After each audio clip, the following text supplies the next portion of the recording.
Audiobooks for Everyone presents The Wind in the Willows by Kenneth Grahame. Chapter 1. The River Bank. The mole had been working very hard all the morning, spring cleaning his little home. First with brooms, then with dusters, then on ladders and steps and chairs, with a brush and a pail of whitewash, till he had dust in his throat and eyes, and splashes of whitewash all over his black fur, and an aching back and weary arms. Spring was moving in the air above and in the earth below and around him, penetrating even his dark and lowly little house with its spirit of divine discontent and longing. It was small wonder, then, that he suddenly flung down his brush on the floor, said bother and oh blow, and also hang spring cleaning, and bolted out of the house without even waiting to put on his coat. Something up above was calling him imperiously, and he made for the steep little tunnel which answered in his case to the gravelled carriage drive owned by animals whose residences are nearer to the sun and air. So he scraped and scratched and scrabbled and scrooged, and then he scrooged again and scrabbled and scratched and scraped, working busily with his little paws and muttering to himself, up we go, till at last, pop, his snout came out into the sunlight, and he found himself rolling in the warm grass of a great meadow. This is fine, he said to himself. This is better than whitewashing. The sunshine struck hot on his fur, soft breezes caressed his heated brow, and after the seclusion of the cellarage he had lived in so long the carol of happy birds fell on his dulled hearing almost like a shout. Jumping off all his 4 legs at once, in the joy of living and the delight of spring without its cleaning, he pursued his way across the meadow till he reached the hedge on the further side. "Hold up," said an elderly rabbit at the gap. "Sixpence for the privilege of passing by the private road." He was bowled over in an instant by the impatient and contemptuous mole, who trotted along the side of the hedge chaffing the other rabbits as they peeped hurriedly from their holes to see what the row was about. Onion sauce, he remarked jeeringly, and was gone before they could think of a thoroughly satisfactory reply. Then they all started grumbling at each other. "How stupid you are. Why didn't you tell him, well, why didn't you say, you might have reminded him," and so on, in the usual way, but, of course, it was then much too late, as is always the case. It all seemed too good to be true. Hither and thither through the meadows he rambled busily, along the hedgerows, across the copses, finding everywhere birds building, flowers budding, leaves thrusting, everything happy, and progressive, and occupied. And instead of having an uneasy conscience pricking him and whispering whitewash, he somehow could only feel how jolly it was to be the only idle dog among all these busy citizens. After all, the best part of a holiday is perhaps not so much to be resting yourself, as to see all the other fellows busy working. He thought his happiness was complete when, as he meandered aimlessly along, suddenly he stood by the edge of a full-fed river. Never in his life had he seen a river before, this sleek, sinuous, full-bodied animal, chasing and chuckling, gripping things with a gurgle and leaving them with a laugh, to fling itself on fresh playmates that shook themselves free, and were caught and held again. All was a shake and a shiver, glints and gleams and sparkles, rustle and swirl, chatter and bubble. The mole was bewitched, entranced, fascinated. By the side of the river he trotted as one trots, when very small, by the side of a man who holds one spellbound by exciting stories, and when tired at last, he sat on the bank, while the river still chattered on to him, a babbling procession of the best stories in the world, sent from the heart of the earth to be told at last to the insatiable sea. As he sat on the grass and looked across the river, a dark hole in the bank opposite, just above the water's edge, caught his eye, and dreamily he fell to considering what a nice snug dwelling place it would make for an animal with few wants and fond of a bijou riverside residence, above flood level and remote from noise and dust. As he gazed, something bright and small seemed to twinkle down in the heart of it, vanished, then twinkled once more like a tiny star. But it could hardly be a star in such an unlikely situation, and it was too glittering and small for a glowworm. Then, as he looked, it winked at him, and so declared itself to be an eye, and a small face began gradually to grow up round it, like a frame round a picture. A brown little face, with whiskers. A grave round face, with the same twinkle in its eye that had first attracted his notice. Small neat ears and thick silky hair. It was the water rat. Then the two animals stood and regarded each other cautiously. "Hello, mole," said the water rat. "Hello, rat," said the mole. "Would you like to come over?" inquired the rat presently. "Oh, it's all very well to talk," said the mole, rather pettishly, he being new to a river and riverside life and its ways.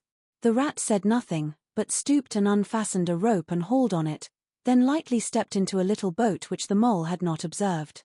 It was painted blue outside and white within, and was just the size for two animals, and the mole's whole heart went out to it at once, even though he did not yet fully understand its uses. The rat sculled smartly across and made fast. Then he held up his forepaw as the mole stepped gingerly down. "Lean on that," he said. "Now then, step lively," and the mole, to his surprise and rapture, found himself actually seated in the stern of a real boat. "This has been a wonderful day," said he, as the rat shoved off and took to the sculls again. "Do you know, I've never been in a boat before in all my life." "What?" cried the rat, open-mouthed. "Never been in a never, well what have you been doing, then? Is it so nice as all that?" asked the mole shyly, though he was quite prepared to believe it as he leant back in his seat and surveyed the cushions, the oars, the rowlocks, and all the fascinating fittings, and felt the boat sway lightly under him. "Nice. It's the only thing," said the water rat solemnly, as he leant forward for his stroke. "Believe me, my young friend, there is nothing, absolute nothing, half so much worth doing as simply messing about in boats." "Simply messing," he went on dreamily, "messing about in boats, messing." "Look ahead, rat," cried the mole suddenly. It was too late. The boat struck the bank full tilt. The dreamer, the joyous oarsman, lay on his back at the bottom of the boat, his heels in the air. "About in boats, or with boats," the rat went on composedly, picking himself up with a pleasant laugh. "In or out of 'em, it doesn't matter. Nothing seems really to matter, that's the charm of it. Whether you get away, or whether you don't, whether you arrive at your destination or whether you reach somewhere else, or whether you never get anywhere at all, you're always busy, and you never do anything in particular, and when you've done it there's always something else to do, and you can do it if you like, but you'd much better not. Look here. If you've really nothing else on hand this morning, supposing we drop down the river together, and have a long day of it."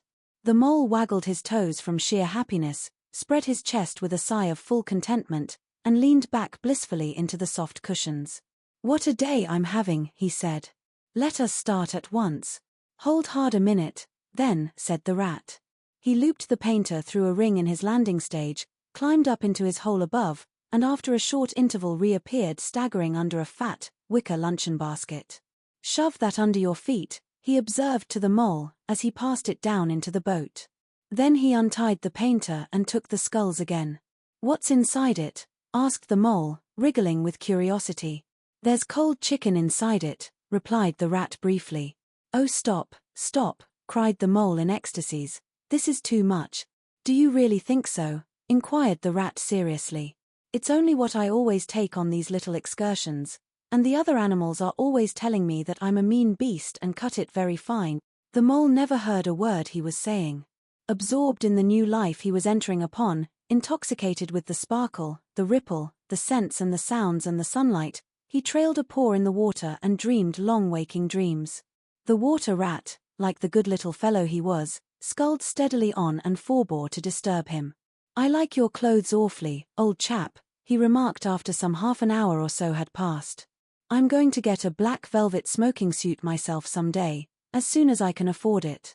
"I beg your pardon," said the mole, pulling himself together with an effort. "You must think me very rude, but all this is so new to me." "So this is a river." "The river," corrected the rat. "And you really live by the river?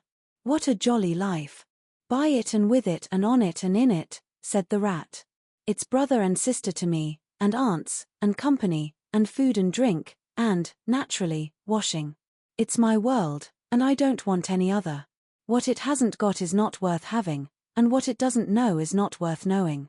Lord, the times we've had together, whether in winter or summer, spring or autumn, it's always got its fun and its excitements.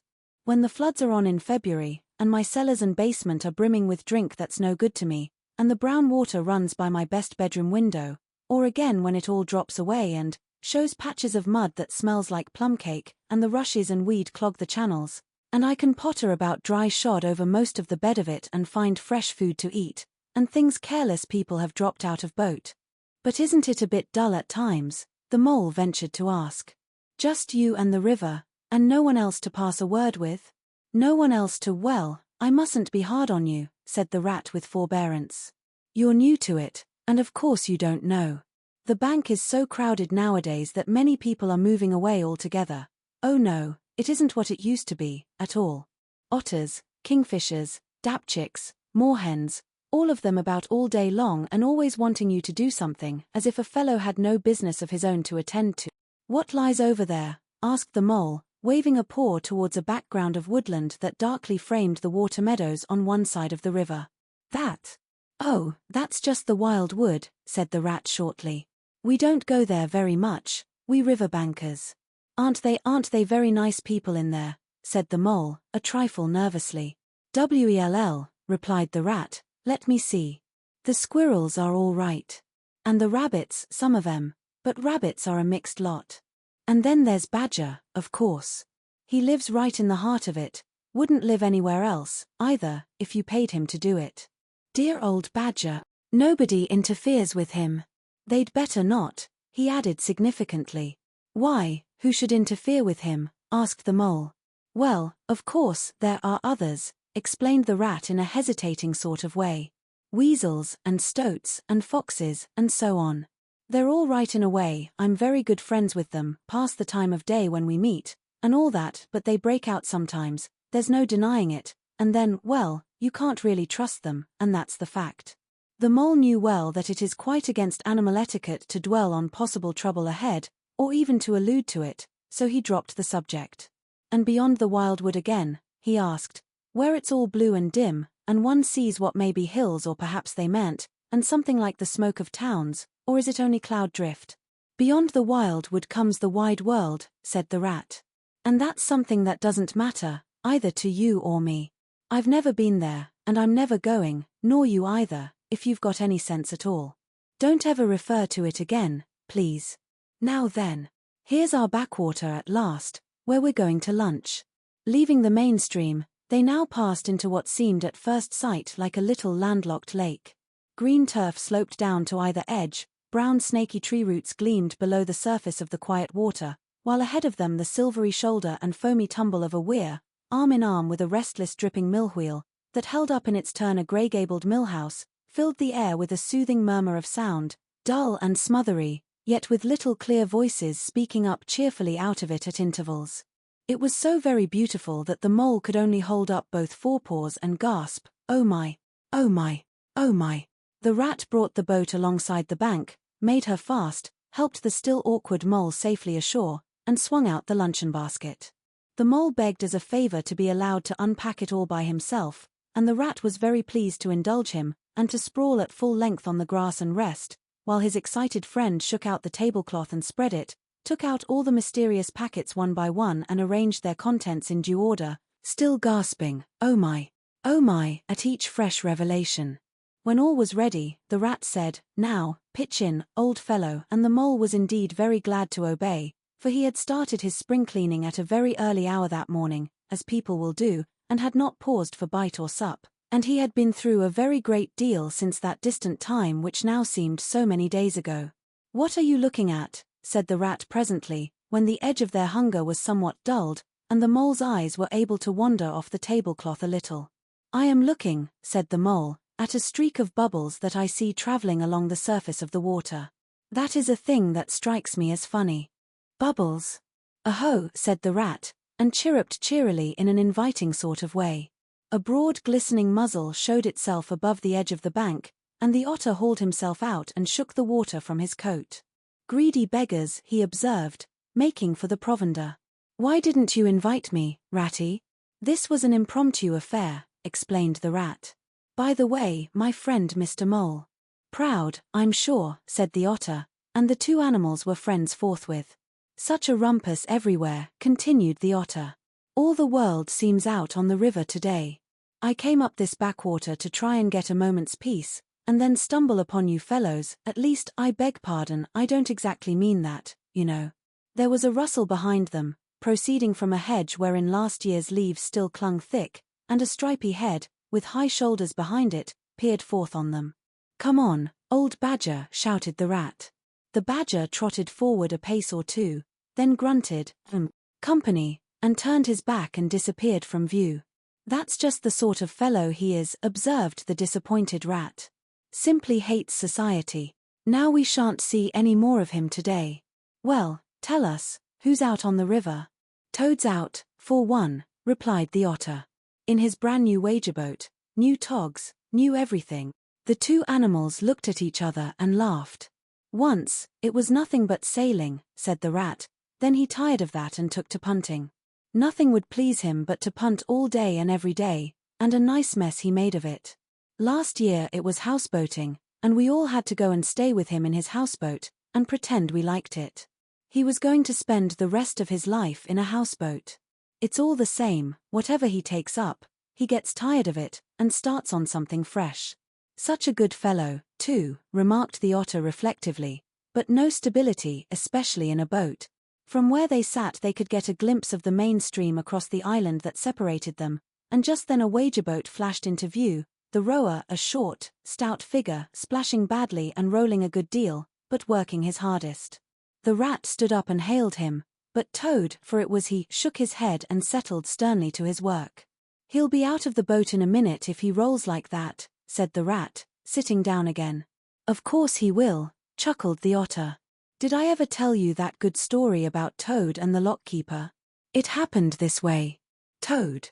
An errant mayfly swerved unsteadily athwart the current in the intoxicated fashion affected by young bloods of mayflies seeing life. A swirl of water and a kloop, and the mayfly was visible no more. Neither was the otter. The mole looked down. The voice was still in his ears, but the turf whereon he had sprawled was clearly vacant.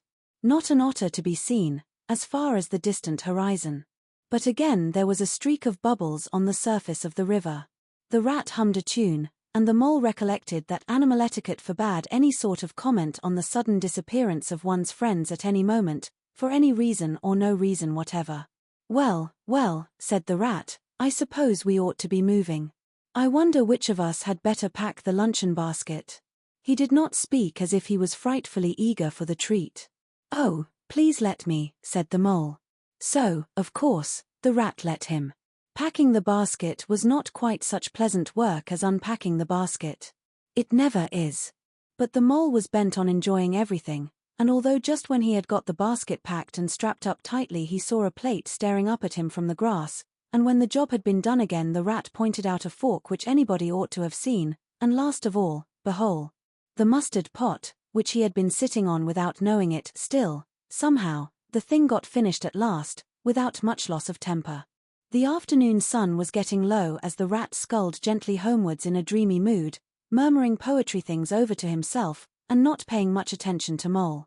But the mole was very full of lunch, and self-satisfaction, and pride, and already quite at home in a boat, so he thought, and was getting a bit restless besides, and presently he said, Ratty, please, I want to row, now. The rat shook his head with a smile. Not yet, my young friend, he said, wait till you've had a few lessons. It's not so easy as it looks. The mole was quiet for a minute or two. But he began to feel more and more jealous of Rat, sculling so strongly and so easily along, and his pride began to whisper that he could do it every bit as well. He jumped up and seized the sculls, so suddenly, that the rat, who was gazing out over the water and saying more poetry things to himself, was taken by surprise and fell backwards off his seat with his legs in the air for the second time, while the triumphant mole took his place and grabbed the sculls with entire confidence. Stop it, you silly ass, cried the rat, from the bottom of the boat. You can't do it. You'll have us over. The mole flung his sculls back with a flourish, and made a great dig at the water. He missed the surface altogether, his legs flew up above his head, and he found himself lying on the top of the prostrate rat. Greatly alarmed, he made a grab at the side of the boat, and the next moment, sploosh, over went the boat, and he found himself struggling in the river. Oh my, how cold the water was, and oh, how very wet it felt. How it sang in his ears as he went down, down, down. How bright and welcome the sun looked as he rose to the surface coughing and spluttering. How black was his despair when he felt himself sinking again. Then a firm paw gripped him by the back of his neck.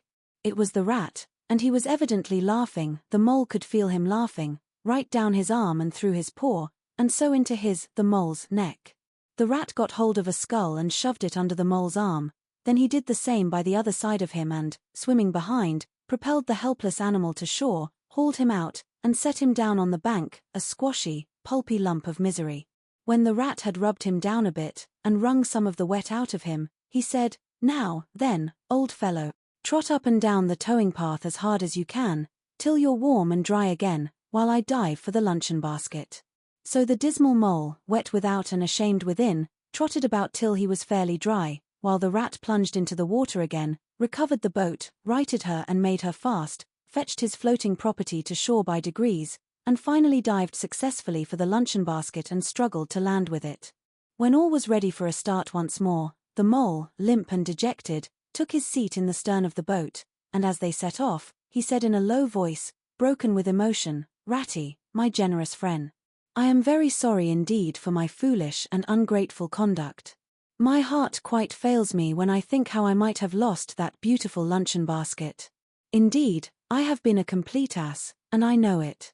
Will you overlook it this once and forgive me, and let things go on as before?" "That's all right, bless you," responded the rat cheerily. "What's a little wet to a water rat? I'm more in the water than out of it most days. Don't you think any more about it, and, look here, I really think you had better come and stop with me for a little time. It's very plain and rough, you know, not like Toad's house at all, but you haven't seen that yet. Still, I can make you comfortable. And I'll teach you to row, and to swim, and you'll soon be as handy on the water as any of us." The mole was so touched by his kind manner of speaking that he could find no voice to answer him, and he had to brush away a tear or two with the back of his paw. But the rat kindly looked in another direction, and presently the mole's spirits revived again, and he was even able to give some straight back talk to a couple of moorhens who were sniggering to each other about his bedraggled appearance. When they got home, the rat made a bright fire in the parlor, and planted the mole in an armchair in front of it, having fetched down a dressing-gown and slippers for him, and told him river stories till supper-time. Very thrilling stories they were, too, to an earth-dwelling animal like mole. Stories about weirs, and sudden floods, and leaping pike, and steamers that flung hard bottles, at least bottles were certainly flung, and from steamers, so presumably by them, and about herons, and how particular they were whom they spoke to, and about adventures down drains, and night fishings with otter, or excursions far afield with badger.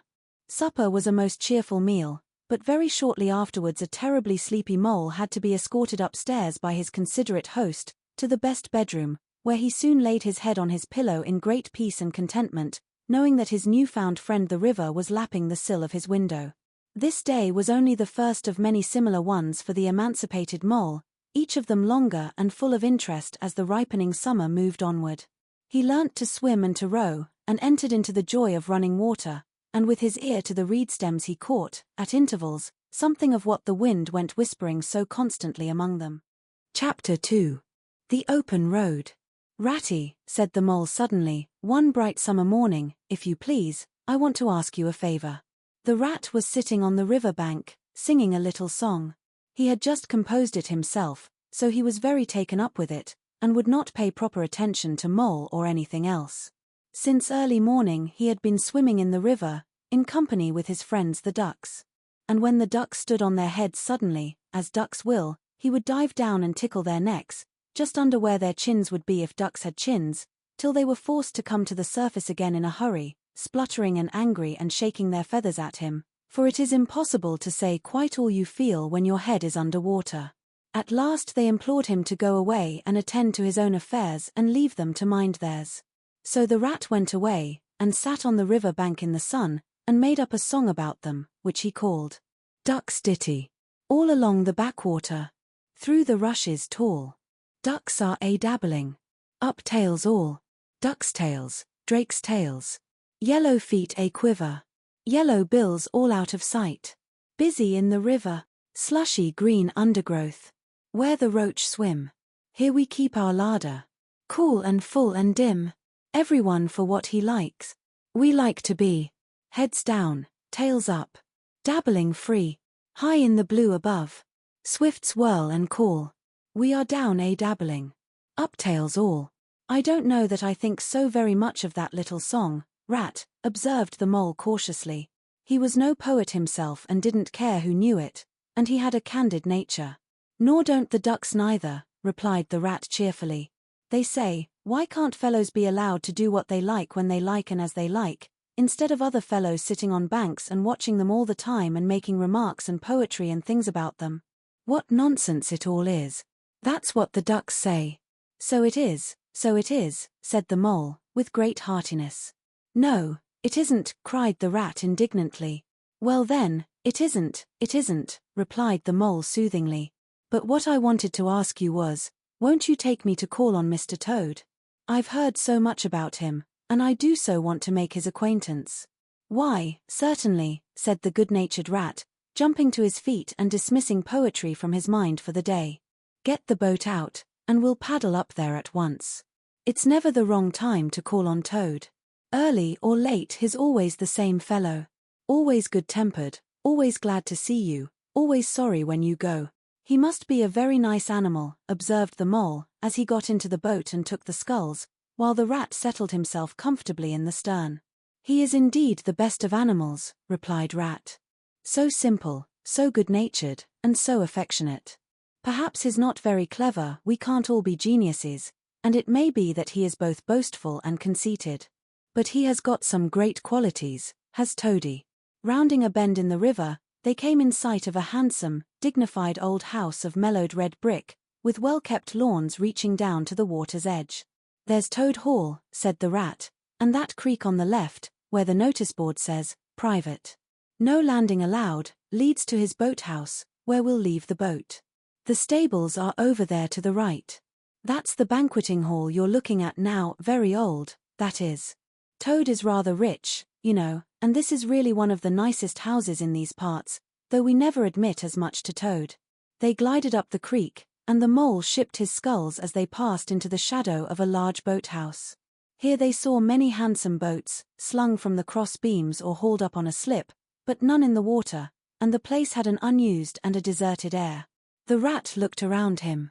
I understand, said he. Boating is played out. He's tired of it, and done with it. I wonder what new fad he has taken up now. Come along and let's look him up. We shall hear all about it quite soon enough. They disembarked, and strolled across the gay flower-decked lawns in search of Toad, whom they presently happened upon resting in a wicker garden chair, with a preoccupied expression of face, and a large map spread out on his knees. Hooray, he cried, jumping up on seeing them, this is splendid. He shook the paws of both of them warmly, never waiting for an introduction to the mole. How kind of you, he went on, dancing round them. I was just going to send a boat down the river for you, Ratty, with strict orders that you were to be fetched up here at once, whatever you were doing. I want you badly, both of you. Now what will you take? Come inside and have something. You don't know how lucky it is, you're turning up just now. Let's sit quiet a bit, Toady, said the rat, throwing himself into an easy chair, while the mole took another by the side of him and made some civil remark about Toad's delightful residence. Finest house on the whole river, cried Toad boisterously.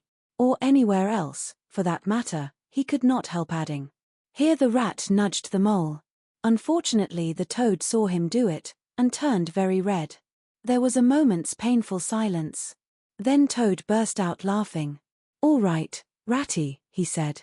It's only my way, you know. And it's not such a very bad house, is it? You know you rather like it yourself. Now, look here. Let's be sensible. You are the very animals I wanted. You've got to help me. It's most important. It's about your rowing, I suppose, said the rat, with an innocent air. You're getting on fairly well, though you splash a good bit still. With a great deal of patience, and any quantity of coaching, you may. Oh, pooh. Boating, interrupted the Toad, in great disgust. Silly boyish amusement. I've given that up long ago. Sheer waste of time, that's what it is. It makes me downright sorry to see you fellows, who ought to know better, spending all your energies in that aimless manner. No, I've discovered the real thing, the only genuine occupation for a lifetime. I propose to devote the remainder of mine to it, and can only regret the wasted years that lie behind me, squandered in trivialities. Come with me, dear Ratty, and your amiable friend also, if he will be so very good, just as far as the stableyard, and you shall see what you shall see." He led the way to the stableyard accordingly, the rat following with a most mistrustful expression, and there, drawn out of the coach-house into the open, they saw a gypsy caravan, shining with newness, painted a canary yellow picked out with green and red wheels. "There you are," cried the toad, straddling and expanding himself. "There's real life for you, embodied in that little cart. The open road, the dusty highway, the heath, the common, the hedgerows, the rolling downs, camps, villages, towns, cities, here today, up and off to somewhere else tomorrow. Travel, change, interest, excitement. The whole world before you, and a horizon that's always changing. And mind, this is the very finest cart of its sort that was ever built, without any exception. Come inside and look at the arrangements. Planned 'em all myself, I did." The mole was tremendously interested and excited, and followed him eagerly up the steps and into the interior of the caravan. The rat only snorted and thrust his hands deep into his pockets, remaining where he was. It was indeed very compact and comfortable.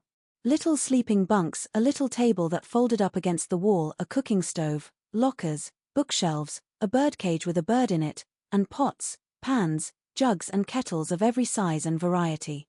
"All complete," said the toad triumphantly, pulling open a locker. "You see, biscuits, potted lobster, sardines, everything you can possibly want. Soda water here, baccy there, letter paper, bacon, jam, cards, and dominoes. You'll find," he continued, as they descended the steps again, "you'll find that nothing whatever has been forgotten, when we make our start this afternoon." "I beg your pardon," said the rat slowly, as he chewed a straw, "but did I overhear you say something about we, and start, and this afternoon?" "Now, you dear good old ratty," said Toad, imploringly, "don't begin talking in that stiff and sniffy sort of way, because you know you've got to come. I can't possibly manage without you, so please consider it settled, and don't argue. It's the one thing I can't stand. You surely don't mean to stick to your dull fusty old river all your life, and just live in a hole in a bank and boat? I want to show you the world.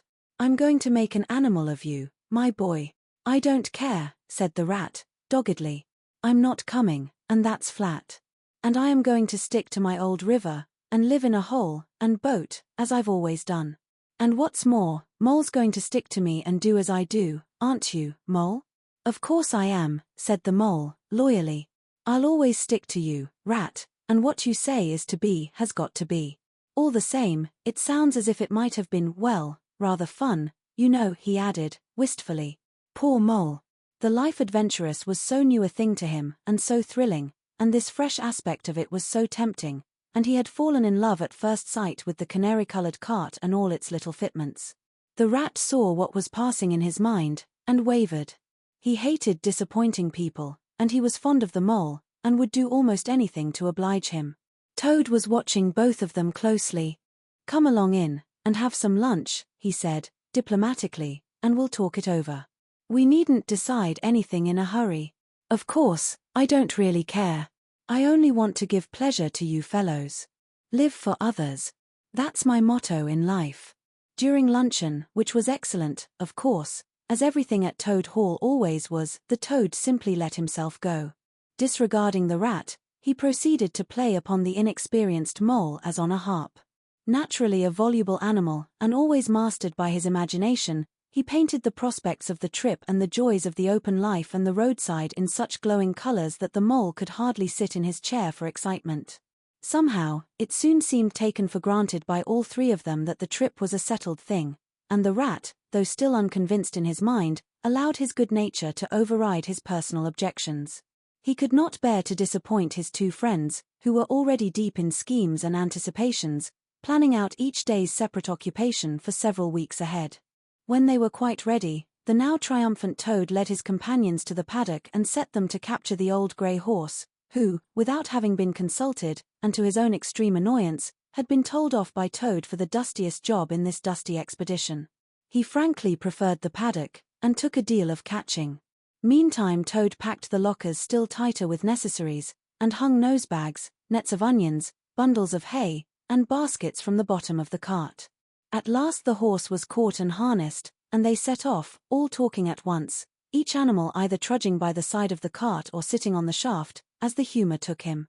It was a golden afternoon. The smell of the dust they kicked up was rich and satisfying. Out of thick orchards on either side the road, birds called and whistled to them cheerily. Good-natured wayfarers, passing them, gave them good day, or stopped to say nice things about their beautiful cart, and rabbits, sitting at their front doors in the hedgerows, held up their forepaws, and said, "Oh my, oh my, oh my." Late in the evening, tired and happy and miles from home, they drew up on a remote common far from habitations, turned the horse loose to graze, and ate their simple supper sitting on the grass by the side of the cart. Toad talked big about all he was going to do in the days to come, while stars grew fuller and larger all around them, and a yellow moon, appearing suddenly and silently from nowhere in particular, came to keep them company and listen to their talk. At last they turned in to their little bunks in the cart, and Toad, kicking out his legs, sleepily said, "Well, good night, you fellows. This is the real life for a gentleman. Talk about your old river." "I don't talk about my river," replied the patient rat. "You know I don't, Toad. But I think about it," he added pathetically, in a lower tone. "I think about it all the time."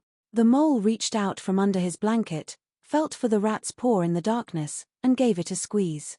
"I'll do whatever you like, Ratty," he whispered. "Shall we run away tomorrow morning, quite early, very early, and go back to our dear old hole on the river?" "No, no, we'll see it out," whispered back the rat. "Thanks awfully, but I ought to stick by Toad till this trip is ended. It wouldn't be safe for him to be left to himself. It won't take very long. His fads never do. Good night." The end was indeed nearer than even the rat suspected. After so much open air and excitement, the Toad slept very soundly, and no amount of shaking could rouse him out of bed next morning.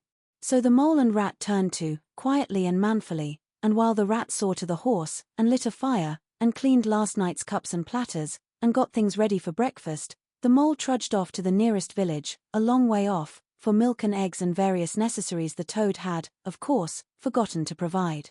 The hard work had all been done, and the two animals were resting, thoroughly exhausted, by the time Toad appeared on the scene, fresh and gay, remarking what a pleasant easy life it was they were all leading now, after the cares and worries and fatigues of housekeeping at home. They had a pleasant ramble that day over grassy downs and along narrow by-lanes, and camped as before, on a common, only this time the two guests took care that Toad should do his fair share of work. In consequence, when the time came for starting next morning, Toad was by no means so rapturous about the simplicity of the primitive life, and indeed attempted to resume his place in his bunk, whence he was hauled by force. Their way lay, as before, across country by narrow lanes, and it was not till the afternoon that they came out on the high road, their first high road, and their disaster, fleet and unforeseen, sprang out on them, disaster momentous indeed to their expedition, but simply overwhelming in its effect on the after-career of Toad. They were strolling along the high road easily, the mole by the horse's head, talking to him, since the horse had complained that he was being frightfully left out of it, and nobody considered him in the least. The Toad and the water rat walking behind the cart talking together, at least Toad was talking, and Rat was saying at intervals, "Yes, precisely, and what did you say to him?" and thinking all the time of something very different, when far behind them they heard a faint warning hum, like the drone of a distant bee. Glancing back, they saw a small cloud of dust, with a dark center of energy, advancing on them at incredible speed, while from out the dust a faint poop-poop wailed like an uneasy animal in pain. Hardly regarding it, they turned to resume their conversation, when in an instant, as it seemed, the peaceful scene was changed, and with a blast of wind and a whirl of sound that made them jump for the nearest ditch, it was on them.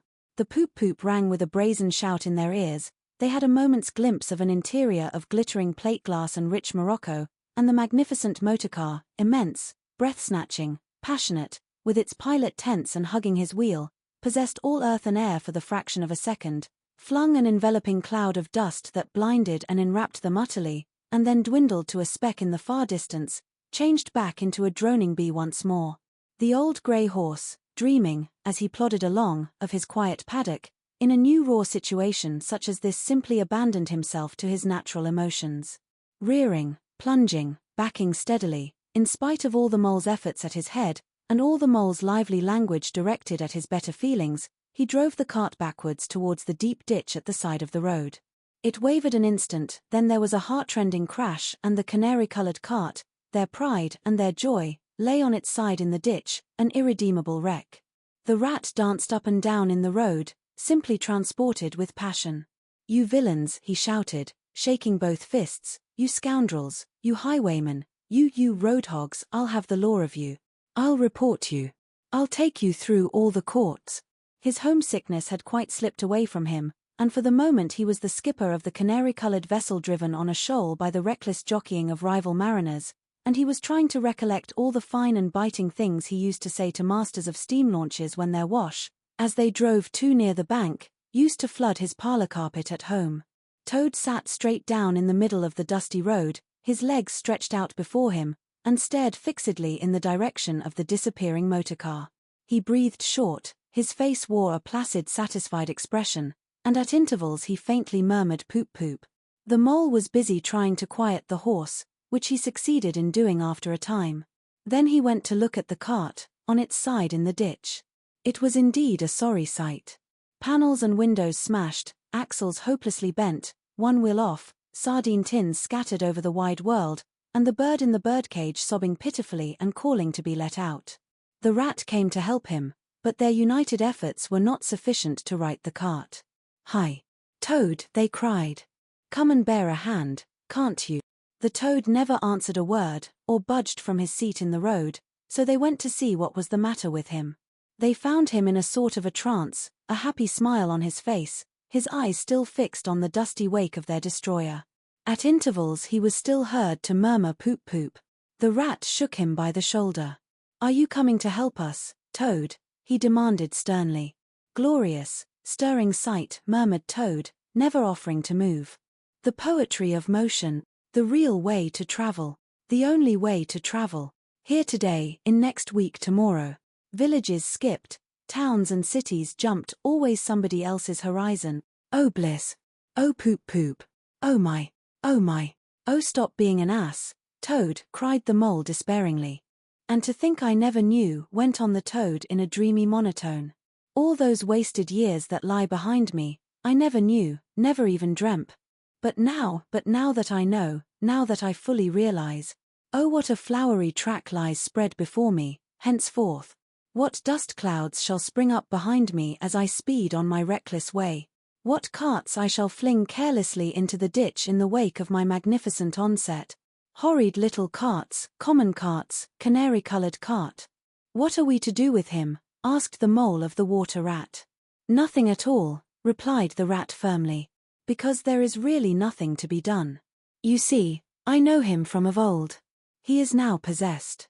He has got a new craze, and it always takes him that way, in its first stage. He'll continue like that for days now, like an animal walking in a happy dream, quite useless for all practical purposes. Never mind him. Let's go and see what there is to be done about the cart." A careful inspection showed them that, even if they succeeded in righting it by themselves, the cart would travel no longer. The axles were in a hopeless state, and the missing wheel was shattered into pieces. The rat knotted the horse's reins over his back and took him by the head, carrying the birdcage and its hysterical occupant in the other hand. "Come on," he said grimly to the mole. "It's 5 or 6 miles to the nearest town, and we shall just have to walk it. The sooner we make a start the better." "But what about Toad?" asked the mole anxiously, as they set off together. "We can't leave him here, sitting in the middle of the road by himself, in the distracted state he's in. It's not safe. Supposing another thing were to come along?" "Oh, bother Toad," said the rat savagely, "I've done with him." They had not proceeded very far on their way, however, when there was a pattering of feet behind them, and Toad caught them up and thrust a paw inside the elbow of each of them, still breathing short and staring into vacancy. "Now, look here, Toad," said the rat sharply, "as soon as we get to the town, you'll have to go straight to the police station, and see if they know anything about that motorcar and who it belongs to, and lodge a complaint against it. And then you'll have to go to a blacksmith's or a wheelwright's and arrange for the cart to be fetched and mended and put to rights. It'll take time, but it's not quite a hopeless smash. Meanwhile, the mole and I will go to an inn and find comfortable rooms where we can stay till the cart's ready, until your nerves have recovered their shock." "Police station. Complaint," murmured Toad dreamily. Me complain of that beautiful, that heavenly vision that has been vouchsafed me. Mend the cart. I've done with carts forever. I never want to see the cart, or to hear of it, again. Oh, Ratty, you can't think how obliged I am to you for consenting to come on this trip. I wouldn't have gone without you, and then I might never have seen that swan, that sunbeam, that thunderbolt. I might never have heard that entrancing sound, or smelt that bewitching smell. I owe it all to you, my best of friends. The rat turned from him in despair. You see what it is, he said to the mole, addressing him across Toad's head, he's quite hopeless. I give it up. When we get to the town we'll go to the railway station, and with luck we may pick up a train there that'll get us back to Riverbank tonight. And if ever you catch me going pleasuring with this provoking animal again, he snorted, and during the rest of that weary trudge addressed his remarks exclusively to Mole. On reaching the town they went straight to the station and deposited Toad in the second-class waiting room, giving a porter twopence to keep a strict eye on him. They then left the horse at an inn stable, and gave what directions they could about the cart and its contents. Eventually, a slow train having landed them at a station not very far from Toad Hall, they escorted the spellbound, sleepwalking Toad to his door, put him inside it, and instructed his housekeeper to feed him, undress him, and put him to bed. Then they got out their boat from the boathouse, sculled down the river home, and at a very late hour sat down to supper in their own cosy riverside parlour, to the rat's great joy and contentment. The following evening the mole, who had risen late and taken things very easy all day, was sitting on the bank fishing, when the rat, who had been looking up his friends and gossiping, came strolling along to find him. Heard the news, he said. There's nothing else being talked about, all along the river bank. Toad went up to town by an early train this morning. And he has ordered a large and very expensive motor car. Chapter 3. The Wild Wood. The mole had long wanted to make the acquaintance of the badger. He seemed, by all accounts, to be such an important personage and, though rarely visible, to make his unseen influence felt by everybody about the place. But whenever the mole mentioned his wish to the water rat he always found himself put off. It's all right, the rat would say. Badger'll turn up some day or other, he's always turning up, and then I'll introduce you. The best of fellows. But you must not only take him as you find him, but when you find him. Couldn't you ask him here dinner or something, said the mole. He wouldn't come, replied the rat simply. Badger hates society, and invitations, and dinner, and all that sort of thing. Well, then, supposing we go and call on him, suggested the mole. Oh, I'm sure he wouldn't like that at all, said the rat, quite alarmed. He's so very shy, he'd be sure to be offended. I've never even ventured to call on him at his own home myself, though I know him so well. Besides, we can't. It's quite out of the question, because he lives in the very middle of the wild wood. Well, supposing he does, said the mole. You told me the wild wood was all right, you know. Oh, I know, so it is, replied the rat evasively. But I think we won't go there just now. Not just yet. It's a long way, and he wouldn't be at home at this time of year anyhow, and he'll be coming along some day, if you'll wait quietly. The mole had to be content with this. But the badger never came along, and every day brought its amusements, and it was not till summer was long over, and cold and frost and miry ways kept them much indoors, and the swollen river raced past outside their windows with a speed that mocked at boating of any sort or kind, that he found his thoughts dwelling again with much persistence on the solitary grey badger, who lived his own life by himself, in his hole in the middle of the wild wood.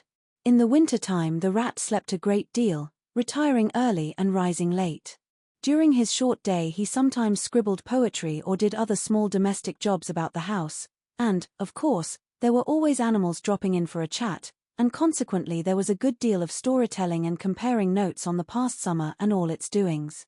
Such a rich chapter it had been, when one came to look back on it all, with illustrations so numerous and so very highly coloured. The pageant of the river bank had marched steadily along, unfolding itself in scene pictures that succeeded each other in stately procession. Purple loosestrife arrived early, shaking luxuriant tangled locks along the edge of the mirror whence its own face laughed back at it. Willow herb, tender and wistful, like a pink sunset cloud, was not slow to follow. Comfrey, the purple hand in hand with the white, crept forth to take its place in the line, And at last one morning the diffident and delaying dog Rose stepped delicately on the stage, and one knew, as if string music had announced it in stately chords that strayed into a gavotte, that June at last was here.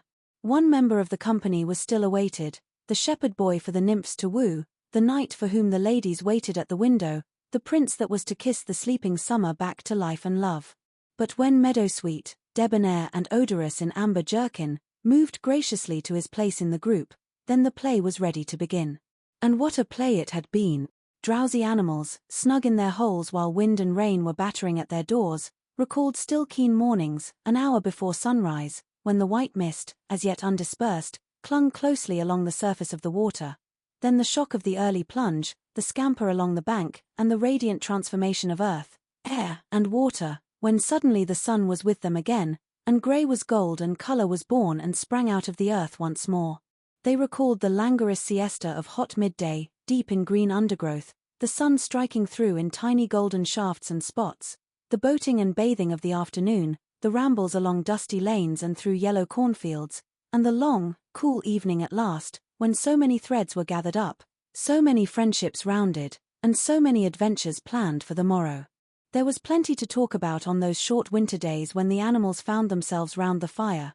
Still, the mole had a good deal of spare time on his hands, and so one afternoon, when the rat in his armchair before the blaze was alternately dozing and trying over rhymes that wouldn't fit, he formed the resolution to go out by himself and explore the wild wood, and perhaps strike up an acquaintance with Mr. Badger.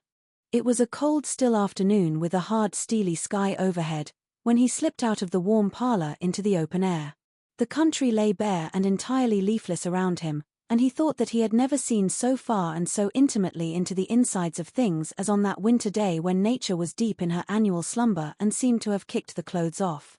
Copses, dells, quarries, and all hidden places, which had been mysterious mines for exploration in leafy summer, now exposed themselves and their secrets pathetically, and seemed to ask him to overlook their shabby poverty for a while, till they could riot in rich masquerade as before, and trick and entice him with the old deceptions. It was pitiful in a way, and yet cheering, even exhilarating. He was glad that he liked the country undecorated, hard, and stripped of its finery. He had got down to the bare bones of it, and they were fine and strong and simple. He did not want the warm clover and the play of seeding grasses, the screens of quickset, the billowy drapery of beech and elm seemed best away, and with great cheerfulness of spirit he pushed on towards the wild wood, which lay before him low and threatening, like a black reef in some still southern sea. There was nothing to alarm him at first entry. Twigs crackled under his feet, logs tripped him, funguses on stumps resembled caricatures, and startled him for the moment by their likeness to something familiar and far away, but that was all fun and exciting. It led him on, and he penetrated to where the light was less, and trees crouched nearer and nearer, and holes made ugly mouths at him on either side. Everything was very still now. The dusk advanced on him steadily, rapidly, gathering in behind and before, and the light seemed to be draining away like floodwater. Then the faces began. It was over his shoulder, and indistinctly, that he first thought he saw a face, a little evil wedge-shaped face, looking out at him from a hole. When he turned and confronted it, the thing had vanished. He quickened his pace, telling himself cheerfully not to begin imagining things, or there would be simply no end to it. He passed another hole, and another, and then, yes, no, yes. Certainly a little narrow face, with hard eyes, had flashed up for an instant from a hole, and was gone. He hesitated, braced himself up for an effort and strode on. Then suddenly, and as if it had been so all the time, every hole, far and near, and there were hundreds of them, seemed to possess its face, coming and going rapidly, all fixing on him glances of malice and hatred, all hard-eyed and evil and sharp. If he could only get away from the holes in the banks, he thought, there would be no more faces. He swung off the path and plunged into the untrodden places of the wood. Then the whistling began. Very faint and shrill it was, and far behind him, when first he heard it, but somehow it made him hurry forward. Then, still very faint and shrill, it sounded far ahead of him, and made him hesitate and want to go back. As he halted in indecision it broke out on either side, and seemed to be caught up and passed on throughout the whole length of the wood to its farthest limit. They were up and alert and ready, evidently, whoever they were. And he was alone, and unarmed, and far from any help, and the night was closing in. Then the pattering began. He thought it was only falling leaves at first, so slight and delicate was the sound of it.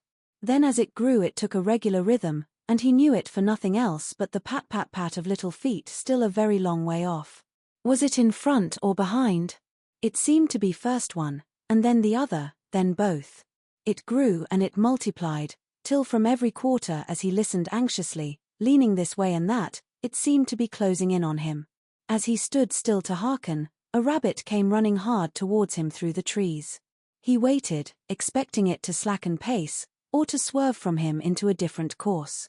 Instead, the animal almost brushed him as it dashed past, his face set and hard, his eyes staring. "Get out of this, you fool, get out," the mole heard him mutter as he swung round a stump and disappeared down a friendly burrow. The pattering increased till it sounded like sudden hail on the dry leaf carpet spread around him. The whole wood seemed running now, running hard, hunting, chasing, closing in round something or somebody. In panic, he began to run too, aimlessly, he knew not whither.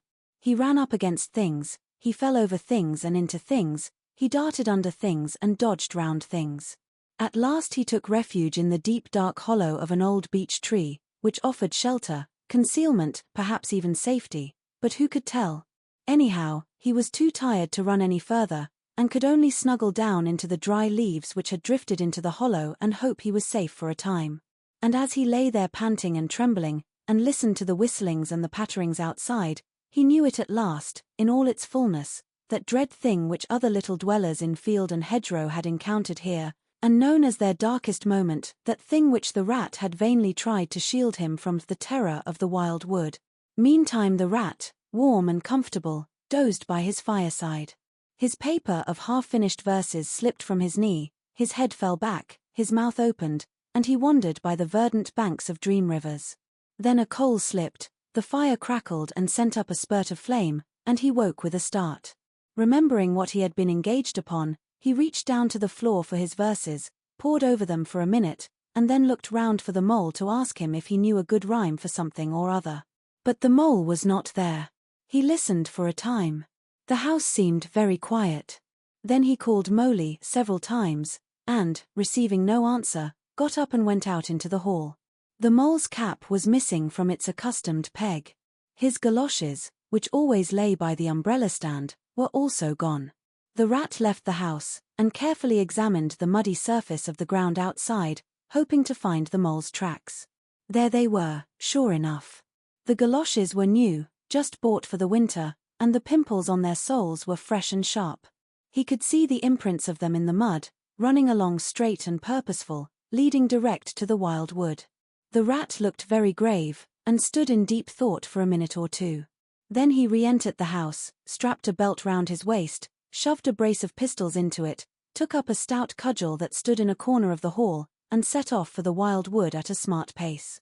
It was already getting towards dusk when he reached the first fringe of trees and plunged without hesitation into the wood, looking anxiously on either side for any sign of his friend. Here and there wicked little faces popped out of holes, but vanished immediately at sight of the valorous animal, his pistols, and the great ugly cudgel in his grasp, and the whistling and pattering, which he had heard quite plainly on his first entry, died away and ceased, and all was very still. He made his way manfully through the length of the wood, to its furthest edge. Then, forsaking all paths, he set himself to traverse it, laboriously working over the whole ground, and all the time calling out cheerfully, "Molly, Molly, Mole. Where are you?" "It's me, it's old rat." He had patiently hunted through the wood for an hour or more, when at last to his joy he heard a little answering cry. Guiding himself by the sound, he made his way through the gathering darkness to the foot of an old beech tree, with a hole in it, and from out of the hole came a feeble voice, saying, "Ratty, is that really you?" The rat crept into the hollow, and there he found the mole, exhausted and still trembling. "Oh rat," he cried, "I've been so frightened, you can't think." "Oh, I quite understand," said the rat soothingly. "You shouldn't really have gone and done it, mole. I did my best to keep you from it. We riverbankers, we hardly ever come here by ourselves. If we have to come, we come in couples, at least, then we're generally all right. Besides, there are 100 things one has to know, which we understand all about and you don't, as yet. I mean passwords, and signs, and sayings which have power and effect, and plants you carry in your pocket, and verses you repeat, and dodges and tricks you practice, all simple enough when you know them, but they've got to be known if you're small, or you'll find yourself in trouble. Of course if you were badger or otter, it would be quite another matter. Surely the brave Mr. Toad wouldn't mind coming here by himself, would he? Inquired the mole. Old Toad, said the rat, laughing heartily. He wouldn't show his face here alone, not for a whole hatful of golden guineas, Toad wouldn't. The mole was greatly cheered by the sound of the rat's careless laughter, as well as by the sight of his stick and his gleaming pistols, and he stopped shivering and began to feel bolder and more himself again. Now then, said the rat presently, we really must pull ourselves together and make a start for home while there's still a little light left. It will never do to spend the night here, you understand. Too cold, for one thing. Dear Ratty, said the poor mole, I'm dreadfully sorry, but I'm simply dead beat and that's a solid fact. You must let me rest here a while longer, and get my strength back, if I'm to get home at all. Oh, all right, said the good-natured rat, rest away. It's pretty nearly pitch dark now, anyhow, and there ought to be a bit of a moon later. So the mole got well into the dry leaves and stretched himself out, and presently dropped off into sleep, though of a broken and troubled sort, while the rat covered himself up, too, as best he might, for warmth, and lay patiently waiting, with a pistol in his paw. When at last the mole woke up, much refreshed and in his usual spirits, the rat said, Now then, I'll just take a look outside and see if everything's quiet, and then we really must be off. He went to the entrance of their retreat and put his head out. Then the mole heard him saying quietly to himself, Hello, hello, here is a go. What's up, Ratty? Asked the mole. Snow is up, replied the rat briefly, or rather, down. It's snowing hard. The mole came and crouched beside him, and, looking out, saw the wood that had been so dreadful to him in quite a changed aspect. Holes, hollows, pools, pitfalls, and other black menaces to the wayfarer were vanishing fast, and a gleaming carpet of fairy was springing up everywhere, that looked too delicate to be trodden upon by rough feet. A fine powder filled the air and caressed the cheek with a tingle in its touch, and the black boles of the trees showed up in a light that seemed to come from below. Well, well, it can't be helped, said the rat, after pondering. We must make a start, and take our chance, I suppose. The worst of it is, I don't exactly know where we are. And now this snow makes everything look so very different. It did indeed. The mole would not have known that it was the same wood. However, they set out bravely, and took the line that seemed most promising, holding on to each other and pretending with invincible cheerfulness that they recognized an old friend in every fresh tree that grimly and silently greeted them, or saw openings, gaps, or paths with a familiar turn in them, in the monotony of white space and black tree trunks that refused to vary.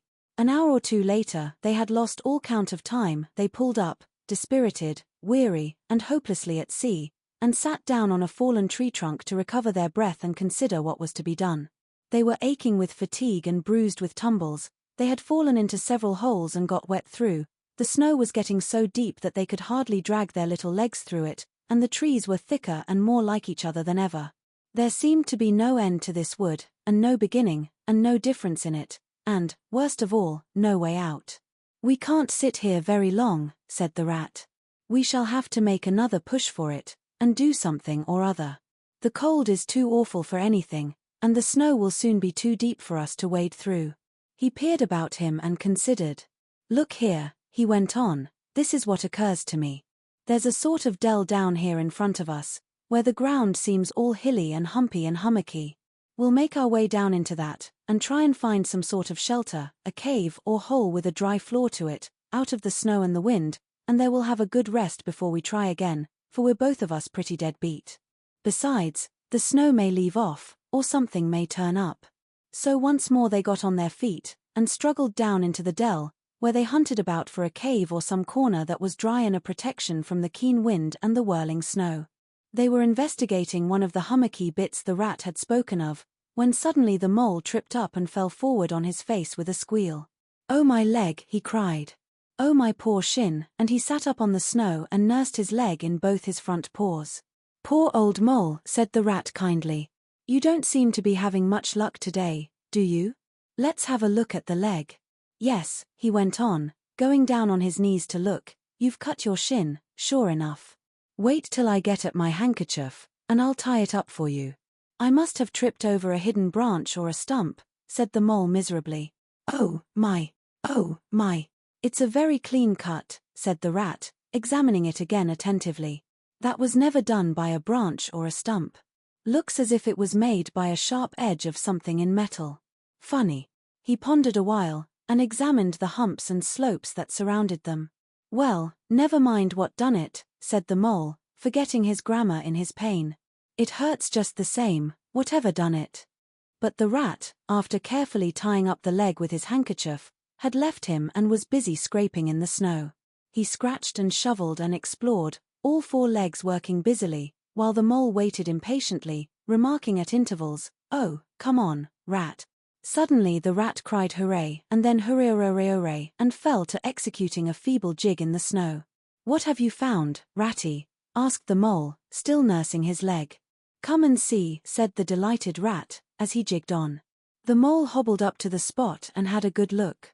"Well," he said at last, slowly, "I see it right enough. Seen the same sort of thing before, lots of times. Familiar object, I call it. A door scraper. Well, what of it? Why dance jigs around a door scraper? But don't you see what it means, you dull-witted animal?" cried the rat impatiently. "Of course I see what it means," replied the mole. "It simply means that some very careless and forgetful person has left his door scraper lying about in the middle of the wild wood, just where it's sure to trip everybody up. Very thoughtless of him, I call it. When I get home I shall go and complain about it to somebody or other, see if I don't." "Oh, dear, cried the rat, in despair at his obtuseness. "Here, stop arguing and come and scrape." And he set to work again and made the snow fly in all directions around him. After some further toil his efforts were rewarded, and a very shabby doormat lay exposed to view. "There, what did I tell you?" exclaimed the rat in great triumph. "Absolutely nothing whatever," replied the mole, with perfect truthfulness. "Well now," he went on, "you seem to have found another piece of domestic litter, done for and thrown away, and I suppose you're perfectly happy. Better go ahead and dance your jig round that if you've got to, and get it over, and then perhaps we can go on and not waste any more time over rubbish heaps. Can we eat a doormat? Or sleep under a doormat? Or sit on a doormat and sledge home over the snow on it, you exasperating rodent? Do you mean to say," cried the excited rat, "that this doormat doesn't tell you anything?" "Really, rat," said the mole, quite pettishly, "I think we'd had enough of this folly. Who ever heard of a doormat telling anyone anything? They simply don't do it. They are not that sort at all. Doormats know their place. Now look here, you thick-headed beast," replied the rat, really angry, "this must stop. Not another word, but scrape and scratch and dig and hunt round, especially on the sides of the hummocks, if you want to sleep dry and warm tonight, for it's our last chance."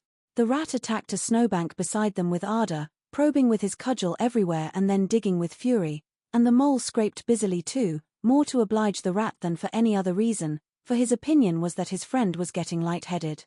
Some 10 minutes hard work, and the point of the rat's cudgel struck something that sounded hollow. He worked till he could get a paw through and feel, then called the mole to come and help him. Hard at it went the two animals, till at last the result of their labors stood full in view of the astonished and hitherto incredulous mole. In the side of what had seemed to be a snowbank stood a solid-looking little door, painted a dark green. An iron bell-pull hung by the side, and below it, on a small brass plate, neatly engraved in square capital letters, they could read by the aid of moonlight, "Mr. Badger." The mole fell backwards on the snow from sheer surprise and delight. "Rat," he cried in penitence, "you're a wonder, a real wonder, that's what you are. I see it all now. You argued it out, step by step, in that wise head of yours, from the very moment that I fell and cut my shin, and you looked at the cut, and at once your majestic mind said to itself, 'Door scraper.' And then you turned to and found the very door scraper that done it. Did you stop there? No. Some people would have been quite satisfied, but not you. Your intellect went on working. Let me only just find a doormat, says you to yourself, and my theory is proved. And of course you found your doormat. You're so clever, I believe you could find anything you liked. Now, says you, that door exists, as plain as if I saw it. There's nothing else remains to be done but to find it. Well, I've read about that sort of thing in books, but I've never come across it before in real life. You ought to go where you'll be properly appreciated. You're simply wasted here, among us fellows. If I only had your head, Ratty. But as you haven't, interrupted the rat, rather unkindly, I suppose you're going to sit on the snow all night and talk? Get up at once and hang on to that bell pull you see there, and ring hard as you can, while I hammer. While the rat attacked the door with his stick, the mole sprang up at the bell pull, clutched it and swung there, both feet well off the ground, and from quite a long way off they could faintly hear a deep-toned bell respond. Chapter 4. Mr. Badger. They waited patiently for what seemed a very long time, stamping in the snow to keep their feet warm. At last they heard the sound of slow shuffling footsteps approaching the door from the inside. It seemed, as the mole remarked to the rat, like someone walking in carpet slippers that were too large for him and down at heel, which was intelligent of Mole, because that was exactly what it was. There was the noise of a bolt shot back, and the door opened a few inches, enough to show a long snout and a pair of sleepy blinking eyes. Now, the very next time this happens, said a gruff and suspicious voice, I shall be exceedingly angry. Who is it this time, disturbing people on such a night? Speak up. Oh, Badger, cried the rat, let us in, please. It's me, Rat, and my friend Mole, and we've lost our way in the snow. What, Ratty, my dear little man, exclaimed the Badger, in quite a different voice. Come along in, both of you, at once. Why, you must be perished. Well, I never. Lost in the snow. And in the wild wood, too, and at this time of night. But come in with you. The two animals tumbled over each other in their eagerness to get inside, and heard the door shut behind them with great joy and relief. The Badger, who wore a long dressing gown, and whose slippers were indeed very down at heel, carried a flat candlestick in his paw and had probably been on his way to bed when their summons sounded. He looked kindly down on them and patted both their heads. This is not the sort of night for small animals to be out, he said paternally. I'm afraid you've been up to some of your pranks again, Ratty. But come along, come into the kitchen. There's a first-rate fire there, and supper and everything. He shuffled on in front of them, carrying the light, and they followed him, nudging each other in an anticipating sort of way, down a long, gloomy, and, to tell the truth, decidedly shabby passage, into a sort of a central hall, out of which they could dimly see other long tunnel-like passages branching, passages mysterious and without apparent end. But there were doors in the hall as well, stout oaken comfortable-looking doors. One of these the Badger flung open, and at once they found themselves in all the glow and warmth of a large firelit kitchen. The floor was well-worn red brick, and on the wide hearth burnt a fire of logs, between two attractive chimney corners tucked away in the wall, well out of any suspicion of draught. A couple of high-backed settles, facing each other on either side of the fire, gave further sitting accommodations for the sociably disposed. In the middle of the room stood a long table of plain boards placed on trestles, with benches down each side. At one end of it, where an armchair stood pushed back, were spread the remains of the Badger's plain but ample supper. Rows of spotless plates winked from the shelves of the dresser at the far end of the room, and from the rafters overhead hung hams, bundles of dried herbs, nets of onions, and baskets of eggs. It seemed a place where heroes could fitly feast after victory, where weary harvesters could line up in scores along the table and keep their harvest home with mirth and song, or where 2 or 3 friends of simple tastes could sit about as they pleased and eat and smoke and talk in comfort and contentment. The ruddy brick floor smiled up at the smoky ceiling, the oaken settles, shiny with long wear, exchanged cheerful glances with each other, plates on the dresser grinned at pots on the shelf, and the merry firelight flickered and played over everything without distinction. The kindly Badger thrust them down on a settle to toast themselves at the fire, and bade them remove their wet coats and boots. Then he fetched them dressing gowns and slippers, and himself bathed the mole's shin with warm water and mended the cut with sticking plaster till the whole thing was just as good as new, if not better. In the embracing light and warmth, warm and dry at last, with weary legs propped up in front of them, and a suggestive clink of plates being arranged on the table behind, it seemed to the storm-driven animals, now in safe anchorage, that the cold and trackless wildwood just left outside was miles and miles away, and all that they had suffered in it a half-forgotten dream. When at last they were thoroughly toasted, the badger summoned them to the table, where he had been busy laying a repast. They had felt pretty hungry before, but when they actually saw at last the supper that was spread for them, really it seemed only a question of what they should attack first where all was so attractive, and whether the other things would obligingly wait for them till they had time to give them attention. Conversation was impossible for a long time, and when it was slowly resumed, it was that regrettable sort of conversation that results from talking with your mouth full. The badger did not mind that sort of thing at all, nor did he take any notice of elbows on the table, or everybody speaking at once. As he did not go into society himself, he had got an idea that these things belonged to the things that didn't really matter. We know of course that he was wrong, and took too narrow a view, because they do matter very much, though it would take too long to explain why.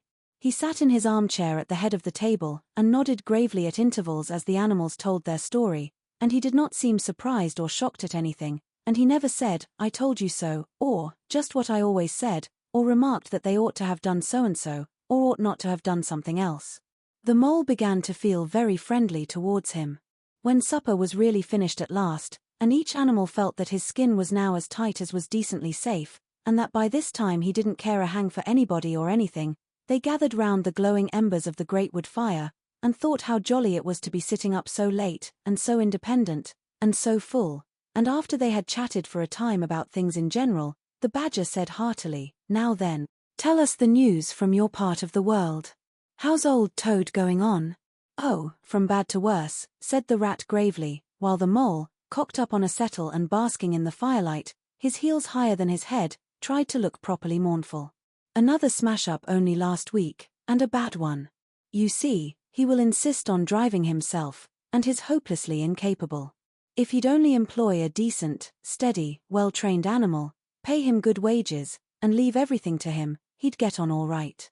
But no, he's convinced he's a heaven-born driver, and nobody can teach him anything, and all the rest follows." "How many has he had?" inquired the badger gloomily. "Smashes, or machines?" asked the rat. "Oh, well, after all, it's the same thing with Toad. This is the 7th. As for the others, you know that coach house of his? Well, it's piled up, literally piled up to the roof, with fragments of motor cars, none of them bigger than your hat. That accounts for the other 6, so far as they can be accounted for. He's been in hospital 3 times, put in the mole, and as for the fines he's had to pay, it's simply awful to think of." "Yes, and that's part of the trouble," continued the rat. "Toad's rich, we all know, but he's not a millionaire. And he's a hopelessly bad driver, and quite regardless of law and order. Killed or ruined, it's got to be one of the 2 things, sooner or later. Badger, we're his friends, oughtn't we to do something?" The badger went through a bit of hard thinking. "Now look here," he said at last, rather severely, "of course you know I can't do anything now?" His 2 friends assented, quite understanding his point. No animal, according to the rules of animal etiquette, is ever expected to do anything strenuous, or heroic, or even moderately active during the off-season of winter. All are sleepy, some actually asleep. All are weatherbound, more or less, and all are resting from arduous days and nights, during which every muscle in them has been severely tested, and every energy kept at full stretch. "Very well then," continued the badger. "But, when once the year has really turned, and the nights are shorter, and halfway through them one rouses and feels fidgety and wanting to be up and doing by sunrise, if not before, you know." Both animals nodded gravely. They knew. "Well, then," went on the badger, that is, you and me and our friend the mole here, will take Toad seriously in hand. We'll stand no nonsense whatever. We'll bring him back to reason, by force if need be.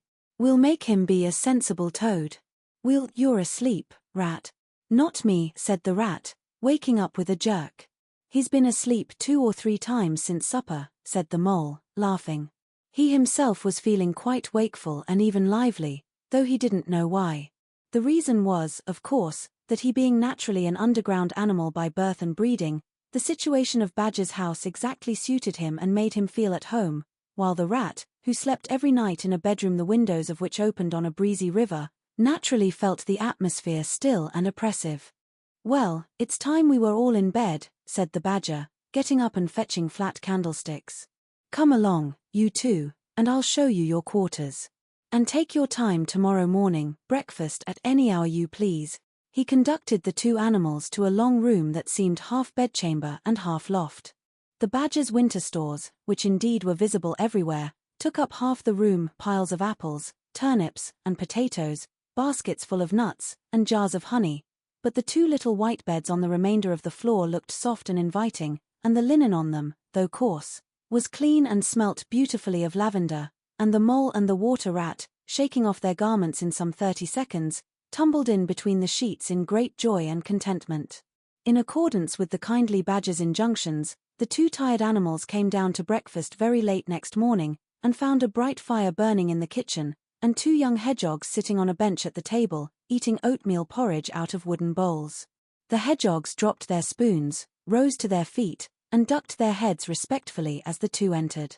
"There, sit down," said the Rat pleasantly, "and go on with your porridge. Where have you youngsters come from? Lost your way in the snow, I suppose?" "Yes, please, sir," said the elder of the two hedgehogs respectfully. "Me and little Billy here, we was trying to find our way to school, mother would have us go, was the weather ever so, and of course we lost ourselves, sir, and Billy he got frightened and took and cried, being young and faint-hearted. And at last we happened up against Mr. Badger's back door, and made so bold as to knock, sir, for Mr. Badger is a kind-hearted gentleman, as everyone knows." "I understand," said the Rat, cutting himself some rashers from a side of bacon, while the Mole dropped some eggs into a saucepan. "And what's the weather like outside? You needn't sir me quite so much," he added. "Oh, terrible bad, sir, terrible deep the snow is," said the hedgehog. "No getting out for the likes of you gentlemen today." "Where's Mr. Badger?" inquired the Mole, as he warmed the coffee-pot before the fire.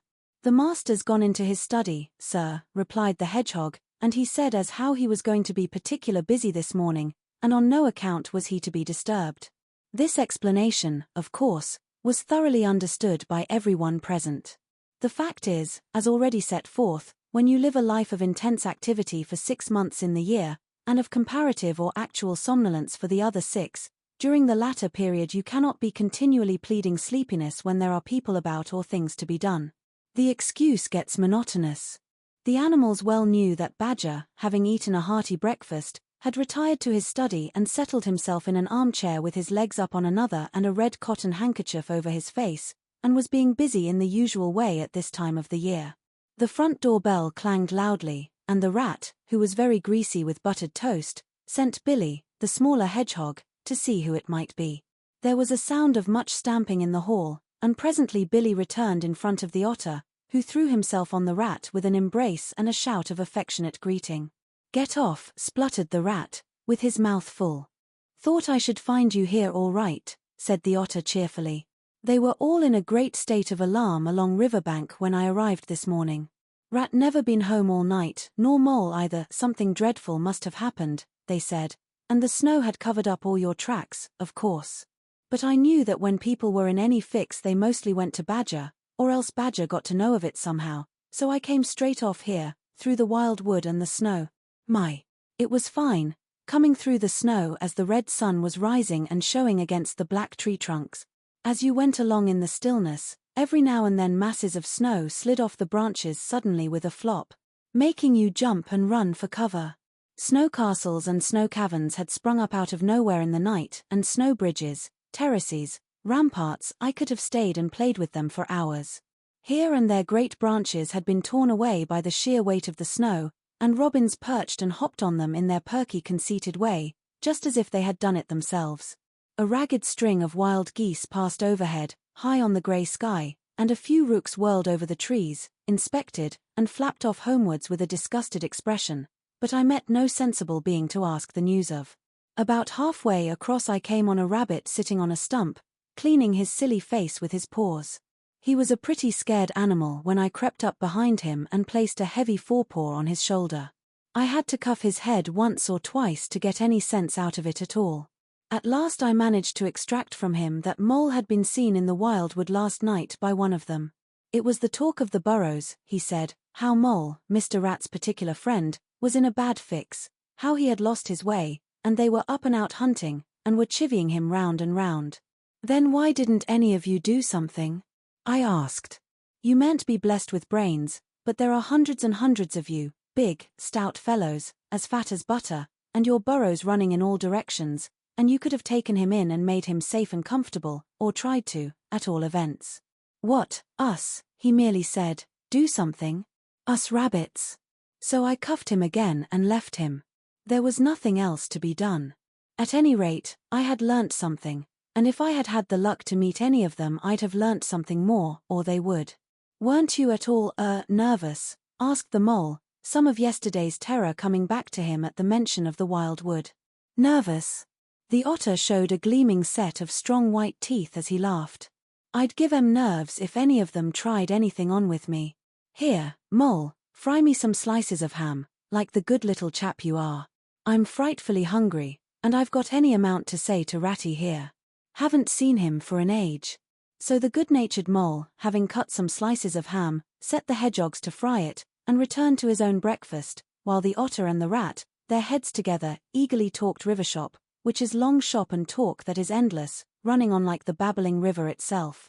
A plate of fried ham had just been cleared and sent back for more, when the badger entered, yawning and rubbing his eyes, and greeted them all in his quiet, simple way, with kind inquiries for every one. "It must be getting on for luncheon time," he remarked to the otter. "Better stop and have it with us. You must be hungry, this cold morning." "Rather," replied the otter, winking at the mole. "The sight of these greedy young hedgehogs stuffing themselves with fried ham makes me feel positively famished." The hedgehogs, who were just beginning to feel hungry again after their porridge, and after working so hard at their frying, looked timidly up at Mr. Badger, but were too shy to say anything. "Here, you two youngsters be off home to your mother," said the badger kindly.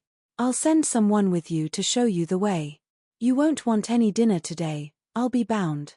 He gave them 6pence apiece and a pat on the head, and they went off with much respectful swinging of caps and touching of forelocks. Presently they all sat down to luncheon together. The mole found himself placed next to Mr. Badger, and, as the other two were still deep in river gossip from which nothing could divert them, he took the opportunity to tell Badger how comfortable and homelike it all felt to him. "Once well underground," he said, "you know exactly where you are. Nothing can happen to you, and nothing can get at you. You're entirely your own master, and you don't have to consult anybody or mind what they say. Things go on all the same overhead, and you let 'em, and don't bother about 'em. When you want to, up you go, and there the things are, waiting for you." The badger simply beamed on him. "That's exactly what I say," he replied. "There's no security, or peace and tranquility, except underground. And then, if your ideas get larger and you want to expand, why, a dig and a scrape, and there you are. If you feel your house is a bit too big, you stop up a hole or two, and there you are again. No builders, no tradesmen, no remarks passed on you by fellows looking over your wall, and, above all, no weather. Look at Rat, now. A couple of feet of floodwater, and he's got to move into hired lodgings, uncomfortable, inconveniently situated, and horribly expensive. Take Toad. I say nothing against Toad Hall, quite the best house in these parts, as a house. But supposing a fire breaks out, where's Toad? Supposing tiles are blown off, or walls sink or crack, or windows get broken, where's Toad? Supposing the rooms are draughty, I hate a draught myself, where's Toad? No, up and out of doors is good enough to roam about and get one's living in, but underground to come back to at last, that's my idea of home." The mole assented heartily, and the badger in consequence got very friendly with him. "When lunch is over," he said, "I'll take you all round this little place of mine. I can see you'll appreciate it. You understand what domestic architecture ought to be, you do." After luncheon, accordingly, when the other two had settled themselves into the chimney corner and had started a heated argument on the subject of eels, the badger lighted a lantern and bade the mole follow him. Crossing the hall, they passed down one of the principal tunnels, and the wavering light of the lantern gave glimpses on either side of rooms both large and small, some mere cupboards, others nearly as broad and imposing as Toad's dining hall. A narrow passage at right angles led them into another corridor, and here the same thing was repeated. The mole was staggered at the size, the extent, the ramifications of it all, at the length of the dim passages, The solid vaultings of the crammed store chambers, the masonry everywhere, the pillars, the arches, the pavements. "How on earth, Badger," he said at last, "did you ever find time and strength to do all this?" "It's astonishing." "It would be astonishing indeed," said the Badger simply, "if I had done it. But as a matter of fact I did none of it, only cleaned out the passages and chambers, as far as I had need of them. There's lots more of it, all round about. I see you don't understand, and I must explain it to you. Well, very long ago, on the spot where the wildwood waves now, before ever it had planted itself and grown up to what it now is, there was a city of people, you know. Here, where we are standing, they lived, and walked, and talked, and slept, and carried on their business. Here they stabled their horses and feasted, from here they rode out to fight or drove out to trade. They were a powerful people, and rich, and great builders. They built to last, for they thought their city would last forever. But what has become of them all?" asked the Mole. "Who can tell?" said the Badger.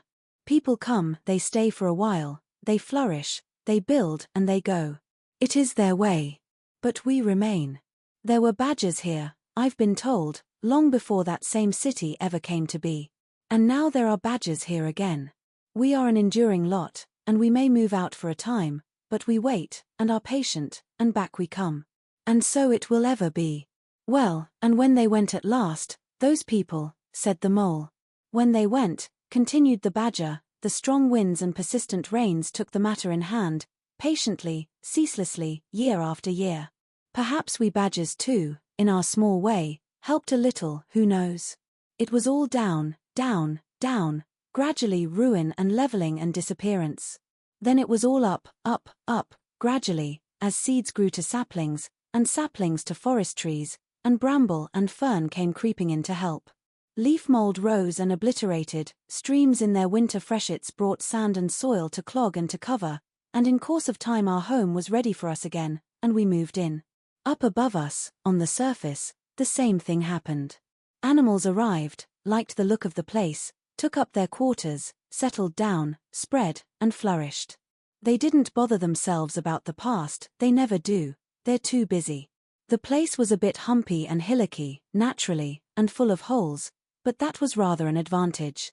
And they don't bother about the future, either, the future when perhaps the people will move in again, for a time, as may very well be.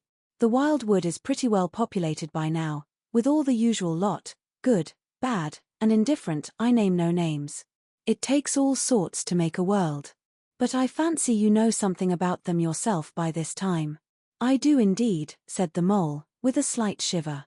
"Well, well," said the Badger, patting him on the shoulder, "it was your first experience of them, you see. They're not so bad really, and we must all live and let live. But I'll pass the word around tomorrow, and I think you'll have no further trouble. Any friend of mine walks where he likes in this country, or I'll know the reason why." When they got back to the kitchen again, they found the Rat walking up and down, very restless. The underground atmosphere was oppressing him and getting on his nerves, and he seemed really to be afraid that the river would run away if he wasn't there to look after it. So he had his overcoat on, and his pistols thrust into his belt again. "Come along, Mole," he said anxiously, as soon as he caught sight of them. "We must get off while it's daylight. Don't want to spend another night in the wildwood again." "It'll be all right, my fine fellow," said the Otter. "I'm coming along with you, and I know every path blindfold, and if there's a head that needs to be punched, you can confidently rely upon me to punch it. You really needn't fret, Ratty," added the Badger placidly. "My passages run further than you think, and I've bolt holes to the edge of the wood in several directions, though I don't care for everybody to know about them. When you really have to go, you shall leave by one of my short cuts. Meantime, make yourself easy, and sit down again." The Rat was nevertheless still anxious to be off and attend to his river, so the Badger, taking up his lantern again, led the way along a damp and airless tunnel that wound and dipped, part vaulted, part hewn through solid rock, for a weary distance that seemed to be miles. At last daylight began to show itself confusedly through tangled growth overhanging the mouth of the passage, and the Badger, bidding them a hasty goodbye, pushed them hurriedly through the opening, made everything look as natural as possible again, with creepers, brushwood, and dead leaves, and retreated. They found themselves standing on the very edge of the wild wood. rocks and brambles and tree roots behind them, confusedly heaped and tangled. In front, a great space of quiet fields, hemmed by lines of hedges black on the snow, and, far ahead, a glint of the familiar old river, while the wintry sun hung red and low on the horizon. The otter, as knowing all the paths, took charge of the party, and they trailed out on a bee-line for a distant stile. Pausing there a moment and looking back, they saw the whole mass of the wild wood, dense, menacing, compact, grimly set in vast white surroundings.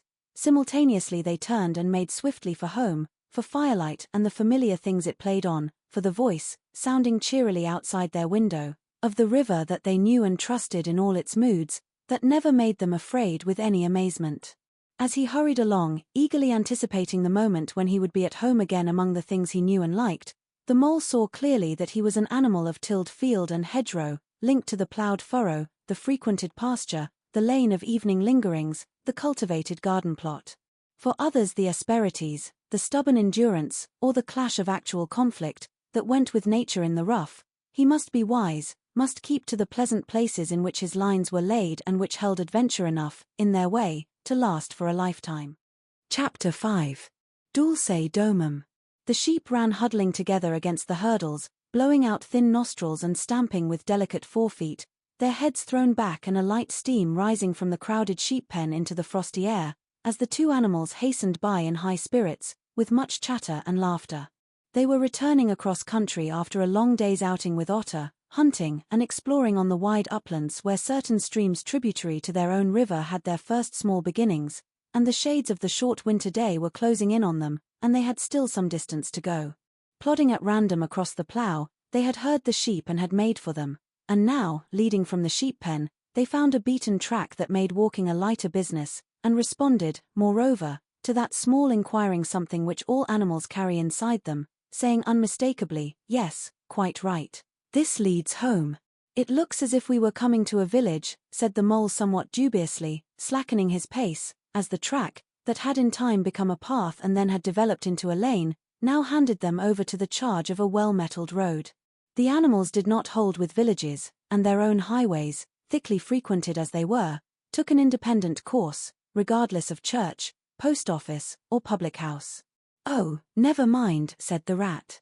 "At this season of the year they're all safe indoors by this time, sitting round the fire, men, women, and children, dogs and cats and all. We shall slip through all right, without any bother or unpleasantness, and we can have a look at them through their windows if you like, and see what they're doing." The rapid nightfall of mid-December had quite beset the little village as they approached it on soft feet over a first thin fall of powdery snow. Little was visible but squares of a dusky orange-red on either side of the street, where the firelight or lamplight of each cottage overflowed through the casements into the dark world without. Most of the low-latticed windows were innocent of blinds, and to the lookers-in from outside, the inmates, gathered round the tea-table, absorbed in handiwork, or talking with laughter and gesture, had each that happy grace which is the last thing the skilled actor shall capture, the natural grace which goes with perfect unconsciousness of observation.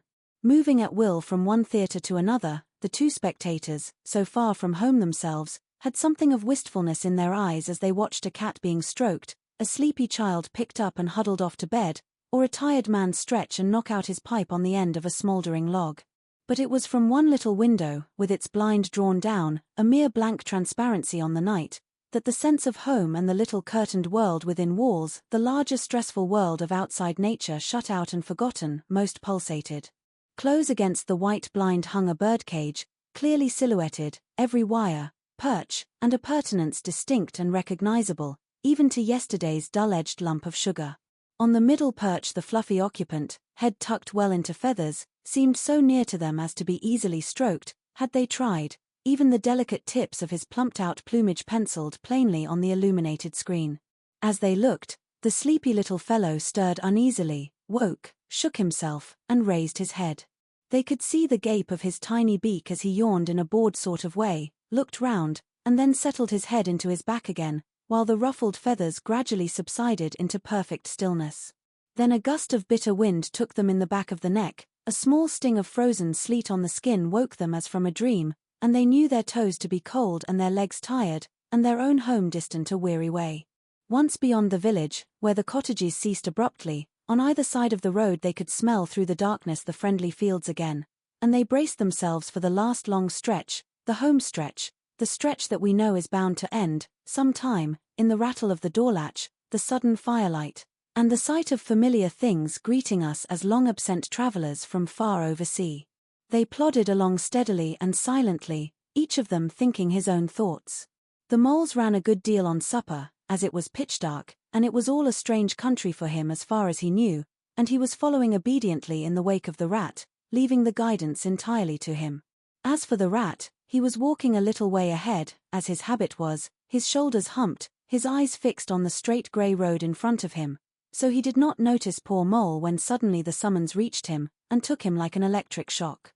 We others, who have long lost the more subtle of the physical senses, have not even proper terms to express an animal's intercommunications with his surroundings, living or otherwise, and have only the word smell, for instance, to include the whole range of delicate thrills which murmur in the nose of the animal night and day, summoning, warning, inciting, repelling.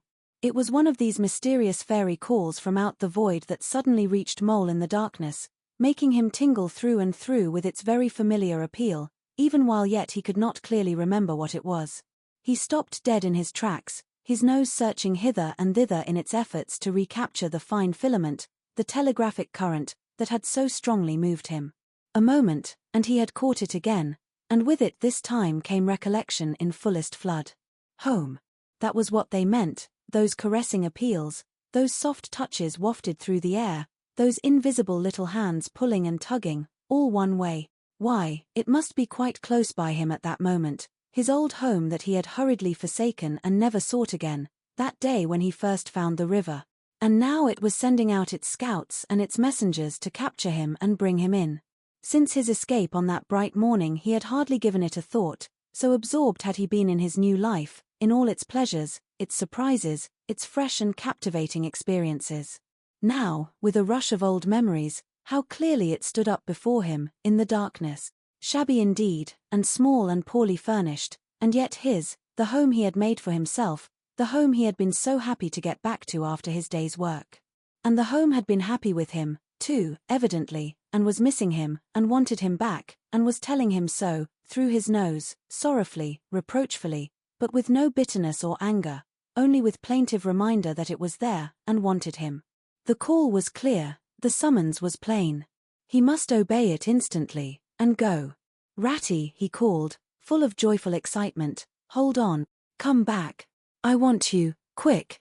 Oh, come along, Mole, do, replied the rat cheerfully, still plodding along. Please stop, Ratty, pleaded the poor Mole, in anguish of heart. You don't understand. It's my home, my old home. I've just come across the smell of it, and it's close by here, really quite close. And I must go to it, I must. Oh, come back, Ratty, please, please come back. The rat was by this time very far ahead, too far to hear clearly what the Mole was calling, too far to catch the sharp note of painful appeal in his voice. And he was much taken up with the weather, for he too could smell something suspiciously like approaching snow. Mole, we mustn't stop now, really, he called back. We'll come for it tomorrow, whatever it is you've found. But I daren't stop now, it's late, and the snow's coming on again, and I'm not sure of the way. And I want your nose, Mole, so come on quick, there's a good fellow. And the rat pressed forward on his way without waiting for an answer.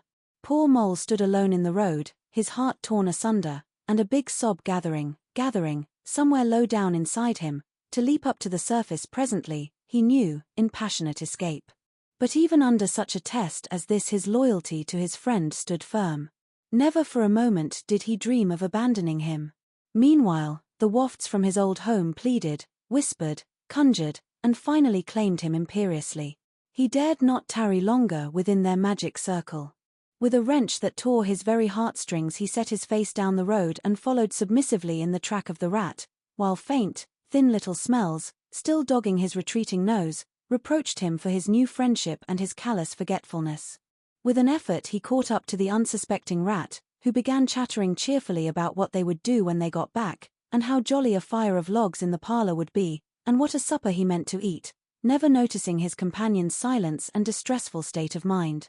At last, however, when they had gone some considerable way further, and were passing some tree stumps at the edge of a copse that bordered the road, he stopped and said kindly, "Look here, Mole old chap, you seem dead tired.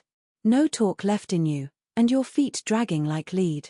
We'll sit down here for a minute and rest. The snow has held off so far, and the best part of our journey is over." The mole subsided forlornly on a tree stump and tried to control himself, for he felt it surely coming. The sob he had fought with so long refused to be beaten. Up and up, it forced its way to the air, and then another, and another, and others thick and fast, till poor Mole at last gave up the struggle, and cried freely and helplessly and openly, now that he knew it was all over and he had lost what he could hardly be said to have found. The rat, astonished and dismayed at the violence of Mole's paroxysm of grief, did not dare to speak for a while. At last he said, very quietly and sympathetically, "What is it, old fellow? Whatever can be the matter? Tell us your trouble, and let me see what I can do." Poor Mole found it difficult to get any words out between the upheavals of his chest that followed one upon another so quickly, and held back speech and choked it as it came. "I know it's a shabby, dingy little place," he sobbed forth at last, brokenly, "not like your cozy quarters, or Toad's beautiful hall, or Badger's great house, but it was my own little home, and I was fond of it, and I went away and forgot all about it, and then I smelt it suddenly on the road, when I called and you wouldn't listen, rat, and everything came back to me with a rush, and I wanted it, oh dear, and when you wouldn't turn back, ratty, and I had to leave it, though I was smelling it all. The time I thought my heart would break, we might have just gone and had one look at it, ratty, only one look, it was close by, but you wouldn't turn back, ratty, you wouldn't turn back. Oh dear, oh dear." Recollection brought fresh waves of sorrow, and sobs again took full charge of him, preventing further speech. The rat stared straight in front of him, saying nothing, only patting Mole gently on the shoulder. After a time he muttered gloomily, "I see it all now. What a pig I have been. A pig, that's me. Just a pig, a plain pig." He waited till Mole's sobs became gradually less stormy and more rhythmical. He waited till at last sniffs were frequent and sobs only intermittent. Then he rose from his seat, and, remarking carelessly, "Well, now we'd really better be getting on," old chap, set off up the road again, over the toilsome way they had come. "Wherever are you, going to, ratty?" cried the tearful Mole, looking up in alarm. "We're going to find that home of yours, old fellow," replied the rat pleasantly, "so you had better come along, for it will take some finding, and we shall want your nose." "Oh, come back, ratty, do," cried the Mole, getting up and hurrying after him. "It's no good, I tell you. It's too late, and too dark, and the place is too far off, and the snow's coming, and I never meant to let you know I was feeling that way about it, it was all an accident and a mistake. And think of Riverbank, and your supper." "Hang Riverbank, and supper too," said the rat heartily. "I tell you, I'm going to find this place now, if I stay out all night. So cheer up, old chap, and take my arm, and we'll very soon be back there again." Still snuffling, pleading, and reluctant, Mole suffered himself to be dragged back along the road by his imperious companion, who by a flow of cheerful talk and anecdote endeavored to beguile his spirits back and make the weary way seem shorter. When at last it seemed to the rat that they must be nearing that part of the road where the Mole had been held up, he said, "Now, no more talking. Business. Use your nose, and give your mind to it." They moved on in silence for some little way, when suddenly the rat was conscious, through his arm that was linked in Mole's, of a faint sort of electric thrill that was passing down that animal's body. Instantly he disengaged himself, fell back a pace, and waited, all attention. The signals were coming through. Mole stood a moment rigid, while his uplifted nose, quivering slightly, felt the air. Then a short, quick run forward, a fault, a check, a try back, and then a slow, steady, confident advance. The rat, much excited, kept close to his heels as the Mole, with something of the air of a sleepwalker, crossed a dry ditch, scrambled through a hedge, and nosed his way over a field open and trackless and bare in the faint starlight. Suddenly, without giving warning, he dived, but the rat was on the alert, and promptly followed him down the tunnel to which his unerring nose had faithfully led him. It was close and airless, and the earthy smell was strong, and it seemed a long time to rat ere the passage ended and he could stand erect and stretch and shake himself. The mole struck a match, and by its light the rat saw that they were standing in an open space, neatly swept and sanded underfoot, and directly facing them was Mole's little front door, with Mole End painted, in Gothic lettering, over the bell-pull at the side. Mole reached down a lantern from a nail on the wall and lit it, and the rat, looking round him, saw that they were in a sort of forecourt. A garden seat stood on one side of the door, and on the other a roller, for the mole, who was a tidy animal when at home, could not stand having his ground kicked up by other animals into little runs that ended in earth heaps. On the walls hung wire baskets with ferns in them, alternating with brackets carrying plaster statuary, Garibaldi, and the infant Samuel, and Queen Victoria, and other heroes of modern Italy. Down on one side of the forecourt ran a skittle alley, with benches along it and little wooden tables marked with rings that hinted at beer mugs. In the middle was a small round pond containing goldfish and surrounded by a cockleshell border. Out of the center of the pond rose a fanciful erection clothed in more cockleshells and topped by a large silvered glass ball that reflected everything all wrong and had a very pleasing effect. Mole's face beamed at the sight of all these objects so dear to him, and he hurried Rat through the door, lit a lamp in the hall, and took one glance round his old home. He saw the dust lying thick on everything, saw the cheerless, deserted look of the long-neglected house, and its narrow, meager dimensions, its worn and shabby contents, and collapsed again on a hall chair, his nose to his paws. "Oh, Ratty," he cried dismally, "why ever did I do it? Why did I bring you to this poor, cold little place, on a night like this, when you might have been at Riverbank by this time, toasting your toes before a blazing fire, with all your own nice things about you?" The rat paid no heed to his doleful self-reproaches. He was running here and there, opening doors, inspecting rooms and cupboards, and lighting lamps and candles and sticking them up everywhere. "What a capital little house this is," he called out cheerily. "So compact. So well planned. Everything here and everything in its place. We'll make a jolly night of it. The first thing we want is a good fire. I'll see to that, I always know where to find things. So this is the parlor? Splendid. Your own idea, those little sleeping bunks in the wall? Capital. Now, I'll fetch the wood and the coals, and you get a duster. Mole, you'll find one in the drawer of the kitchen table and try and smarten things up a bit. Bustle about, old chap." Encouraged by his inspiriting companion, the mole roused himself and dusted and polished with energy and heartiness, while the rat, running to and fro with armfuls of fuel, soon had a cheerful blaze roaring up the chimney. He hailed the mole to come and warm himself, but Mole promptly had another fit of the blues, dropping down on a couch in dark despair and burying his face in his duster. "Rat," he moaned, "how about your supper, you poor, cold, hungry, weary animal? I've nothing to give you, nothing, not a crumb." "What a fellow you are for giving in," said the rat reproachfully. "Why, only just now I saw a sardine opener on the kitchen dresser, quite distinctly, and everybody knows that means there are sardines about somewhere in the neighborhood. Rouse yourself. Pull yourself together, and come with me and forage." They went and foraged accordingly, hunting through every cupboard and turning out every drawer. The result was not so very depressing after all, though of course it might have been better: a tin of sardines, a box of Captain's biscuits, nearly full, and a German sausage encased in silver paper. "There's a banquet for you," observed the rat, as he arranged the table. "I know some animals who would give their ears to be sitting down to supper with us tonight." "No bread," groaned the mole dolorously. "No butter, no pâté de foie gras, no champagne," continued the rat, grinning. "And that reminds me, what's that little door at the end of the passage? Your cellar, of course. Every luxury in this house. Just you wait a minute." He made for the cellar door, and presently reappeared, somewhat dusty, with a bottle of beer in each paw and another under each arm. "Self-indulgent beggar you seem to be, Mole," he observed. "Deny yourself nothing. This is really the jolliest little place I ever was in.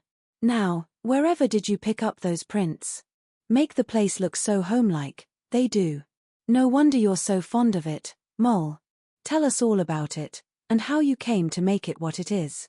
Then, while the rat busied himself fetching plates, and knives, and forks, and mustard which he mixed in an egg cup, the mole, his bosom still heaving with the stress of his recent emotion, related, somewhat shyly at first, but with more freedom as he warmed to his subject, how this was planned, and how that was thought out, and how this was got through a windfall from an aunt, and that was a wonderful find and a bargain, and this other thing was bought out of laborious savings and a certain amount of going without. His spirits finally quite restored, he must needs go and caress his possessions, and take a lamp and show off their points to his visitor and expatiate on them, quite forgetful of the supper they both so much needed. Rat, who was desperately hungry but strove to conceal it, nodding seriously, examining with a puckered brow, and saying, "Wonderful, and most remarkable," at intervals, when the chance for an observation was given him.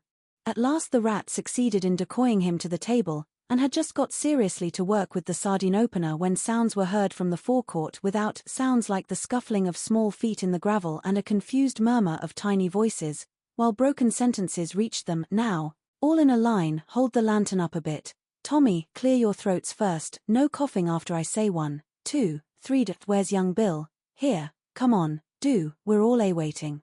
"What's up?" inquired the rat, pausing in his labors. "I think it must be the field mice," replied the mole, with a touch of pride in his manner.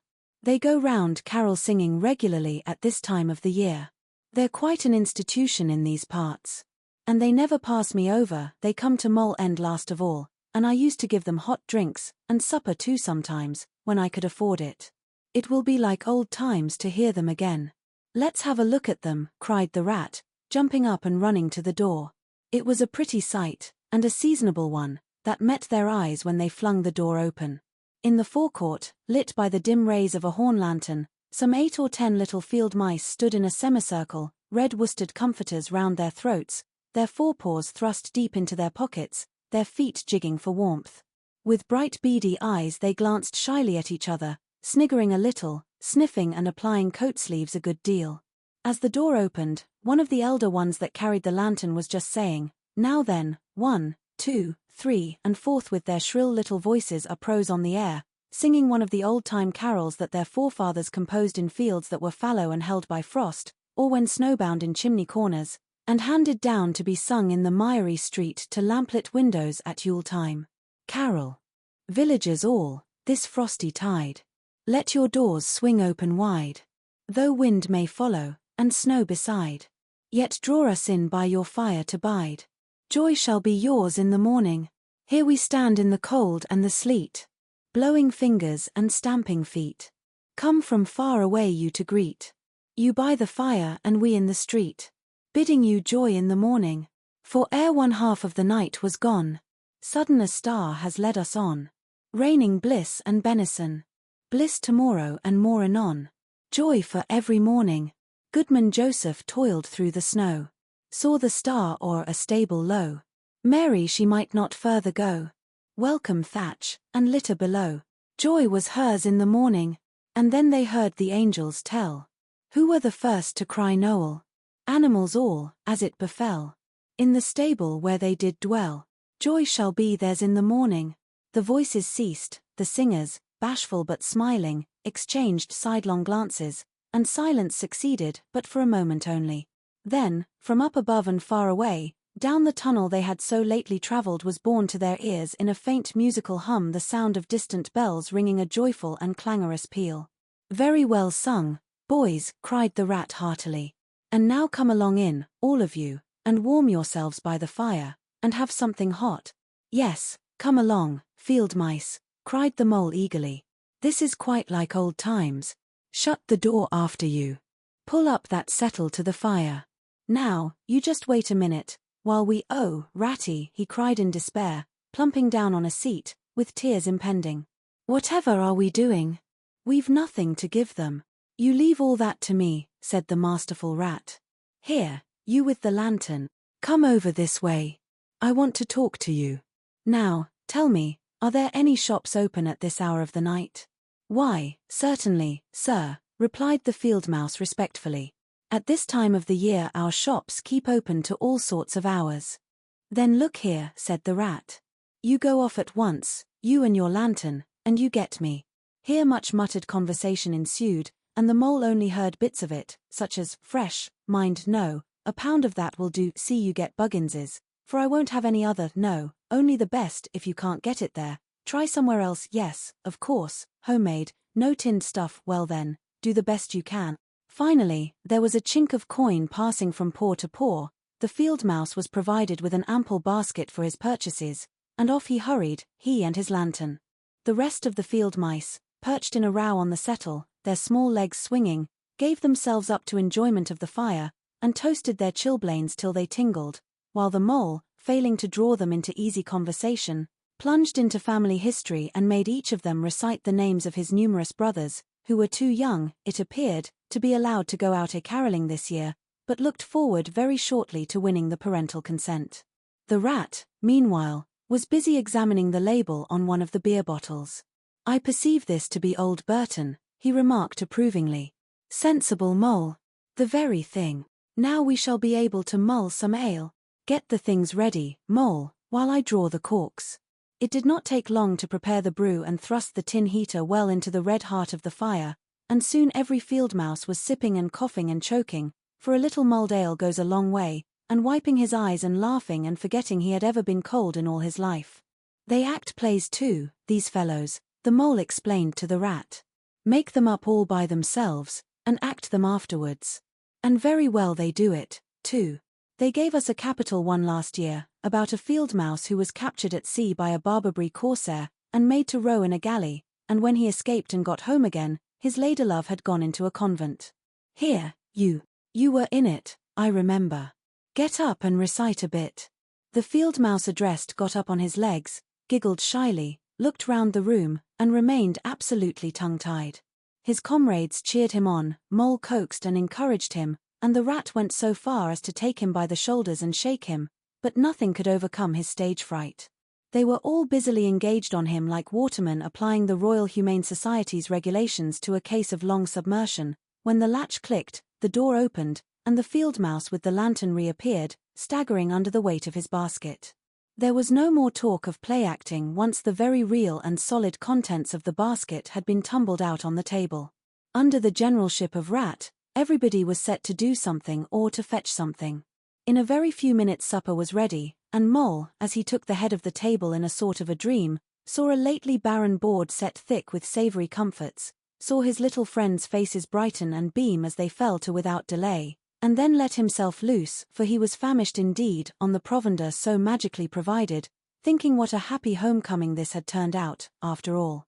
As they ate, they talked of old times, and the field mice gave him the local gossip up to date, and answered as well as they could the 100 questions he had to ask them. The rat said little or nothing, only taking care that each guest had what he wanted, and plenty of it, and that Mole had no trouble or anxiety about anything. They clattered off at last, very grateful and showering wishes of the season, with their jacket pockets stuffed with remembrances for the small brothers and sisters at home. When the door had closed on the last of them and the chink of the lanterns had died away, Mole and Rat kicked the fire up, drew their chairs in, brewed themselves a last nightcap of mulled ale, and discussed the events of the long day. At last the Rat, with a tremendous yawn, said, "Mole, old chap, I'm ready to drop. Sleepy is simply not the word. That your own bunk over on that side. Very well, then, I'll take this. What a ripping little house this is. Everything's so handy." He clambered into his bunk and rolled himself well up in the blankets, and slumber gathered him forthwith, as a swathe of barley is folded into the arms of the reaping machine. The weary Mole also was glad to turn in without delay, and soon had his head on his pillow, in great joy and contentment. But ere he closed his eyes he let them wander round his old room, mellow in the glow of the firelight that played or rested on familiar and friendly things which had long been unconsciously a part of him, and now smilingly received him back, without rancour. He was now in just the frame of mind that the tactful Rat had quietly worked to bring about in him.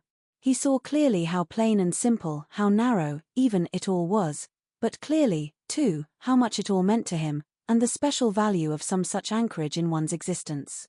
He did not at all want to abandon the new life and its splendid spaces, to turn his back on sun and air and all they offered him and creep home and stay there. The upper world was all too strong, it called to him still, even down there, and he knew he must return to the larger stage. But it was good to think he had this to come back to, this place which was all his own, these things which were so glad to see him again and could always be counted upon for the same simple welcome. Chapter 6. Mr. Toad. It was a bright morning in the early part of summer, the river had resumed its wonted banks and its accustomed pace, and a hot sun seemed to be pulling everything green and bushy and spiky up out of the earth towards him, as if by strings. The mole and the water rat had been up since dawn, very busy on matters connected with boats and the opening of the boating season, painting and varnishing, mending paddles, repairing cushions, hunting for missing boat hooks, and so on, and were finishing breakfast in their little parlor and eagerly discussing their plans for the day, when a heavy knock sounded at the door. "Bother," said the rat, all over egg. "See who it is, Mole, like a good chap, since you've finished." The mole went to attend the summons, and the rat heard him utter a cry of surprise. Then he flung the parlor door open, and announced with much importance, "Mr. Badger." This was a wonderful thing, indeed, that the badger should pay a formal call on them, or indeed on anybody. He generally had to be caught, if you wanted him badly, as he slipped quietly along a hedgerow of an early morning or a late evening, or else hunted up in his own house in the middle of the wood, which was a serious undertaking. The badger strode heavily into the room, and stood looking at the two animals with an expression full of seriousness. The rat let his egg spoon fall on the tablecloth, and sat open-mouthed. "The hour has come," said the badger at last with great solemnity. "What hour?" asked the rat uneasily, glancing at the clock on the mantelpiece. "Whose hour, you should rather say," replied the badger. "Why, Toad's hour. The hour of Toad. I said I would take him in hand as soon as the winter was well over, and I'm going to take him in hand today." "Toad's hour, of course," cried the mole delightedly. "Hooray!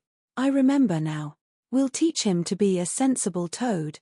This very morning," continued the badger, taking an armchair, "as I learnt last night from a trustworthy source, another new and exceptionally powerful motor car will arrive at Toad Hall on approval or return. At this very moment, perhaps, Toad is busy arraying himself in those singularly hideous habiliments so dear to him, which transform him from a, comparatively, good-looking toad into an object which throws any decent-minded animal that comes across it into a violent fit. We must be up and doing, ere it is too late. You two animals will accompany me instantly to Toad Hall, and the work of rescue shall be accomplished." "Right you are," cried the rat, starting up. "We'll rescue the poor unhappy animal. We'll convert him. He'll be the most converted toad that ever was before we've done with him." They set off up the road on their mission of mercy, Badger leading the way.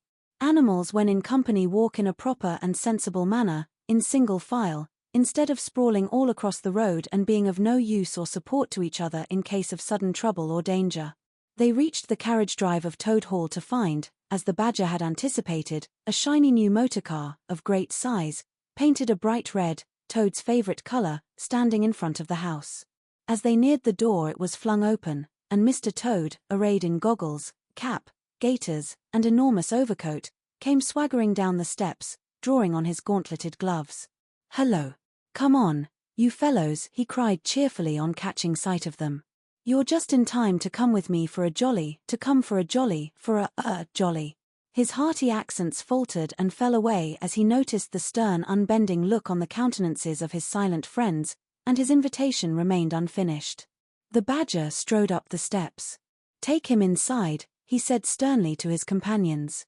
Then, as Toad was hustled through the door, struggling and protesting, he turned to the chauffeur in charge of the new motor car. "I'm afraid you won't be wanted today," he said. "Mr. Toad has changed his mind.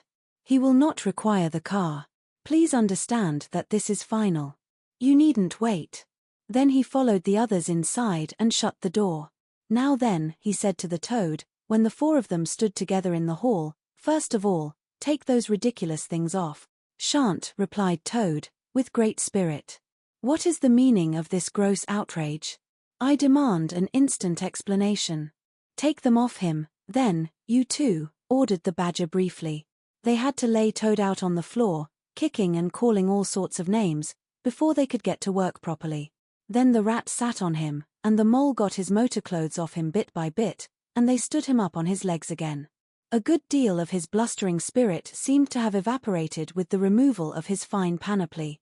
Now that he was merely Toad, and no longer the terror of the highway, he giggled feebly and looked from one to the other appealingly, seeming quite to understand the situation.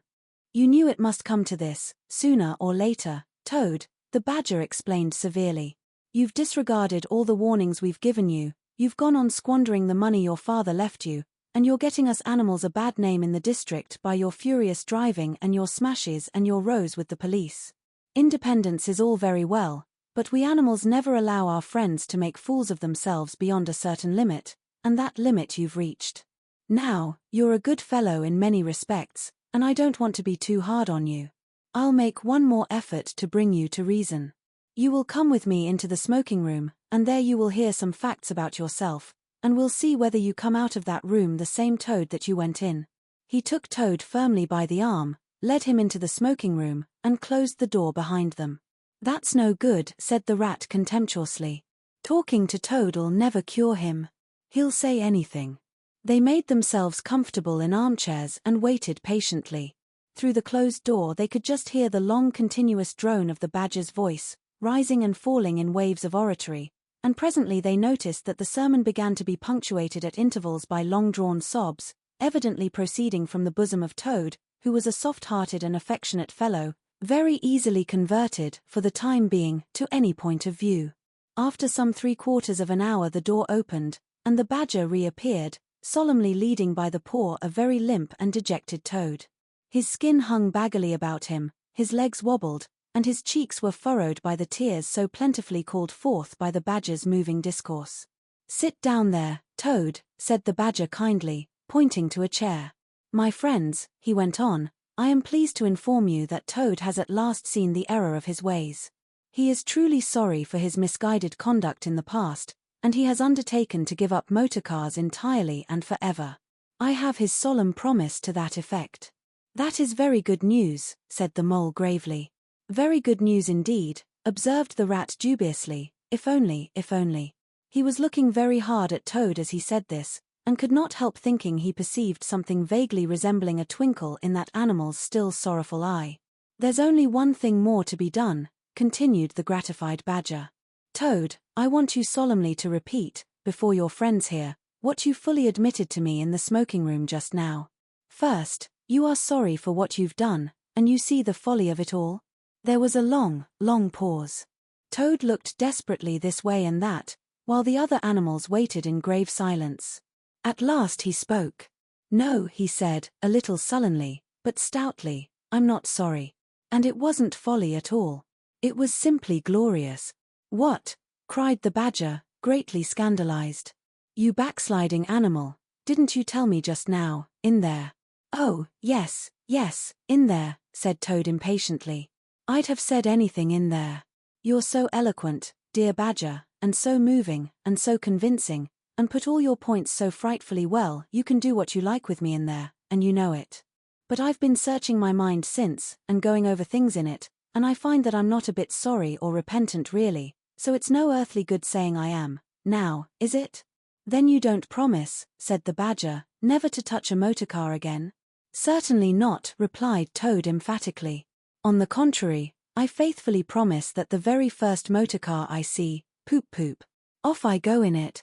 "Told you so, didn't I?" observed the rat to the mole. "Very well, then," said the badger firmly, rising to his feet. "Since you won't yield to persuasion, we'll try what force can do. I feared it would come to this all along. You've often asked us three to come and stay with you, Toad, in this handsome house of yours. Well, now we're going to. When we've converted you to a proper point of view we may quit, but not before. Take him upstairs, you two, and lock him up in his bedroom, while we arrange matters between ourselves. It's for your own good, Toady, you know," said the rat kindly, as Toad, kicking and struggling, was hauled up the stairs by his two faithful friends. "Think what fun we shall all have together, just as we used to, when you've quite got over this painful attack of yours. We'll take great care of everything for you till you're well, Toad," said the mole, "and we'll see your money isn't wasted, as it has been. No more of those regrettable incidents with the police, Toad," said the rat, as they thrust him into his bedroom. "And no more weeks in hospital, being ordered about by female nurses, Toad," added the mole, turning the key on him. They descended the stair, Toad shouting abuse at them through the keyhole, and the three friends then met in conference on the situation. "It's going to be a tedious business," said the badger, sighing. "I've never seen Toad so determined. However, we will see it out. He must never be left an instant unguarded. We shall have to take it in turns to be with him, till the poison has worked itself out of his system. They arranged watches accordingly. Each animal took it in turns to sleep in Toad's room at night, and they divided the day up between them. At first Toad was undoubtedly very trying to his careful guardians. When his violent paroxysms possessed him, he would arrange bedroom chairs in rude resemblance of a motor car and would crouch on the foremost of them, bent forward and staring fixedly ahead, making uncouth and ghastly noises, till the climax was reached, when, turning a complete somersault, he would lie prostrate amidst the ruins of the chairs, apparently completely satisfied for the moment. As time passed, however, these painful seizures grew gradually less frequent, and his friends strove to divert his mind into fresh channels. But his interest in other matters did not seem to revive, and he grew apparently languid and depressed. One fine morning the rat, whose turn it was to go on duty, went upstairs to relieve Badger, whom he found fidgeting to be off and stretch his legs in a long ramble round his wood and down his earths and burrows. Toad's still in bed, he told the rat, outside the door.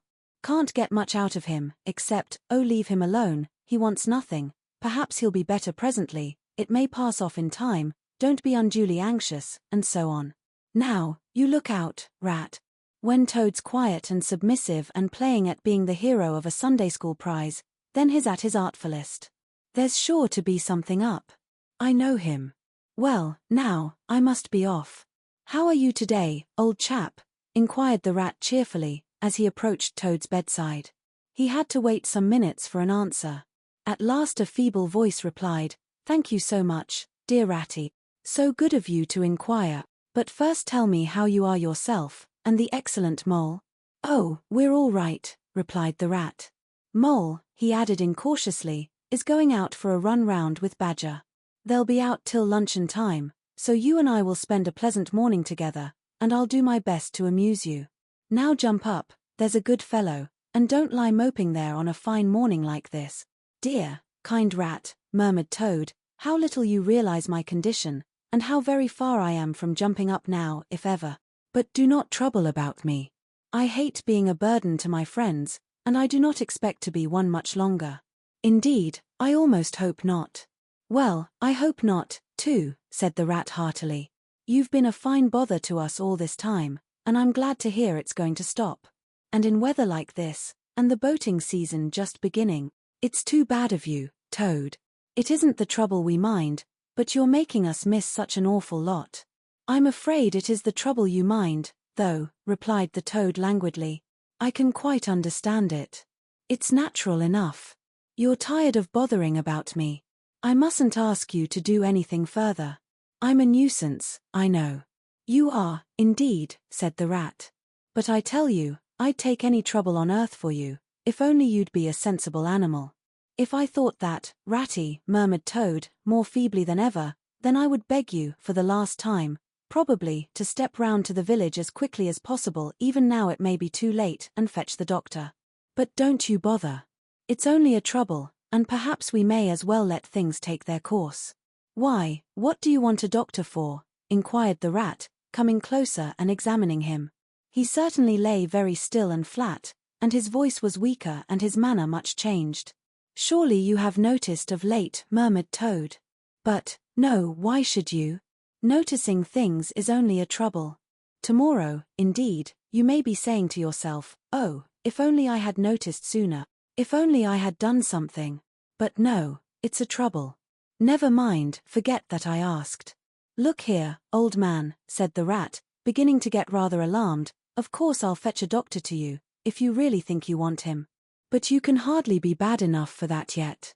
Let's talk about something else."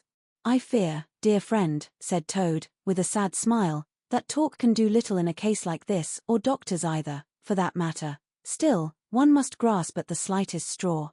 And, by the way, while you are about it, I hate to give you additional trouble, but I happen to remember that you will pass the door. Would you mind at the same time asking the lawyer to step up? It would be a convenience to me, and there are moments, perhaps I should say there is a moment, when one must face disagreeable tasks, at whatever cost to exhausted nature." "A lawyer? Oh, he must be really bad," the affrighted rat said to himself, as he hurried from the room, not forgetting, however, to lock the door carefully behind him. Outside, He stopped to consider. The other two were far away, and he had no one to consult. It's best to be on the safe side, he said, on reflection. I've known Toad fancy himself frightfully bad before, without the slightest reason, but I've never heard him ask for a lawyer. If there's nothing really the matter, the doctor will tell him he's an old ass, and cheer him up, and that will be something gained. I'd better humor him and go, it won't take very long. So he ran off to the village on his errand of mercy. The Toad, who had hopped lightly out of bed as soon as he heard the key turned in the lock, watched him eagerly from the window till he disappeared down the carriage drive. Then, laughing heartily, he dressed as quickly as possible in the smartest suit he could lay hands on at the moment, filled his pockets with cash which he took from a small drawer in the dressing table, and next, knotting the sheets from his bed together and tying one end of the improvised rope round the central mullion of the handsome Tudor window which formed such a feature of his bedroom, he scrambled out, slid lightly to the ground, and, taking the opposite direction to the Rat, marched off. Light-heartedly, whistling a merry tune. It was a gloomy luncheon for Rat when the Badger and the Mole at length returned, and he had to face them at table with his pitiful and unconvincing story. The Badger's caustic, not to say brutal, remarks may be imagined, and therefore passed over, but it was painful to the Rat that even the Mole, though he took his friend's side as far as possible, could not help saying, "You've been a bit of a duffer this time, Rat." Toad, too, of all animals. "He did it awfully well," said the crestfallen Rat. "He did you awfully well," rejoined the Badger hotly. "However, talking won't mend matters. He's got clear away for the time, that's certain, and the worst of it is, he'll be so conceited with what he'll think is his cleverness that he may commit any folly. One comfort is, we're free now, and needn't waste any more of our precious time doing Centrigo. But we'd better continue to sleep at Toad Hall for a while longer. Toad may be brought back at any moment on a stretcher, or between two policemen." So spoke the Badger, not knowing what the future held in store, or how much water, and of how turbid a character, was to run under bridges before Toad should sit at ease again in his ancestral hall. Meanwhile, Toad, gay and irresponsible, was walking briskly along the high road, some miles from home. At first he had taken bypaths, and crossed many fields, and changed his course several times, in case of pursuit, but now, feeling by this time safe from recapture, and the sun smiling brightly on him, and all nature joining in a chorus of approval to the song of self-praise that his own heart was singing to him, he almost danced along the road in his satisfaction and conceit. "Smart piece of work that," he remarked to himself chuckling. "Brain against brute force, and brain came out on the top as it's bound to do. Poor old Ratty. My, won't he catch it when the Badger gets back? A worthy fellow, Ratty, with many good qualities, but very little intelligence and absolutely no education. I must take him in hand some day, and see if I can make something of him."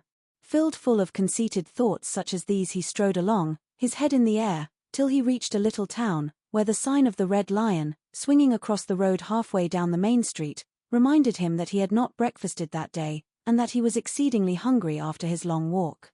He marched into the inn, ordered the best luncheon that could be provided at so short a notice, and sat down to eat it in the coffee-room. He was about halfway through his meal when an only too familiar sound, approaching down the street, made him start and fall trembling all over. The poop-poop drew nearer and nearer, the car could be heard to turn into the inn-yard and come to a stop, and Toad had to hold on to the leg of the table to conceal his overmastering emotion. Presently the party entered the coffee-room, hungry, talkative, and gay, voluble on their experiences of the morning and the merits of the chariot that had brought them along so well. Toad listened eagerly, all ears, for a time. At last he could stand it no longer. He slipped out of the room quietly, paid his bill at the bar, and as soon as he got outside sauntered round quietly to the inn-yard. "There cannot be any harm," he said to himself, "in my only just looking at it." The car stood in the middle of the yard, quite unattended, the stable helps and other hangers-on being all at their dinner. Toad walked slowly round it, inspecting, criticizing, musing deeply. "I wonder," he said to himself presently, "I wonder if this sort of car starts easily." Next moment, hardly knowing how it came about, he found he had hold of the handle and was turning it. As the familiar sound broke forth, the old passion seized on Toad and completely mastered him, body and soul. As if in a dream he found himself, somehow, seated in the driver's seat. As if in a dream, He pulled the lever and swung the car round the yard and out through the archway, and, as if in a dream, all sense of right and wrong, all fear of obvious consequences, seemed temporarily suspended. He increased his pace, and as the car devoured the street and leapt forth on the high road through the open country, he was only conscious that he was Toad once more, Toad at his best and highest, Toad the terror, the traffic queller, the lord of the lone trail, before whom all must give way or be smitten into nothingness and everlasting night. He chanted as he flew, and the car responded with sonorous drone. The miles were eaten up under him as he sped he knew not whither, fulfilling his instincts, living his hour, reckless of what might come to him. To my mind, observed the chairman of the bench of magistrates cheerfully, the only difficulty that presents itself in this otherwise very clear case is, how we can possibly make it sufficiently hot for the incorrigible rogue and hardened ruffian whom we see cowering in the dock before us. Let me see, he has been found guilty, on the clearest evidence, first, of stealing a valuable motor car, secondly, of driving to the public danger, and, thirdly, of gross impertinence to the rural police. Mr. Clerk, will you tell us, please, what is the very stiffest penalty we can impose for each of these offences? Without, of course, giving the prisoner the benefit of any doubt, because there isn't any. The clerk scratched his nose with his pen.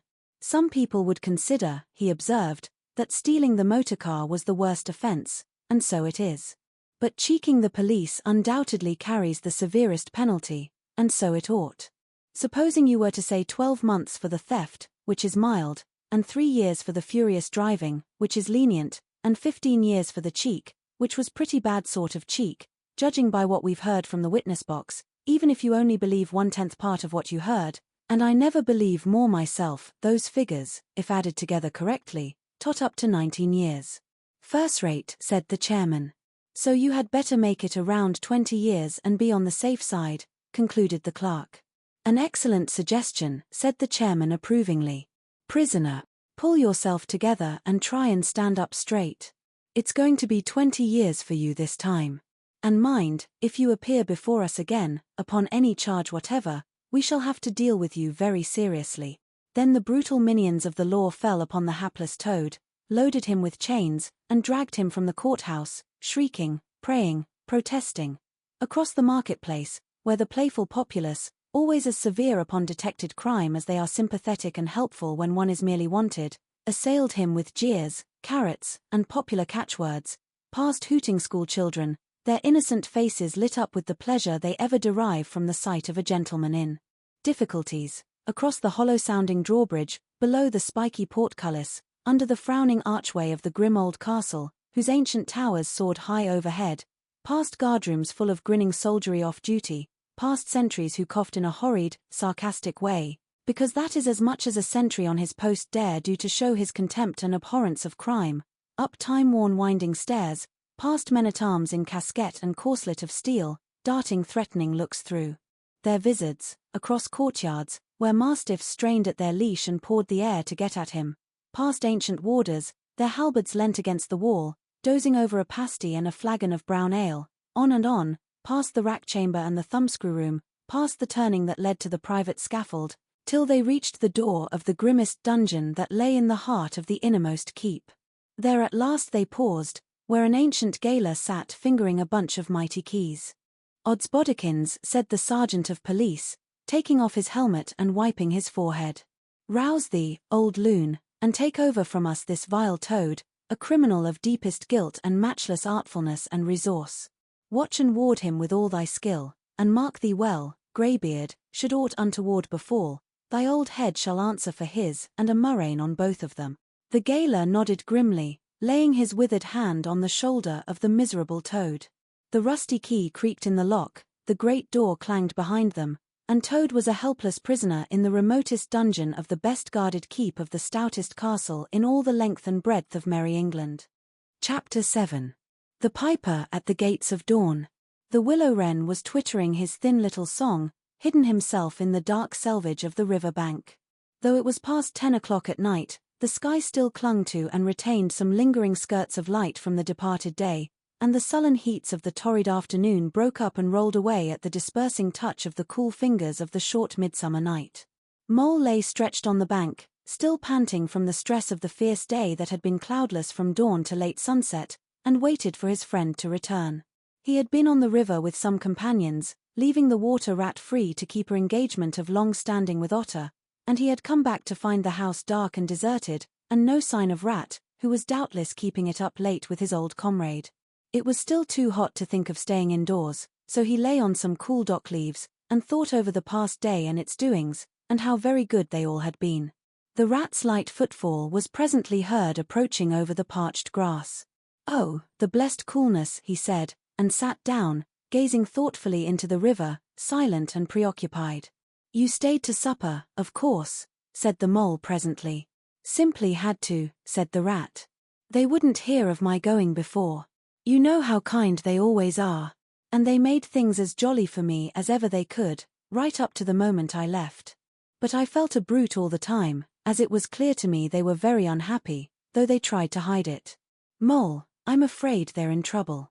Little Portly is missing again, and you know what a lot his father thinks of him, though he never says much about it." "What, that child?" said the mole lightly. "Well, suppose he is, why worry about it? He's always straying off and getting lost, and turning up again, he's so adventurous. But no harm ever happens to him. Everybody hereabouts knows him and likes him, just as they do old Otter, and you may be sure some animal or other will come across him and bring him back again all right.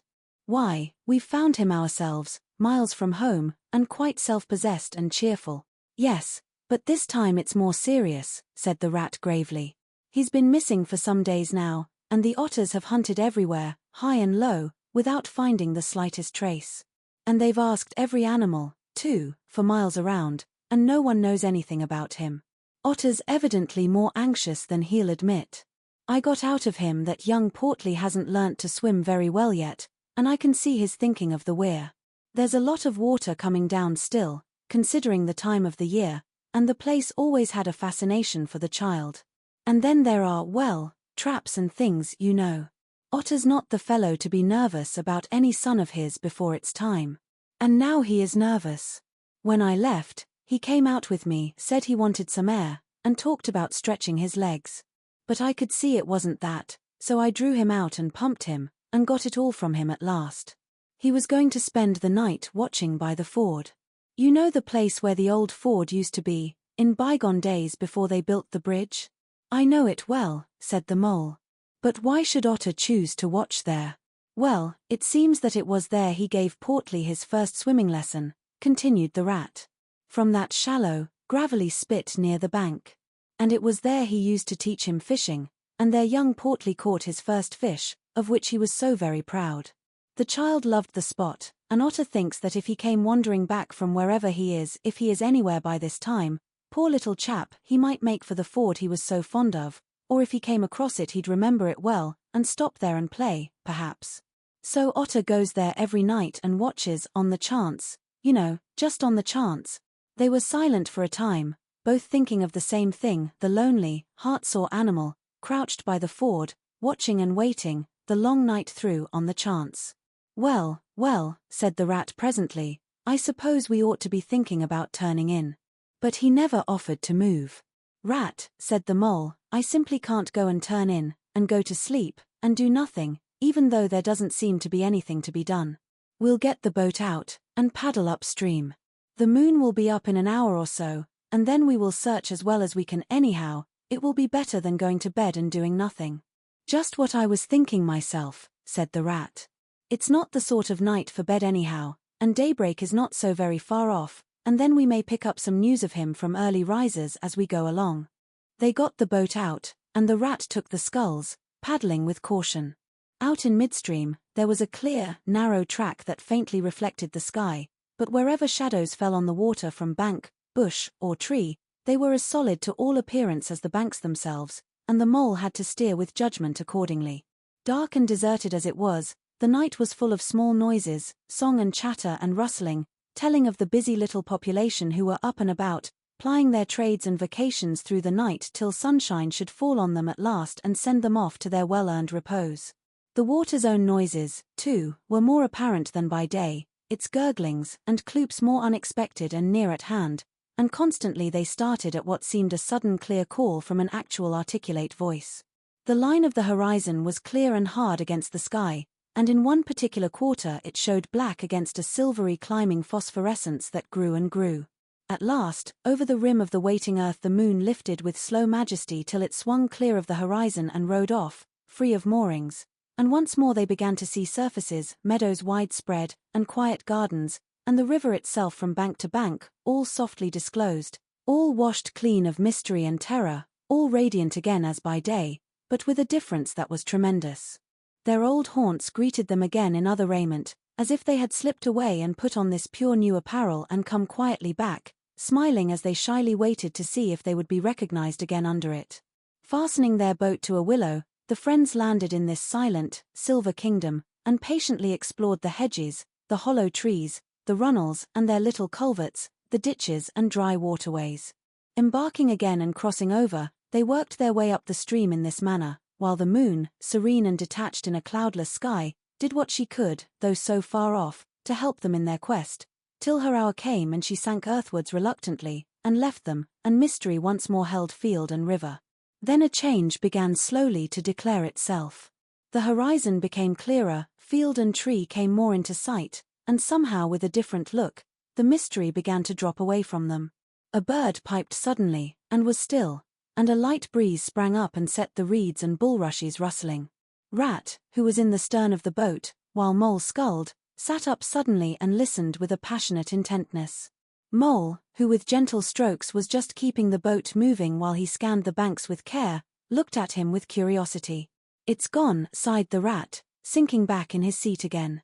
"So beautiful and strange and new. Since it was to end so soon, I almost wish I had never heard it.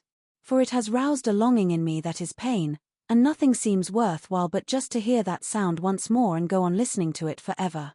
No. There it is again," he cried, alert once more. Entranced, he was silent for a long space, spellbound. "Now it passes on and I begin to lose it," he said presently. "Oh Mole! The beauty of it! The merry bubble and joy, the thin, clear, happy call of the distant piping. Such music I never dreamed of, and the call in it is stronger even than the music is sweet. Row on, Mole, row. For the music and the call must be for us." The Mole, greatly wondering, obeyed. "I hear nothing myself," he said, "but the wind playing in the reeds and rushes and osiers." The rat never answered, if indeed he heard. Rapt, transported, trembling, he was possessed in all his senses by this new divine thing that caught up his helpless soul and swung and dandled it, a powerless but happy infant in a strong sustaining grasp. In silence Mole rowed steadily, and soon they came to a point where the river divided, a long backwater branching off to one side. With a slight movement of his head Rat, who had long dropped the rudder lines, directed the rower to take the backwater. The creeping tide of light gained and gained, and now they could see the color of the flowers that gemmed the water's edge. "Clearer and nearer still," cried the rat joyously. "Now you must surely hear it. Ah, at last I see you do." Breathless and transfixed the Mole stopped rowing as the liquid run of that glad piping broke on him like a wave, caught him up, and possessed him utterly. He saw the tears on his comrade's cheeks, and bowed his head and understood. For a space they hung there, brushed by the purple loosestrife that fringed the bank, then the clear imperious summons that marched hand in hand with the intoxicating melody imposed its will on Mole, and mechanically he bent to his oars again. And the light grew steadily stronger, but no birds sang as they were wont to do at the approach of dawn, and but for the heavenly music all was marvelously still. On either side of them, as they glided onwards, the rich meadowgrass seemed that morning of a freshness and a greenness unsurpassable. Never had they noticed the roses so vivid, the willow herb so riotous, the meadowsweet so odorous and pervading. Then the murmur of the approaching weir began to hold the air, and they felt a consciousness that they were nearing the end, whatever it might be, that surely awaited their expedition. A wide half-circle of foam and glinting lights and shining shoulders of green water, the great weir closed the backwater from bank to bank, troubled all the quiet surface with twirling eddies and floating foam streaks, and deadened all other sounds with its solemn and soothing rumble. In midmost of the stream, embraced in the weir's shimmering arm spread, a small island lay anchored, fringed close with willow and silver birch and alder.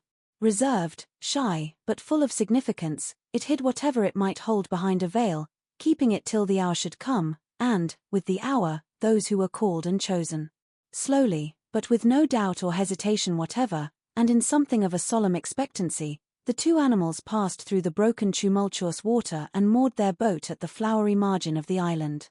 In silence they landed, and pushed through the blossom and scented herbage and undergrowth that led up to the level ground, till they stood on a little lawn of a marvelous green, set round with nature's own orchard trees, crabapple, wild cherry, and sloe.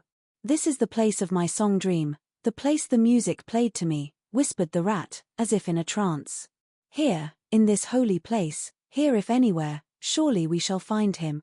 Then suddenly the mole felt a great awe fall upon him, an awe that turned his muscles to water, bowed his head, and rooted his feet to the ground.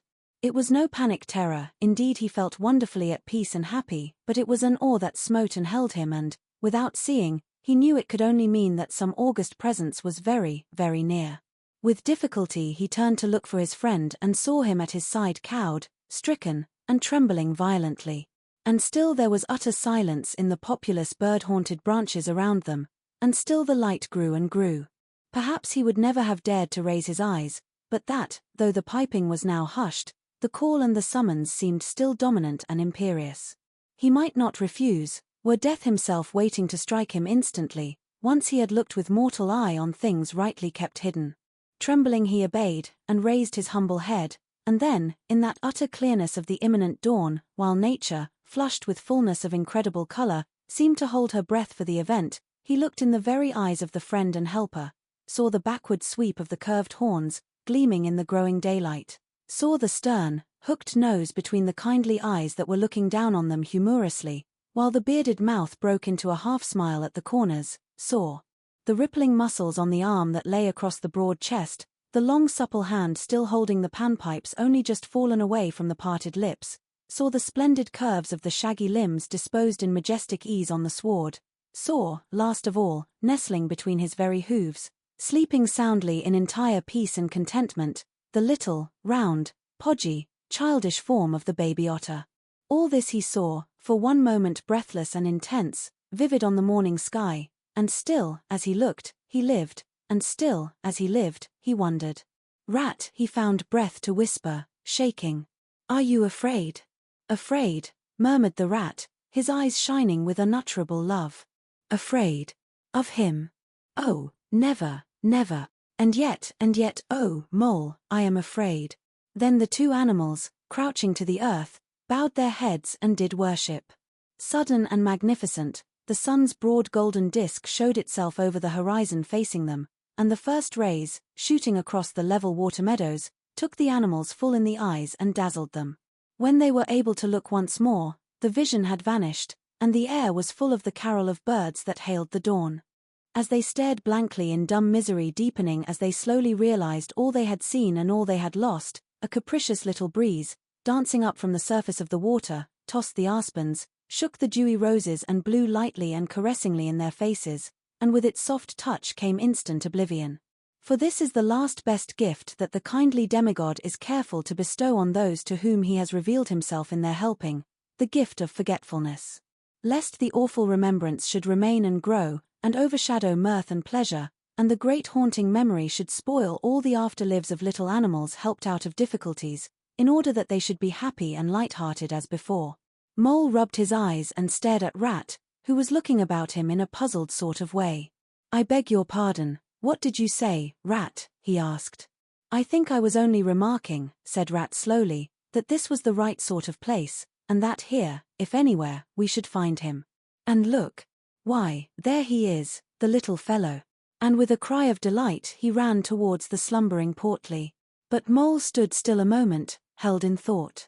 As one wakened suddenly from a beautiful dream, who struggles to recall it, and can recapture nothing but a dim sense of the beauty of it, the beauty, till that, too, fades away in its turn, and the dreamer bitterly accepts the hard, cold waking and all its penalties. So Mole, after struggling with his memory for a brief space, shook his head sadly and followed the rat. Portly woke up with a joyous squeak, and wriggled with pleasure at the sight of his father's friends, who had played with him so often in past days. In a moment, however, his face grew blank, and he fell to hunting round in a circle with pleading whine.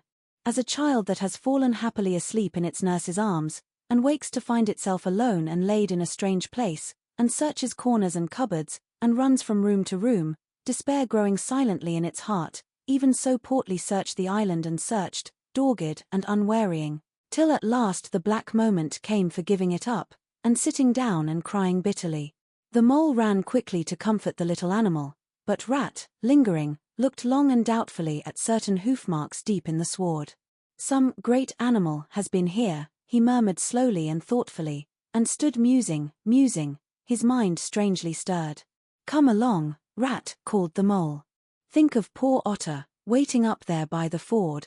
Portly had soon been comforted by the promise of a treat, a jaunt on the river in Mr. Rat's reel boat, and the two animals conducted him to the water's side, placed him securely between them in the bottom of the boat, and paddled off down the backwater. The sun was fully up by now, and hot on them, birds sang lustily and without restraint, and flowers smiled and nodded from either bank, but somehow, so thought the animals, with less of richness and blaze of color than they seemed to remember seeing quite recently somewhere, they wondered where. The main river reached again, they turned the boat's head upstream, towards the point where they knew their friend was keeping his lonely vigil. As they drew near the familiar ford, the mole took the boat into the bank, and they lifted Portly out and set him on his legs on the towpath, gave him his marching orders and a friendly farewell pat on the back, and shoved out into midstream. They watched the little animal as he waddled along the path contentedly and with importance, watched him till they saw his muzzle suddenly lift and his waddle break into a clumsy amble as he quickened his pace with shrill whines and wriggles of recognition. Looking up the river, they could see Otter start up, tense and rigid, from out of the shallows where he crouched in dumb patience, and could hear his amazed and joyous bark as he bounded up through the osiers onto the path. Then the mole, with a strong pull on one oar, swung the boat round and let the full stream bear them down again whither it would, their quest now happily ended. "I feel strangely tired, Rat," said the mole, leaning wearily over his oars as the boat drifted. "It's being up all night, you'll say, perhaps, but that's nothing. We do as much half the nights of the week, at this time of the year. No, I feel as if I had been through something very exciting and rather terrible, and it was just over, and yet nothing particular has happened. Or something very surprising and splendid and beautiful," murmured the Rat, leaning back and closing his eyes. "I feel just as you do, Mole, simply dead tired, though not body tired. It's lucky we've got the stream with us, to take us home. Isn't it jolly to feel the sun again, soaking into one's bones, and hark to the wind playing in the reed? It's like music, faraway music," said the Mole nodding drowsily. "So I was thinking," murmured the Rat, dreamful and languid. "Dance music, the lilting sort that runs on without a stop but with words in it, too. It passes into words and out of them again, I catch them at intervals, then it is dance music once more, and then nothing but the reed's soft thin whispering." "You hear better than I," said the Mole sadly. "I cannot catch the words." "Let me try and give you them," said the Rat softly, his eyes still closed. "Now it is turning into words again, faint but clear, lest thee or should dwell and turn your frolic to fret. You shall look on my power at the helping hour, but then you shall forget. Now the reeds take it up, forget, forget, they sigh, and it dies away in a rustle and a whisper. Then the voice returns. Lest limbs be reddened and rent, I spring the trap that is set. As I loose the snare, you may glimpse me there, for surely you shall forget. Row nearer, Mole, nearer to the reeds. It is hard to catch, and grows each minute fainter. Helper and healer, I cheer, small waifs in the woodland wet, strays I find in it, wounds I bind in it, bidding them all forget. Nearer, Mole, nearer. No, it is no good, the song has died away into reed talk. But what do the words mean? Asked the wondering Mole. That I do not know, said the Rat simply. I passed them on to you as they reached me. Ah, now they return again, and this time full and clear. This time, at last, it is the real, the unmistakable thing, simple, passionate, perfect. Well, let's have it, then, said the Mole, after he had waited patiently for a few minutes, half dozing in the hot sun. But no answer came. He looked, and understood the silence. With a smile of much happiness on his face, and something of a listening look still lingering there, the weary Rat was fast asleep. Chapter 8. Toad's Adventures. When Toad found himself immured in a dank and noisome dungeon, and knew that all the grim darkness of a medieval fortress lay between him and the outer world of sunshine and well-metalled high roads where he had lately been so happy, disporting himself as if he had bought up every road in England, he flung himself at full length on the floor, and shed bitter tears, and abandoned himself to dark despair. "This is the end of everything," he said, "at least it is the end of the career of Toad, which is the same thing. The popular and handsome Toad, the rich and hospitable Toad, the Toad so free and careless and debonair. How can I hope to be ever set at large again," he said, "who have been imprisoned so justly for stealing so handsome a motor car in such an audacious manner, and for such lurid and imaginative cheek, bestowed upon such a number of fat, red-faced policemen?" Here his sobs choked him.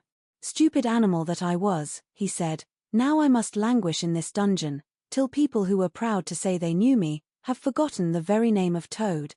O wise old badger," he said, "O clever, intelligent rat and sensible mole, what sound judgments, what a knowledge of men and matters you possess. O unhappy and forsaken Toad." With lamentations such as these he passed his days and nights for several weeks, refusing his meals or intermediate light refreshments, though the grim and ancient gaoler, knowing that Toad's pockets were well lined, frequently pointed out that many comforts, and indeed luxuries, could by arrangement be sent in, at a price, from outside. Now the gaoler had a daughter, a pleasant wench and good-hearted, who assisted her father in the lighter duties of his post. She was particularly fond of animals, and, besides her canary, whose cage hung on a nail in the massive wall of the keep by day, to the great annoyance of prisoners who relished an after-dinner nap, and was shrouded in an antimacassar on the parlor table at night, she kept several piebald mice and a restless revolving squirrel. This kind-hearted girl, pitying the misery of Toad, said to her father one day, "Father, I can't bear to see that poor beast so unhappy, and getting so thin. You let me have the managing of him. You know how fond of animals I am. I'll make him eat from my hand, and sit up, and do all sorts of things."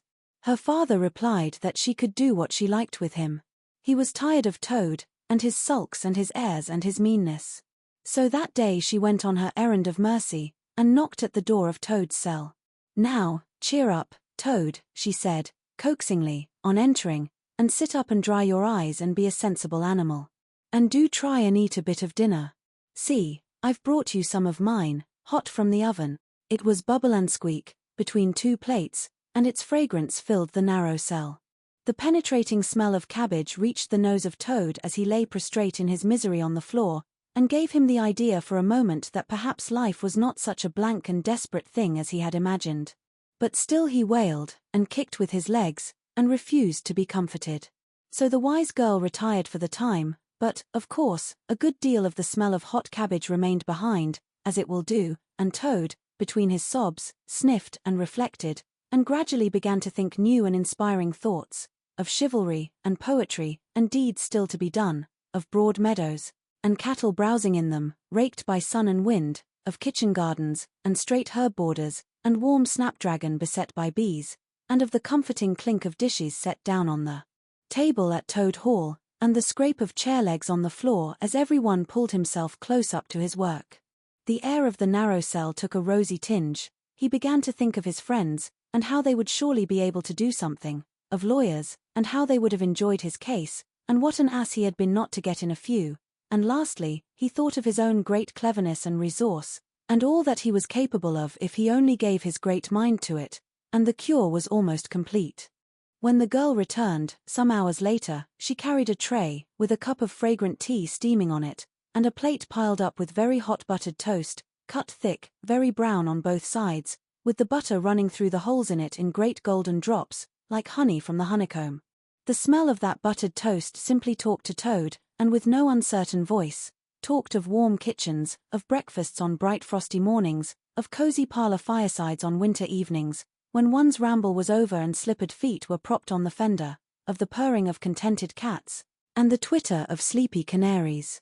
Toad sat up on end once more, dried his eyes, sipped his tea and munched his toast, and soon began talking freely about himself, and the house he lived in, and his doings there, and how important he was, and what a lot his friends thought of him. The gaoler's daughter saw that the topic was doing him as much good as the tea, as indeed it was, and encouraged him to go on. "Tell me about Toad Hall," said she. "It sounds beautiful." "Toad Hall," said the toad proudly, "is an eligible self-contained gentleman's residence, very unique, dating in part from the 14th century, but replete with every modern convenience. Up-to-date sanitation. 5 minutes from church, post office, and golf links, suitable for—" "Bless the animal," said the girl, laughing, "I don't want to take it. Tell me something real about it. But first wait till I fetch you some more tea and toast." She tripped away, and presently returned with a fresh trayful, and Toad, pitching into the toast with avidity, his spirits quite restored to their usual level, told her about the boathouse, and the fish pond, and the old walled kitchen garden, and about the pigsties, and the stables, and the pigeon house, and the hen house, and about the dairy, and the wash house, and the china cupboards, and the linen presses, she liked that bit especially, and about the banqueting hall, and the fun they had there when the other animals were gathered round the table and Toad was at his best, singing songs, telling stories, carrying on generally. Then she wanted to know about his animal friends, and was very interested in all he had to tell her about them and how they lived, and what they did to pass their time. Of course, she did not say she was fond of animals as pets, because she had the sense to see that Toad would be extremely offended. When she said good night, having filled his water jug and shaken up his straw for him, Toad was very much the same sanguine, self-satisfied animal that he had been of old. He sang a little song or two, of the sort he used to sing at his dinner parties, curled himself up in the straw, and had an excellent night's rest and the pleasantest of dreams. They had many interesting talks together, after that, as the dreary days went on, and the gaoler's daughter grew very sorry for Toad, and thought it a great shame that a poor little animal should be locked up in prison for what seemed to her a very trivial offense. Toad, of course, in his vanity, thought that her interest in him proceeded from a growing tenderness, and he could not help half regretting that the social gulf between them was so very wide, for she was a comely lass, and evidently admired him very much. One morning the girl was very thoughtful, and answered at random, and did not seem to Toad to be paying proper attention to his witty sayings and sparkling comments. "Toad," she said presently, "just listen, please. I have an aunt who is a washerwoman." There, said Toad, graciously and affably, "never mind, think no more about it. I have several aunts who ought to be washerwomen." "Do be quiet a minute, Toad," said the girl. "You talk too much, that's your chief fault, and I'm trying to think, and you hurt my head. As I said, I have an aunt who is a washerwoman. She does the washing for all the prisoners in this castle. We try to keep any paying business of that sort in the family, you understand. She takes out the washing on Monday morning, and brings it in on Friday evening. This is a Thursday. Now, this is what occurs to me. You're very rich, at least you're always telling me so, and she's very poor. A few pounds wouldn't make any difference to you, and it would mean a lot to her. Now, I think if she were properly approached, squared, I believe is the word you animals use, you could come to some arrangement by which she would let you have her dress and bonnet and so on, and you could escape from the castle as the official washerwoman. You're very alike in many respects, particularly about the figure." "We're not," said the Toad in a huff. "I have a very elegant figure for what I am." "So has my aunt," replied the girl, "for what she is. But have it your own way. You horrid, proud, ungrateful animal, when I'm sorry for you, and trying to help you." Yes, that's all right. Thank you very much indeed," said the Toad hurriedly. "But look here.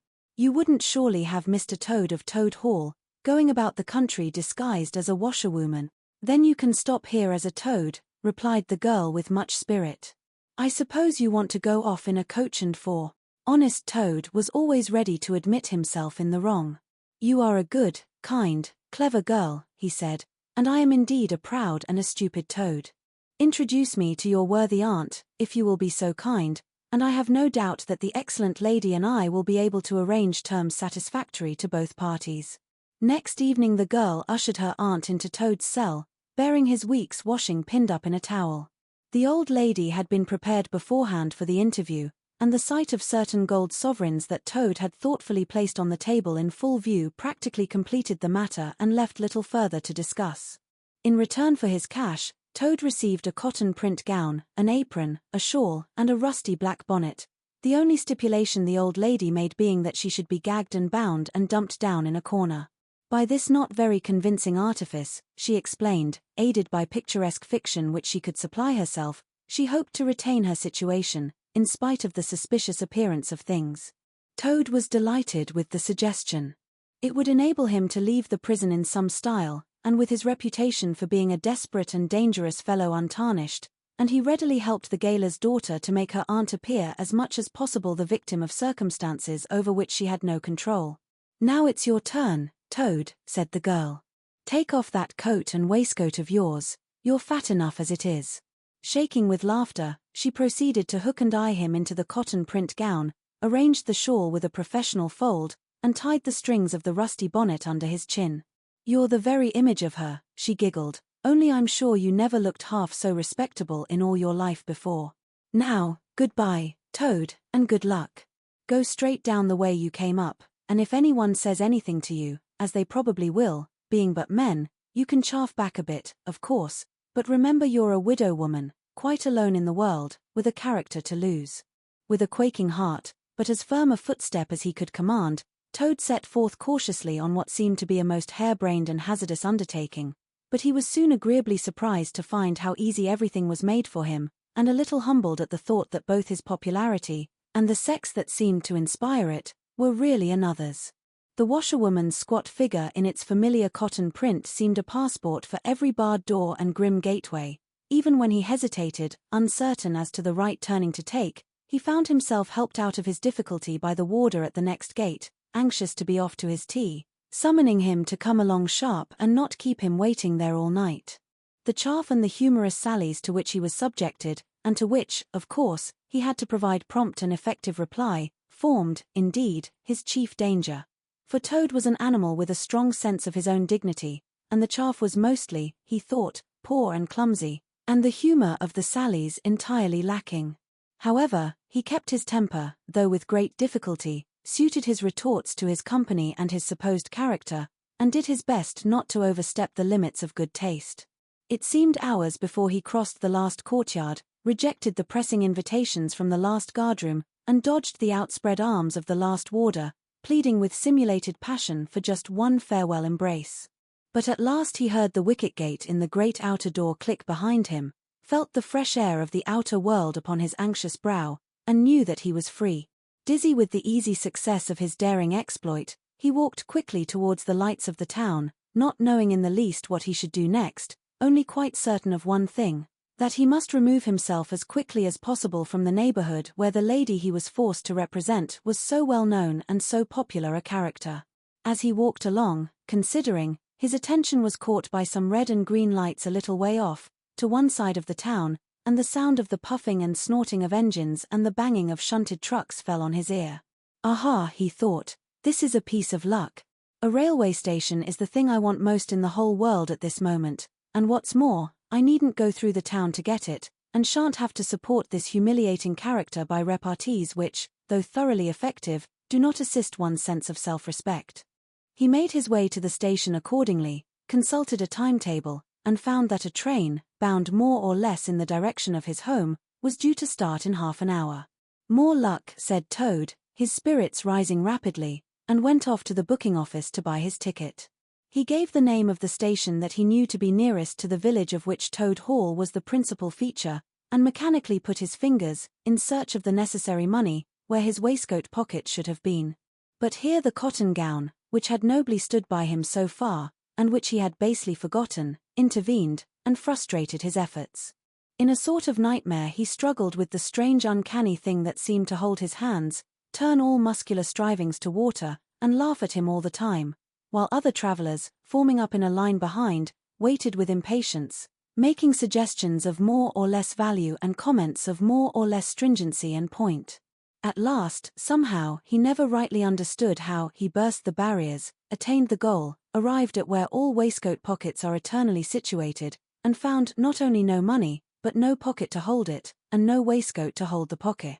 To his horror he recollected that he had left both coat and waistcoat behind him in his cell, and with them his pocketbook, money, keys, watch, matches, pencil case, all that makes life worth living, all that distinguishes the many-pocketed animal, the lord of creation, from the inferior one-pocketed or no-pocketed productions that hop or trip about permissively, unequipped for the real contest.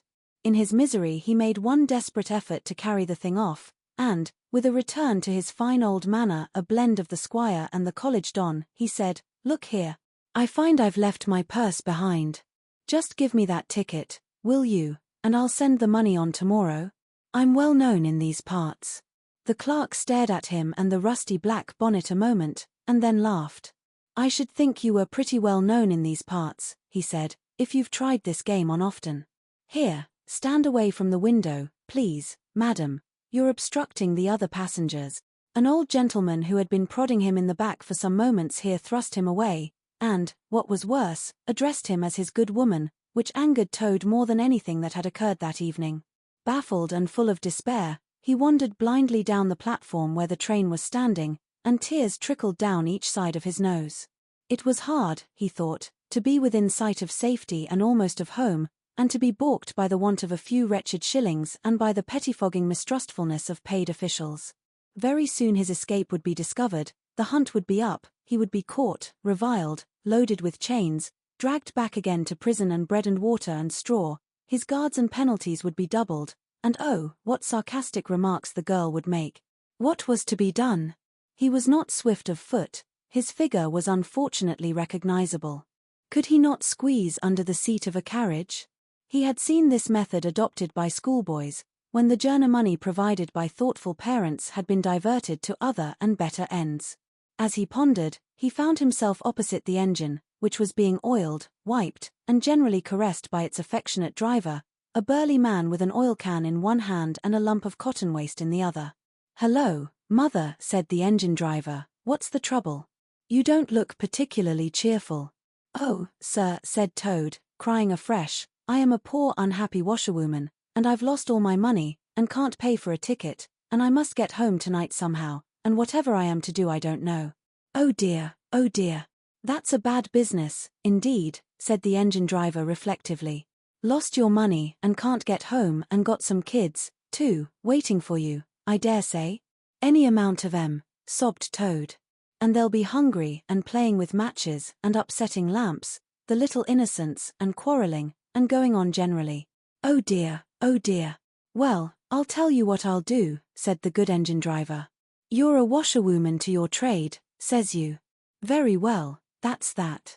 And I'm an engine driver, as you well may see, and there's no denying it's terribly dirty work. Uses up a power of shirts, it does, till my missus is fair tired of washing of 'em. If you'll wash a few shirts for me when you get home, and send 'em along, I'll give you a ride on my engine. It's against the company's regulations, but we're not so very particular in these out-of-the-way parts." The Toad's misery turned into rapture as he eagerly scrambled up into the cab of the engine. Of course, he had never washed a shirt in his life, and couldn't if he tried, and, anyhow, he wasn't going to begin, but he thought, when I get safely home to Toad Hall, and have money again, and pockets to put it in, I will send the engine driver enough to pay for quite a quantity of washing, and that will be the same thing, or better. The guard waved his welcome flag, the engine driver whistled in cheerful response, and the train moved out of the station. As the speed increased, and the Toad could see on either side of him real fields, and trees, and hedges, and cows, and horses, all flying past him, and as he thought how every minute was bringing him nearer to Toad Hall, and sympathetic friends, and money to chink in his pocket, and a soft bed to sleep in, and good things to eat, and praise and admiration at the recital of his adventures and his surpassing cleverness, he began to skip up and down and shout and sing snatches of song, to the great astonishment of the engine driver, who had come across washerwomen before, at long intervals, but never one at all like this. They had covered many and many a mile, and Toad was already considering what he would have for supper as soon as he got home, when he noticed that the engine driver, with a puzzled expression on his face, was leaning over the side of the engine and listening hard. Then he saw him climb onto the coals and gaze out over the top of the train. Then he returned and said to Toad, "It's very strange. We're the last train running in this direction tonight, yet I could be sworn that I heard another following us." Toad ceased his frivolous antics at once. He became grave and depressed, and a dull pain in the lower part of his spine, communicating itself to his legs, made him want to sit down and try desperately not to think of all the possibilities. By this time the moon was shining brightly, and the engine driver, steadying himself on the coal, could command a view of the line behind them for a long distance. Presently he called out, "I can see it clearly now. It is an engine, on our rails, coming along at a great pace. It looks as if we were being pursued." The miserable toad, crouching in the coal dust, tried hard to think of something to do, with dismal want of success. "They are gaining on us fast," cried the engine driver. "And the engine is crowded with the queerest lot of people. Men like ancient warders, waving halberds, policemen in their helmets, waving truncheons, and shabbily dressed men in pot hats, obvious and unmistakable plainclothes detectives even at this distance, waving revolvers and walking sticks, all waving, and all shouting the same thing, 'Stop, stop, stop.'" Then Toad fell on his knees among the coals and, raising his clasped paws in supplication, cried, "Save me, only save me, dear kind Mr. Engine Driver, and I will confess everything. I am not the simple washerwoman I seem to be. I have no children waiting for me, innocent or otherwise. I am a toad, the well-known and popular Mr. Toad, a landed proprietor. I have just escaped, by my great daring and cleverness, from a loathsome dungeon into which my enemies had flung me, and if those fellows on that engine recapture me, it will be chains and bread and water and straw and misery once more for poor, unhappy, innocent Toad." The engine driver looked down upon him very sternly, and said, "Now tell the truth. What were you put in prison for?" "It was nothing very much," said poor Toad, colouring deeply. "I only borrowed a motor car while the owners were at lunch. They had no need of it at the time. I didn't mean to steal it, really. But people, especially magistrates, take such harsh views of thoughtless and high-spirited actions." The engine driver looked very grave and said, "I fear that you have been indeed a wicked Toad, and by rights I ought to give you up to offended justice. But you are evidently in sore trouble and distress, so I will not desert you. I don't hold with motor cars, for one thing, and I don't hold with being ordered about by policemen when I'm on my own engine, for another. And the sight of an animal in tears always makes me feel queer and soft-hearted. So cheer up, Toad. I'll do my best, and we may beat them yet." They piled on more coals, shoveling furiously. The furnace roared, the sparks flew, the engine leapt and swung, but still their pursuers slowly gained. The engine driver, with a sigh, wiped his brow with a handful of cotton waste, and said, "I'm afraid it's no good, Toad. You see, they are running light, and they have the better engine. There's just one thing left for us to do, and it's your only chance, so attend very carefully to what I tell you. A short way ahead of us is a long tunnel, and on the other side of that the line passes through a thick wood. Now, I will put on all the speed I can while we are running through the tunnel, but the other fellows will slow down a bit, naturally, for fear of an accident. When we are through, I will shut off steam and put on brakes as hard as I can, and the moment it's safe to do so you must jump and hide in the wood, before they get through the tunnel and see you. Then I will go full speed ahead again, and they can chase me if they like, for as long as they like, and as far as they like. Now mind and be ready to jump when I tell you." They piled on more coals, and the train shot into the tunnel, and the engine rushed and roared and rattled, till at last they shot out at the other end into fresh air and the peaceful moonlight, and saw the wood lying dark and helpful upon either side of the line. The driver shut off steam and put on brakes. The Toad got down on the step, and as the train slowed down to almost a walking pace he heard the driver call out, "Now, jump." Toad jumped, rolled down a short embankment, picked himself up unhurt, scrambled into the wood and hid. Peeping out, he saw his train get up speed again and disappear at a great pace. Then out of the tunnel burst the pursuing engine, roaring and whistling, her motley crew waving their various weapons and shouting, "Stop! Stop! Stop!" When they were past, the Toad had a hearty laugh for the first time since he was thrown into prison.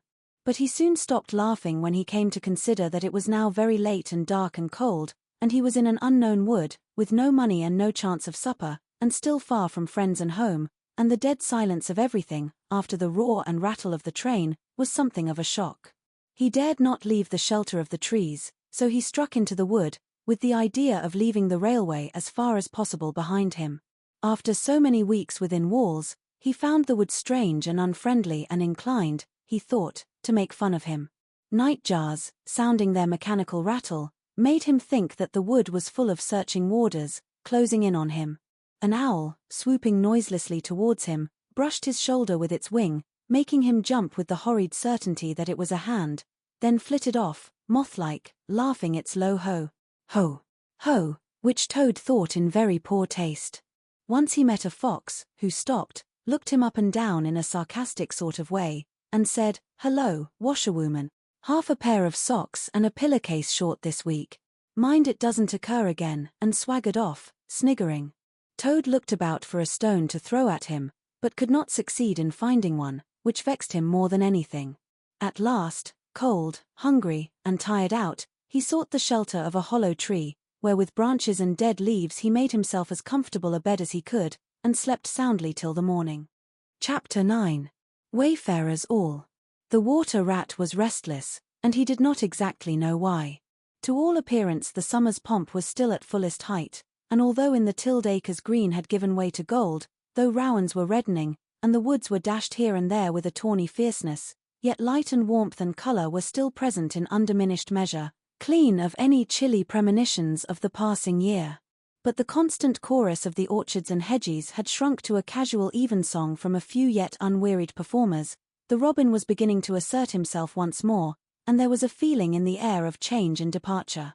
The cuckoo, of course, had long been silent, but many another feathered friend, for months a part of the familiar landscape and its small society, was missing too, and it seemed that the ranks thinned steadily day by day.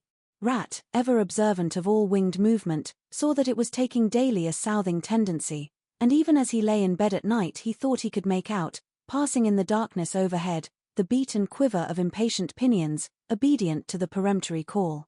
Nature's grand hotel has its season, like the others. As the guests one by one pack, pay, and depart, and the seats at the table d'hôte shrink pitifully at each succeeding meal, as suites of rooms are closed, carpets taken up, and waiters sent away, those boarders who are staying on en pension, until the next year's full reopening, cannot help being somewhat affected by all these flittings and farewells, this eager discussion of plans, routes, and fresh quarters, this daily shrinkage in the stream of comradeship. One gets unsettled, depressed, and inclined to be querulous. Why this craving for change? Why not stay on quietly here, like us, and be jolly? You don't know this hotel out of the season, and what fun we have among ourselves, we fellows who remain and see the whole interesting year out. All very true, no doubt the others always reply, we quite envy you, and some other year perhaps, but just now we have engagements, and there's the bus at the door, our time is up. So they depart, with a smile and a nod, and we miss them, and feel resentful. The rat was a self-sufficing sort of animal, rooted to the land, and, whoever went, he stayed.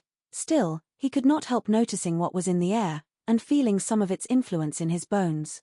It was difficult to settle down to anything seriously, with all this flitting going on. Leaving the waterside, where rushes stood thick and tall in a stream that was becoming sluggish and low, he wandered countrywards, crossed a field or two of pasturage already looking dusty and parched, and thrust into the great sea of wheat, yellow, wavy, and murmurous, full of quiet motion and small whisperings. Here he often loved to wander, through the forest of stiff strong stalks that carried their own golden sky away over his head, a sky that was always dancing, shimmering, softly talking, or swaying strongly to the passing wind and recovering itself with a toss and a merry laugh. Here, too, he had many small friends, a society complete in itself, leading full and busy lives, but always with a spare moment to gossip and exchange news with a visitor. Today, however, though they were civil enough, the field mice and harvest mice seemed preoccupied. Many were digging and tunneling busily, others, gathered together in small groups, examined plans and drawings of small flats, stated to be desirable and compact, and situated conveniently near the stores. Some were hauling out dusty trunks and dress baskets, others were already elbow-deep packing their belongings, while everywhere piles and bundles of wheat, oats, barley, beechmast, and nuts lay about ready for transport. "Here's old Ratty," they cried as soon as they saw him. "Come and bear a hand, Rat, and don't stand about idle." "What sort of games are you up to?" said the water rat severely. "You know it isn't time to be thinking of winter quarters yet, by a long way." "Oh yes, we know that," explained a field mouse rather shamefacedly, "but it's always as well to be in good time, isn't it? We really must get all the furniture and baggage and stores moved out of this before those horrid machines begin clicking round the fields, and then, you know, the best flats get picked up so quickly nowadays, and if you're late you have to put up with anything, and they want such a lot of doing up, too. before they're fit to move into. Of course, we're early, we know that, but we're only just making a start. Oh, bother starts, said the rat. It's a splendid day. Come for a row, or a stroll along the hedges, or a picnic in the woods, or something. Well, I think not today, thank you, replied the field mouse hurriedly. Perhaps some other day, when we've more time. The rat, with a snort of contempt, swung round to go, tripped over a hatbox, and fell, with undignified remarks.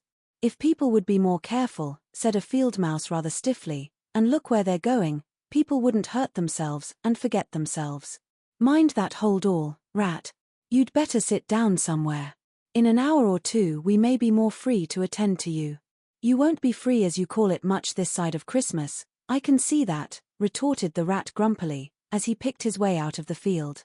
He returned somewhat despondently to his river again, his faithful, steady-going old river, which never packed up, flitted, or went into winter quarters. In the osiers which fringed the bank he spied a swallow sitting. Presently it was joined by another, and then by a third, and the birds, fidgeting restlessly on their bough, talked together earnestly and low. What, already, said the rat, strolling up to them. What's the hurry? I call it simply ridiculous. Oh, we're not off yet, if that's what you mean, replied the first swallow. We're only making plans and arranging things. Talking it over, you know what route we're taking this year, and where we'll stop, and so on. That's half the fun. Fun, said the rat, now that's just what I don't understand. If you've got to leave this pleasant place, and your friends who will miss you, and your snug homes that you've just settled into, why, when the hour strikes I've no doubt you'll go bravely, and face all the trouble and discomfort and change and newness, and make believe that you're not very unhappy.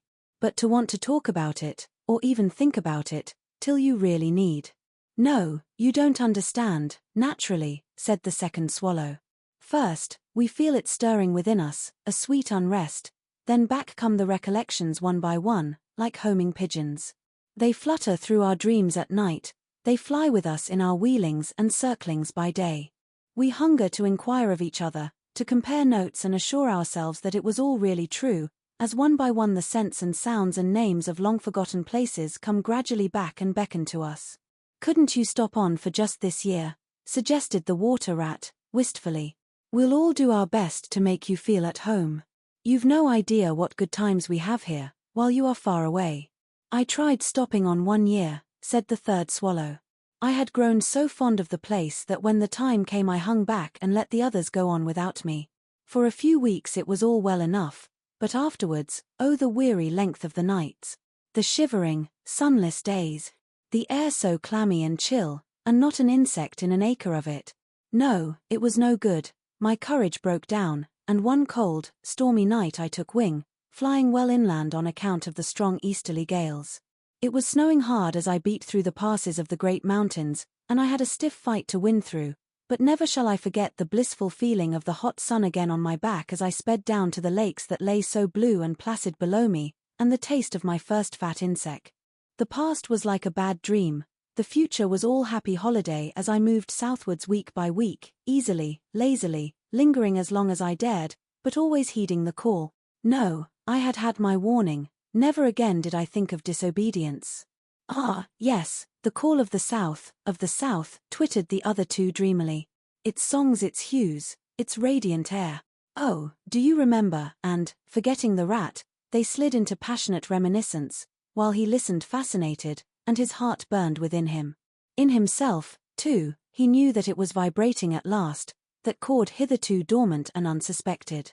The mere chatter of these southern-bound birds, their pale and second-hand reports, had yet power to awaken this wild new sensation and thrill him through and through with it. What would one moment of the real thing work in him, one passionate touch of the real southern sun, one waft of the authentic odor?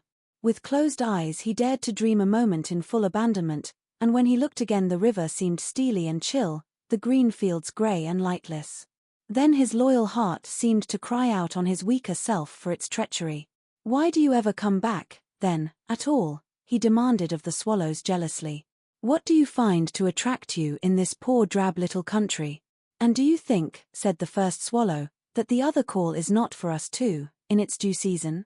The call of lush meadowgrass, wet orchards, warm, insect-haunted ponds, of browsing cattle, of haymaking, and all the farm buildings clustering round the house of the perfect eaves.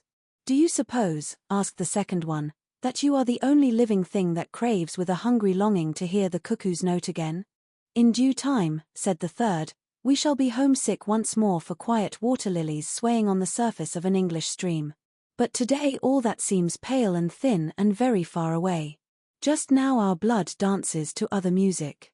They fell twittering among themselves once more, and this time their intoxicating babble was of violet seas, tawny sands, and lizard-haunted walls. Restlessly the rat wandered off once more, climbed the slope that rose gently from the north bank of the river, and lay looking out towards the great ring of downs that barred his vision further southwards, his simple horizon hitherto, his mountains of the moon, his limit behind which lay nothing he had cared to see or to know.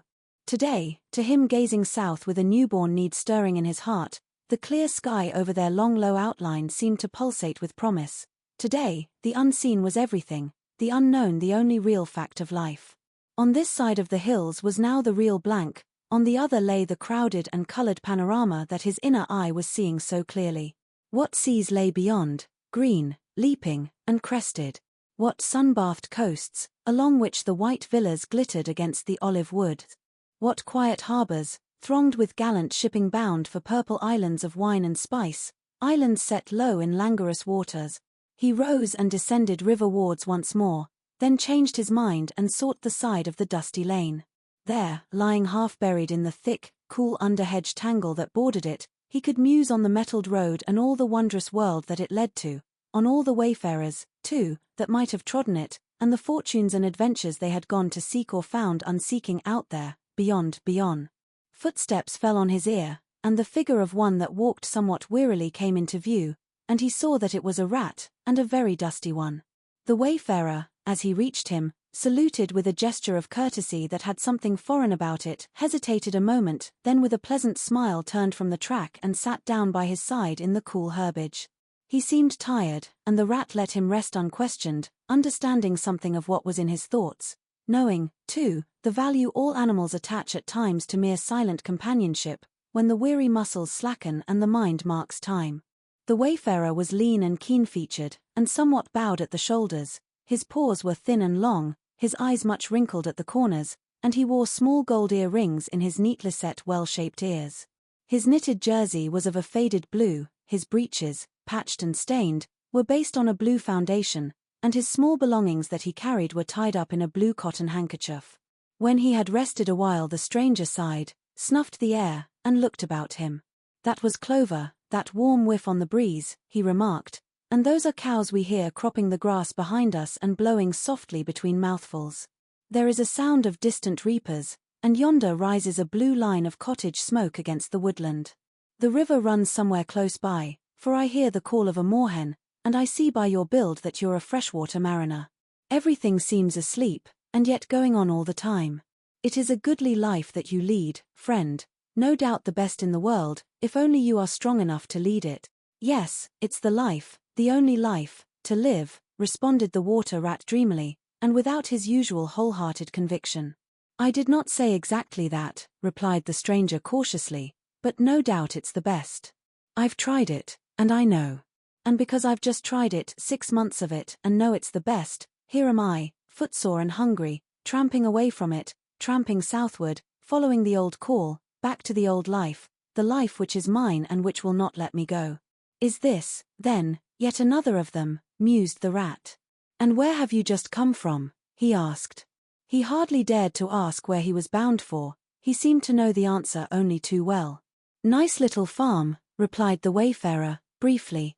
"You belong in that direction," he nodded northwards. "Never mind about it. I had everything I could want, everything I had any right to expect of life, and more, and here I am. Glad to be here all the same, though, glad to be here. So many miles further on the road, so many hours nearer to my heart's desire." His shining eyes held fast to the horizon, and he seemed to be listening for some sound that was wanting from that inland acreage, vocal as it was with the cheerful music of pasturage and farmyard. "You are not one of us," said the water rat, "nor yet a farmer, nor even, I should judge, of this country." "Right," replied the stranger. I'm a seafaring rat, I am, and the port I originally hail from is Constantinople, though I'm a sort of a foreigner there too, in a manner of speaking. You will have heard of Constantinople, friend? A fair city, and an ancient and glorious one. And you may have heard, too, of Sigurd, king of Norway, and how he sailed thither with 60 ships, and how he and his men rode up through streets all canopied in their honor with purple and gold, and how the emperor and empress came down and banqueted with him on board his ship. When Sigurd returned home, many of his Northmen remained behind and entered the emperor's bodyguard, and my ancestor, a Norwegian-born, stayed behind too, with the ships that Sigurd gave the emperor. Seafarers we have ever been, and no wonder. As for me, the city of my birth is no more my home than any pleasant port between there and the London River. I know them all, and they know me. Set me down on any of their quays or foreshores, and I am home again. I suppose you go great voyages, said the water rat with growing interest. Months and months out of sight of land, and provisions running short, and allowanced as to water, and your mind communing with the mighty ocean, and all that sort of thing. By no means, said the sea rat frankly. Such a life as you describe would not suit me at all. I'm in the coasting trade, and rarely out of sight of land. It's the jolly times on shore that appeal to me, as much as any seafaring. Oh, those southern seaports. The smell of them, the riding lights at night, the glamour. Well, perhaps you have chosen the better way, said the water rat, but rather doubtfully. Tell me something of your coasting, then, if you have a mind to, and what sort of harvest an animal of spirit might hope to bring home from it to warm his latter days with gallant memories by the fireside, for my life, I confess to you, feels to me today somewhat narrow and circumscribed. My last voyage, began the sea rat, that landed me eventually in this country, bound with high hopes for my inland farm, will serve as a good example of any of them, and, indeed, as an epitome of my highly-colored life. Family troubles, as usual, began it. The domestic storm cone was hoisted, and I shipped myself on board a small trading vessel bound from Constantinople, by classic seas whose every wave throbs with a deathless memory, to the Grecian islands and the Levant. Those were golden days and balmy nights. In and out of harbor all the time, old friends everywhere, sleeping in some cool temple or ruined cistern during the heat of the day, feasting and song after sundown, under great stars set in a velvet sky. Thence we turned and coasted up the Adriatic, its shores swimming in an atmosphere of amber, rose, and aquamarine. We lay in wide landlocked harbors, we roamed through ancient and noble cities, until at last one morning, as the sun rose royally behind us, we rode into Venice down a path of gold.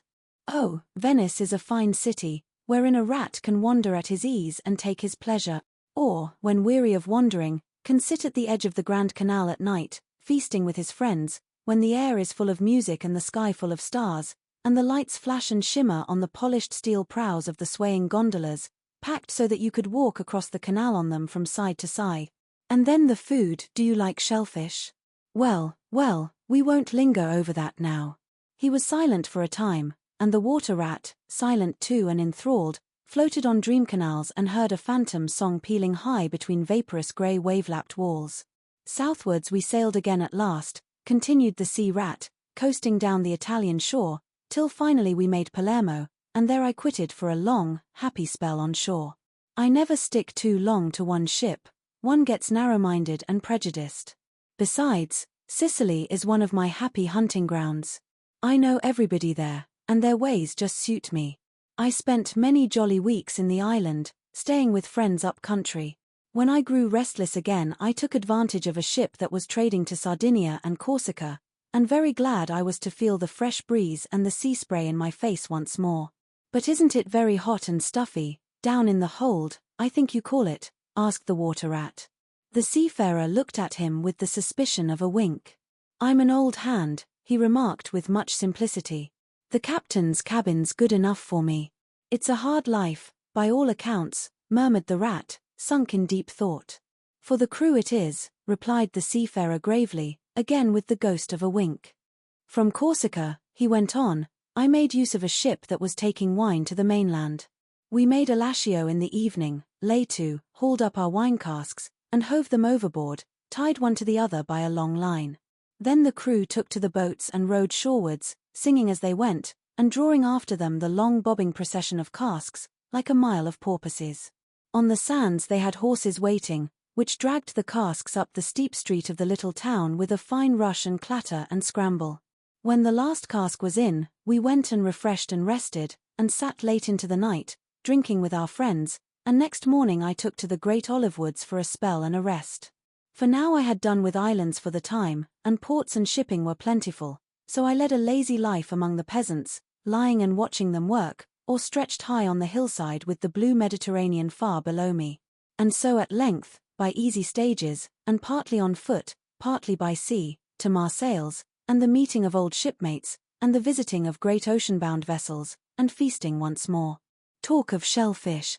Why, sometimes I dream of the shellfish of Marseilles, and wake up crying. That reminds me, said the polite water rat, you happened to mention that you were hungry, and I ought to have spoken earlier. Of course, you will stop and take your midday meal with me. My hole is close by, it is some time past noon, and you are very welcome to whatever there is. Now I call that kind and brotherly of you, said the sea rat.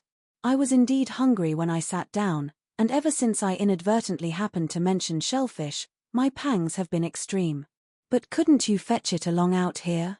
I am none too fond of going under hatches, unless I'm obliged to, and then, while we eat, I could tell you more concerning my voyages and the pleasant life I lead. At least, it is very pleasant to me, and by your attention I judge it commends itself to you, whereas if we go indoors it is 100 to 1 that I shall presently fall asleep.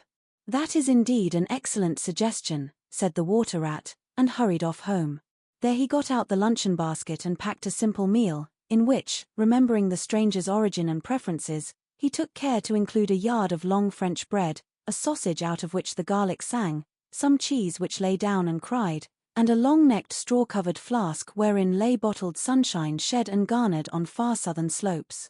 Thus laden, he returned with all speed, and blushed for pleasure at the old seaman's commendations of his taste and judgment, as together they unpacked the basket and laid out the contents on the grass by the roadside.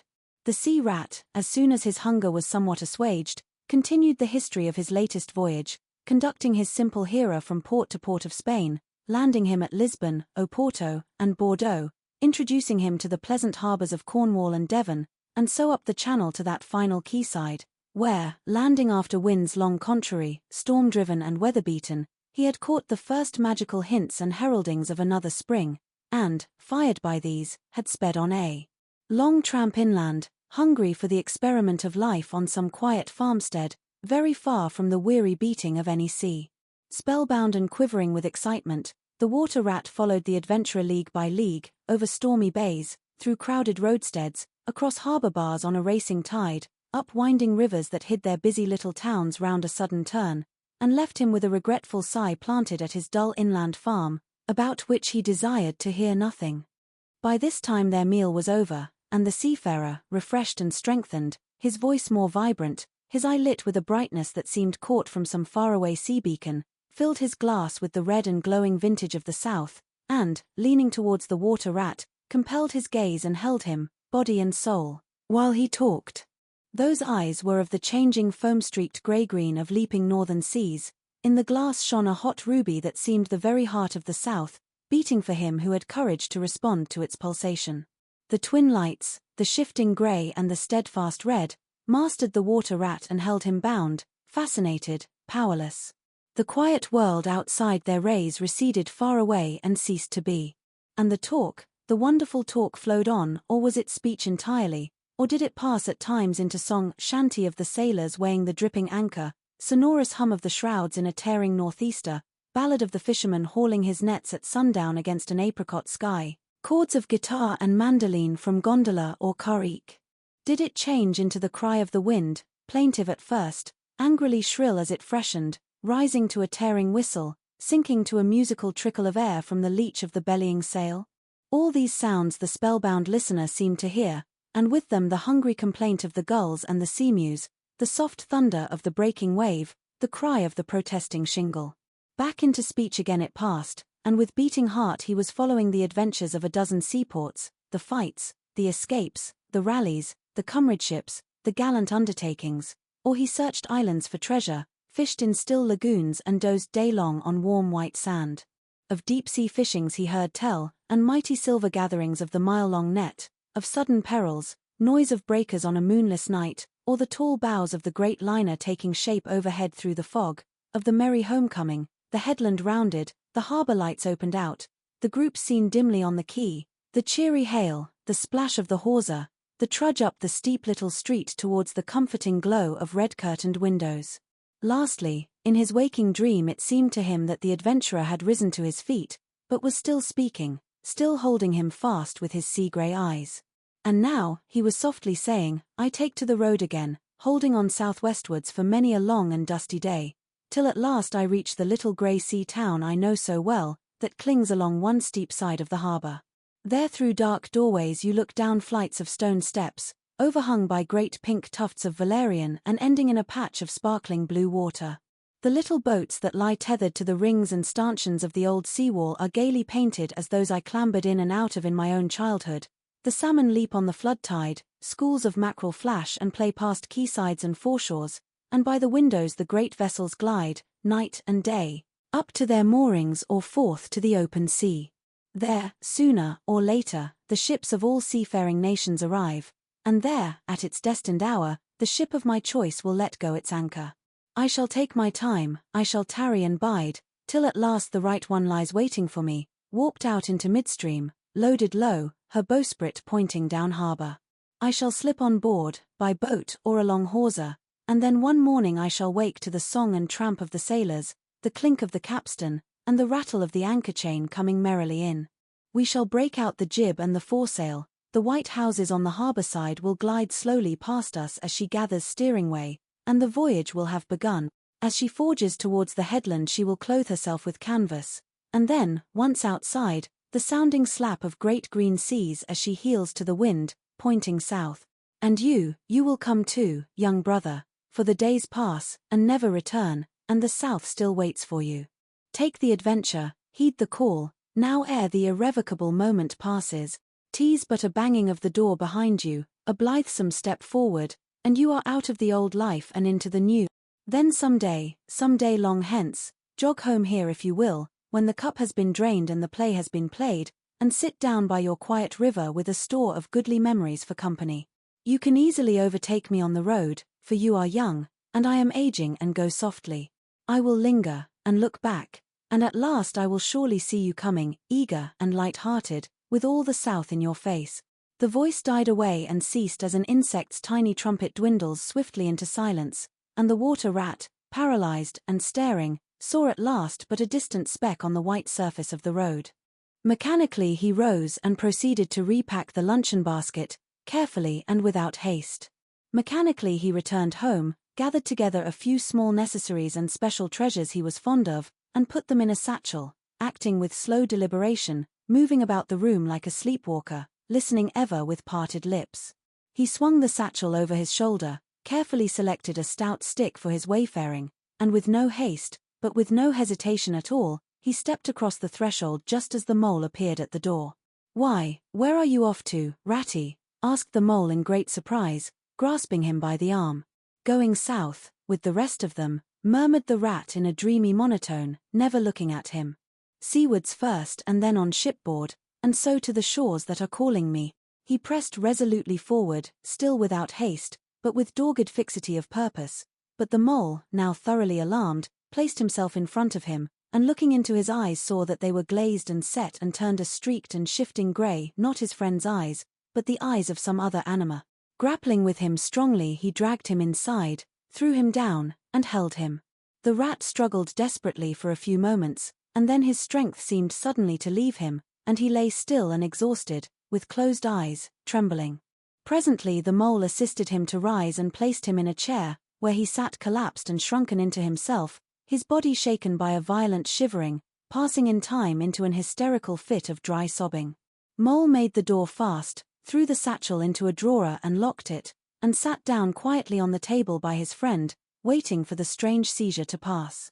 Gradually the rat sank into a troubled doze, broken by starts and confused murmurings of things strange and wild and foreign to the unenlightened mole, and from that he passed into a deep slumber.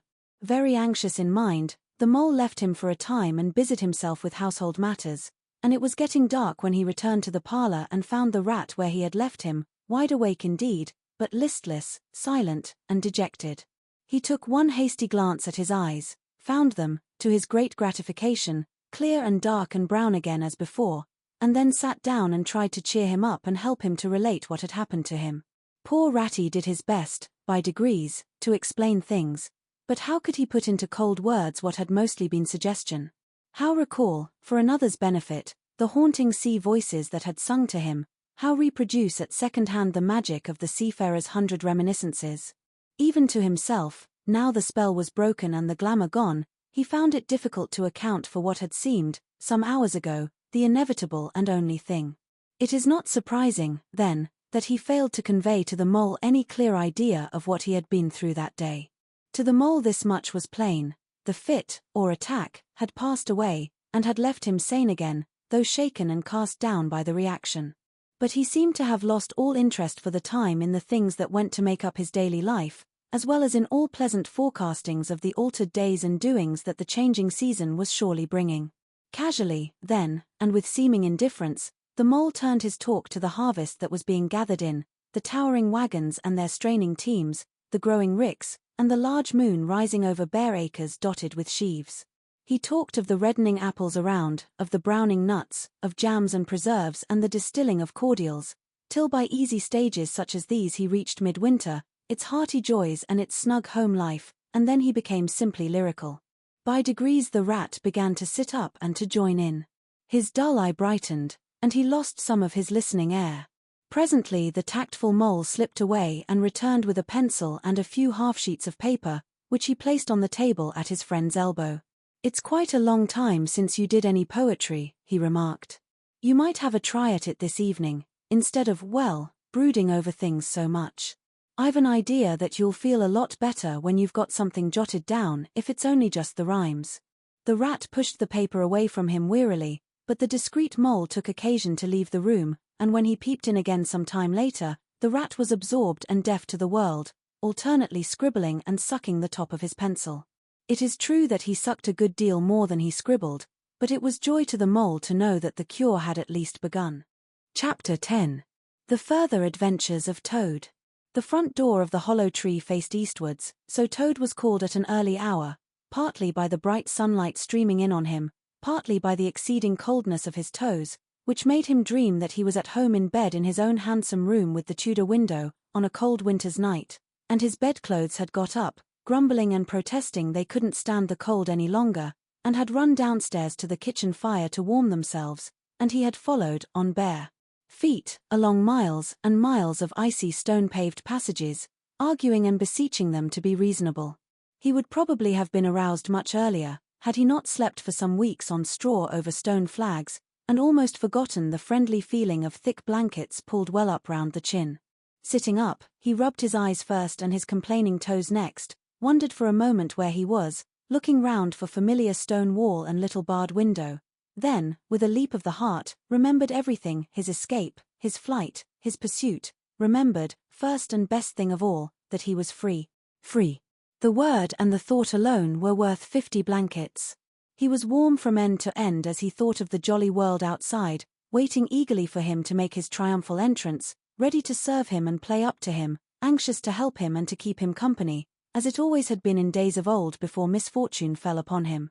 He shook himself and combed the dry leaves out of his hair with his fingers, and, his toilet complete, marched forth into the comfortable morning sun, cold but confident, hungry but hopeful, all nervous terrors of yesterday dispelled by rest and sleep and frank and heartening sunshine. He had the world all to himself, that early summer morning. The dewy woodland, as he threaded it, was solitary and still. The green fields that succeeded the trees were his own to do as he liked with. The road itself, when he reached it, in that loneliness that was everywhere, seemed, like a stray dog, to be looking anxiously for company. Toad, however, was looking for something that could talk, and tell him clearly which way he ought to go. It is all very well, when you have a light heart, and a clear conscience, and money in your pocket, and nobody scouring the country for you to drag you off to prison again, to follow where the road beckons and points, not caring whither. The practical Toad cared very much indeed, and he could have kicked the road for its helpless silence when every minute was of importance to him. The reserved rustic road was presently joined by a shy little brother in the shape of a canal, which took its hand and ambled along by its side in perfect confidence, but with the same tongue-tied, uncommunicative attitude towards strangers. "Bother them," said Toad to himself. "But, anyhow, one thing's clear. They must both be coming from somewhere, and going to somewhere. You can't get over that. Toad, my boy." So he marched on patiently by the water's edge. Round a bend in the canal came plodding a solitary horse, stooping forward as if in anxious thought. From rope traces attached to his collar stretched a long line, taut, but dipping with his stride, the further part of it dripping pearly drops. Toad let the horse pass, and stood waiting for what the fates were sending him. With a pleasant swirl of quiet water at its blunt bow, the barge slid up alongside of him, its gaily painted gunwale level with the towing path, its sole occupant a big stout woman wearing a linen sunbonnet, one brawny arm laid along the tiller. "A nice morning," she remarked to Toad, as she drew up level with him. "I dare say it is," responded Toad politely, as he walked along the towpath abreast of her. "I dare it is a nice morning to them that's not in sore trouble, like what I am. Here's my married daughter, she sends off to me post-haste to come to her at once, so off I comes, not knowing what may be happening or going to happen, but fearing the worst, as you will understand, if you're a mother, too. And I've left my business to look after itself. I'm in the washing and laundering line, you must know, and I've left my young children to look after themselves, and a more mischievous and troublesome set of young imps doesn't exist, and I've lost all my money, and lost my way, and as for what may be happening to my married daughter, why, I don't like to think of it." "Where might your married daughter be living?" asked the bargewoman. "She lives near to the river," replied Toad. "Close to a fine house called Toad Hall, that's somewheres hereabouts in these parts. Perhaps you may have heard of it." "Toad Hall? Why, I'm going that way myself," replied the bargewoman. "This canal joins the river some miles further on, a little above Toad Hall, and then it's an easy walk. You come along in the barge with me, and I'll give you a lift." She steered the barge close to the bank, and Toad, with many humble and grateful acknowledgments, stepped lightly on board and sat down with great satisfaction. "Toad's luck again," thought he. "I always come out on top." "So you're in the washing business, said the bargewoman politely, as they glided along. "And a very good business you've got too, I dare say, if I'm not making too free in saying so." "Finest business in the whole country," said Toad airily. "All the gentry come to me, wouldn't go to anyone else if they were paid, they know me so well. You see, I understand my work thoroughly, and attend to it all myself. Washing, ironing, clear starching, making up gents' fine shirts for evening wear, everything's done under my own eye." "But surely you don't do all that work yourself?" asked the bargewoman respectfully. "Oh, I have girls," said Toad lightly, 20 girls or thereabouts, always at work. But you know what girls are. Nasty little hussies, that's what I call 'em." "So do I, too," said the bargewoman with great heartiness. "But I dare say you set yours to rights, the idle trollop.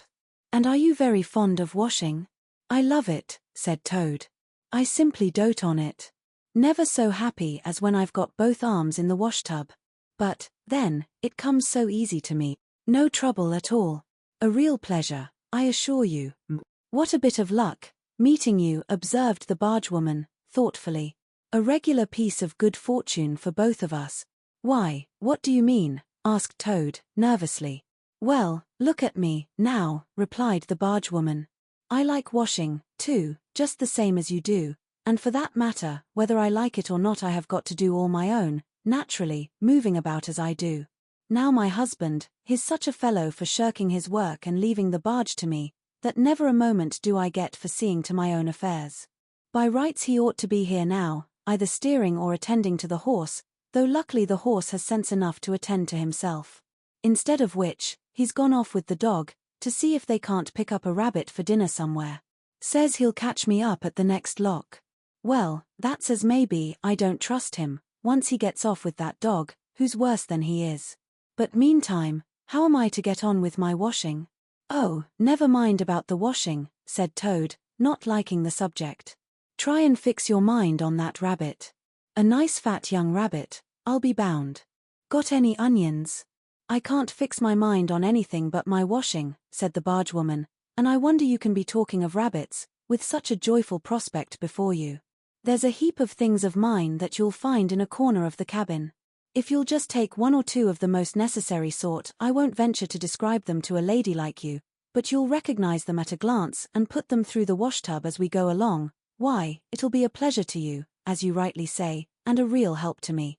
You'll find a tub handy, and soap, and a kettle on the stove, and a bucket to haul up water from the canal with. Then I shall know you're enjoying yourself, instead of sitting here idle, looking at the scenery and yawning your head off. Here, you let me steer, said Toad, now thoroughly frightened, and then you can get on with your washing your own way. I might spoil your things, or not do 'em as you like. I'm more used to gentlemen's things myself. It's my special line. Let you steer, replied the bargewoman, laughing. It takes some practice to steer a barge properly. Besides, it's dull work, and I want you to be happy. No, you shall do the washing you are so fond of, and I'll stick to the steering that I understand.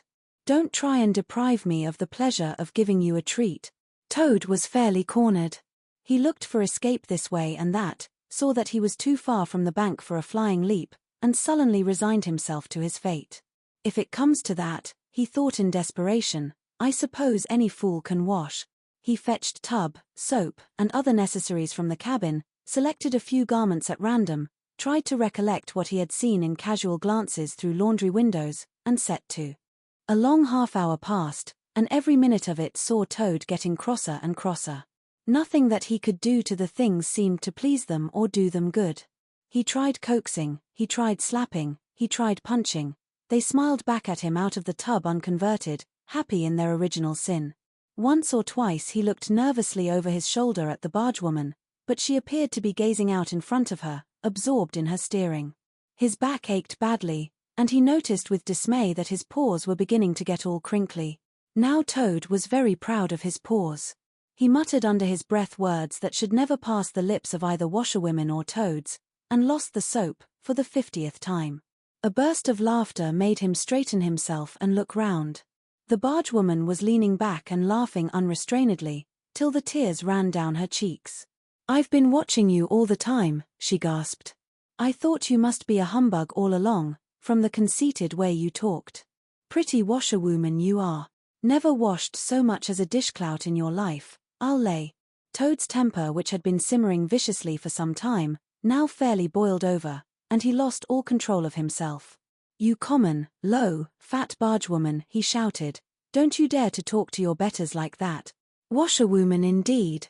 I would have you to know that I am a toad, a very well-known, respected, distinguished toad.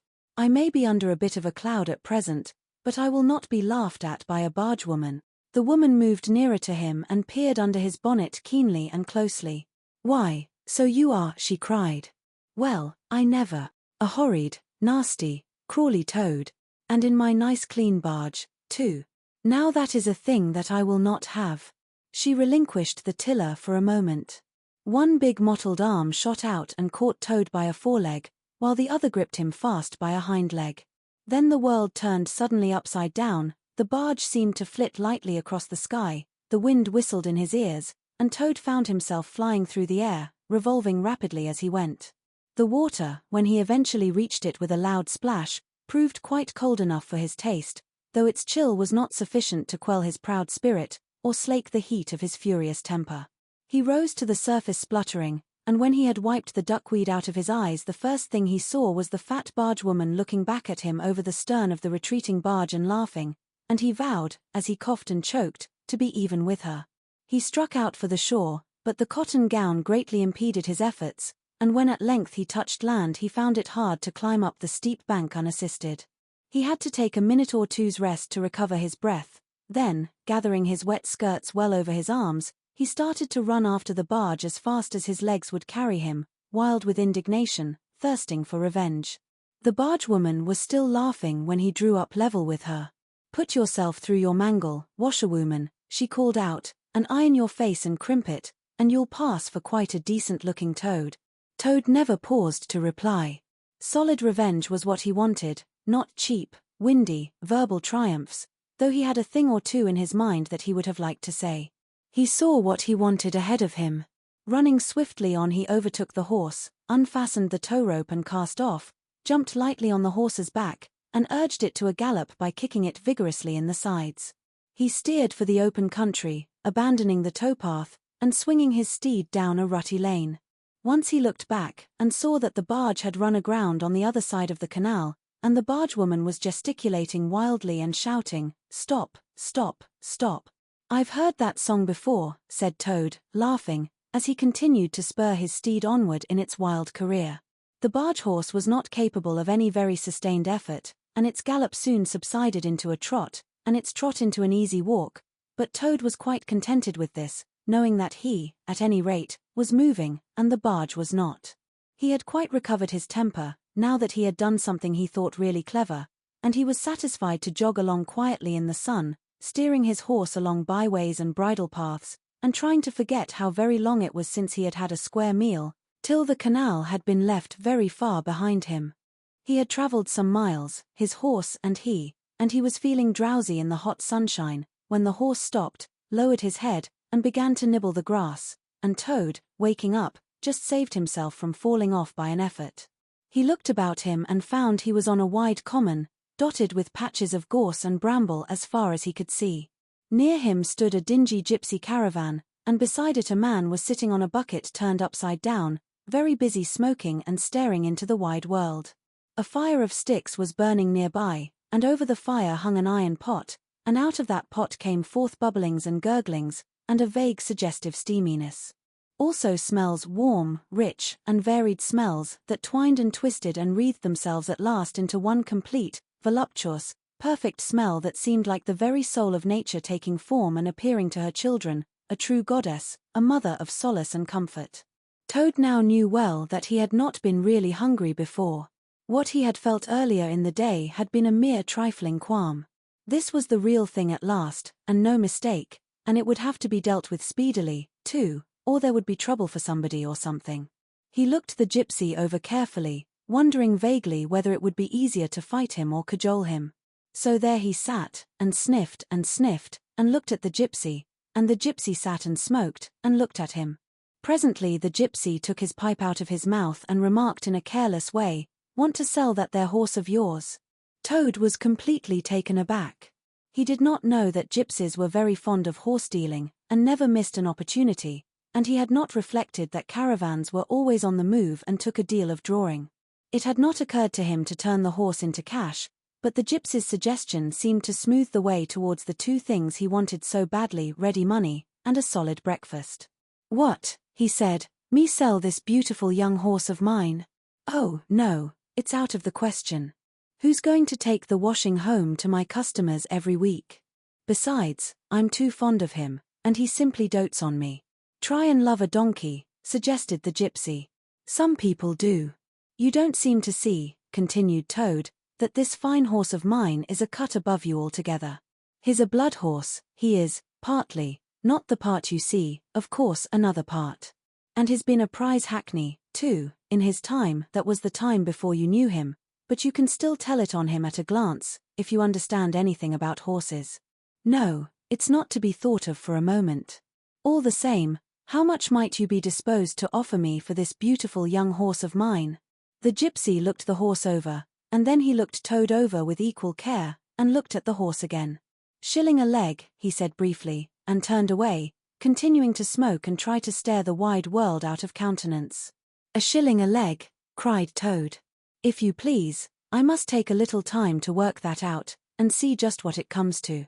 He climbed down off his horse, and left it to graze, and sat down by the gypsy, and did sums on his fingers, and at last he said, "A shilling a leg?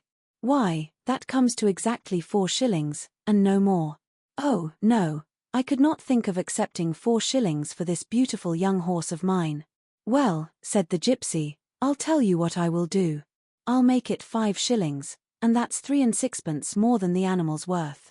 And that's my last word." Then Toad sat and pondered long and deeply, for he was hungry and quite penniless, and still some way, he knew not how far, from home, and enemies might still be looking for him. To one in such a situation, 5 shillings may very well appear a large sum of money. On the other hand, it did not seem very much to get for a horse. But then, again, the horse hadn't cost him anything, so whatever he got was all clear profit. At last he said firmly, "Look here, Gypsy, I tell you what we will do, and this is my last word. You shall hand me over 6 shillings and sixpence, cash down, and further, in addition thereto, you shall give me as much breakfast as I can possibly eat, at one sitting of course, out of that iron pot of yours that keeps sending forth such delicious and exciting smells. In return, I will make over to you my spirited young horse, with all the beautiful harness and trappings that are on him, freely thrown in. If that's not good enough for you, say so, and I'll be getting on. I know a man near here who's wanted this horse of mine for years. The gypsy grumbled frightfully, and declared if he did a few more deals of that sort he'd be ruined. But in the end he lugged a dirty canvas bag out of the depths of his trouser pocket, and counted out 6 shillings and sixpence into Toad's paw. Then he disappeared into the caravan for an instant, and returned with a large iron plate and a knife, fork, and spoon. He tilted up the pot, and a glorious stream of hot rich stew gurgled into the plate.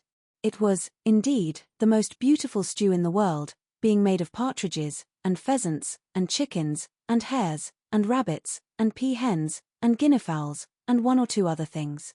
Toad took the plate on his lap, almost crying, and stuffed, and stuffed, and stuffed, and kept asking for more, and the gypsy never grudged it him. He thought that he had never eaten so good a breakfast in all his life. When Toad had taken as much stew on board as he thought he could possibly hold, he got up and said goodbye to the gypsy, and took an affectionate farewell of the horse, and the gypsy, who knew the riverside well, gave him directions which way to go, and he set forth on his travels again in the best possible spirits. He was, indeed, a very different Toad from the animal of an hour ago. The sun was shining brightly, his wet clothes were quite dry again, he had money in his pocket once more, he was nearing home and friends and safety, and, most and best of all, he had had a substantial meal, hot and nourishing, and felt big, and strong, and careless, and self-confident. As he tramped along gaily, he thought of his adventures and escapes, and how when things seemed at their worst he had always managed to find a way out, and his pride and conceit began to swell within him. Ho, ho, he said to himself as he marched along with his chin in the air, what a clever Toad I am. There is surely no animal equal to me for cleverness in the whole world. My enemies shut me up in prison, encircled by sentries, watched night and day by warders. I walk out through them all, by sheer ability coupled with courage. They pursue me with engines, and policemen, and revolvers. I snap my fingers at them, and vanish, laughing, into space. I am, unfortunately, thrown into a canal by a woman fat of body and very evil-minded. What of it? I swim ashore, I seize her horse, I ride off in triumph, and I sell the horse for a whole pocketful of money and an excellent breakfast. Ho, ho! I am the Toad, the handsome, the popular, the successful Toad. He got so puffed up with conceit that he made up a song as he walked in praise of himself, and sang it at the top of his voice, though there was no one to hear it but him. It was perhaps the most conceited song that any animal ever composed. The world has held great heroes, as history books have showed, but never a name to go down to fame, compared with that of Toad. The clever men at Oxford know all that there is to be knowed, but they none of them know one half as much as intelligent Mr. Toad. The animals sat in the ark and cried. Their tears in torrents flowed. Who was it said, "There's land ahead"? Encouraging Mr. Toad. The army all saluted as they marched along the road. Was it the king? Or Kitchener? No. It was Mr. Toad. The Queen and her ladies-in-waiting sat at the window and sewed. She cried, "Look, who's that handsome man?" They answered, "Mr. Toad." There was a great deal more of the same sort, but too dreadfully conceited to be written down. These are some of the milder verses. He sang as he walked, and he walked as he sang, and got more inflated every minute. But his pride was shortly to have a severe fall. After some miles of country lanes he reached the high road, and as he turned into it and glanced along its white length, he saw approaching him a speck that turned into a dot and then into a blob, and then into something very familiar, and a double note of warning, only too well known, fell on his delighted ear. "This is something like," said the excited Toad. "This is real life again. This is once more the great world from which I have been missed so long. I will hail them, my brothers of the wheel, and pitch them a yarn, of the sort that has been so successful hitherto, and they will give me a lift, of course, and then I will talk to them some more, and, perhaps, with luck, it may even end in my driving up to Toad Hall in a motorcar. That will be one in the eye for Badger. He stepped confidently out into the road to hail the motorcar, which came along at an easy pace, slowing down as it neared the lane, when suddenly he became very pale, his heart turned to water, his knees shook and yielded under him, and he doubled up and collapsed with a sickening pain in his interior. And well he might, the unhappy animal, for the approaching car was the very one he had stolen out of the yard of the Red Lion Hotel on that fatal day when all his troubles began. And the people in it were the very same people he had sat and watched at luncheon in the coffee room. He sank down in a shabby, miserable heap in the road, murmuring to himself in his despair, "It's all up. It's all over now. Chains and policemen again. Prison again. Dry bread and water again. Oh, what a fool I have been. What did I want to go strutting about the country for, singing conceited songs, and hailing people in broad day on the high road, instead of hiding till nightfall and slipping home quietly by back ways? Oh hapless Toad! Oh ill-fated animal!" The terrible motor car drew slowly nearer and nearer, till at last he heard it stop just short of him. Two gentlemen got out and walked round the trembling heap of crumpled misery lying in the road, and one of them said, "Oh dear! This is very sad. Here is a poor old thing, a washerwoman apparently, who has fainted in the road. Perhaps she is overcome by the heat, poor creature, or possibly she has not had any food today. Let us lift her into the car and take her to the nearest village, where doubtless she has friends." They tenderly lifted Toad into the motor car and propped him up with soft cushions, and proceeded on their way. When Toad heard them talk in so kind and sympathetic a way, and knew that he was not recognized, his courage began to revive, and he cautiously opened first one eye and then the other. "Look," said one of the gentlemen, "she is better already. The fresh air is doing her good. How do you feel now, "Thank you kindly, sir," said Toad in a feeble voice, "I'm feeling a great deal better." "That's right," said the gentleman. "Now keep quite still, and, above all, don't try to talk." "I won't," said Toad.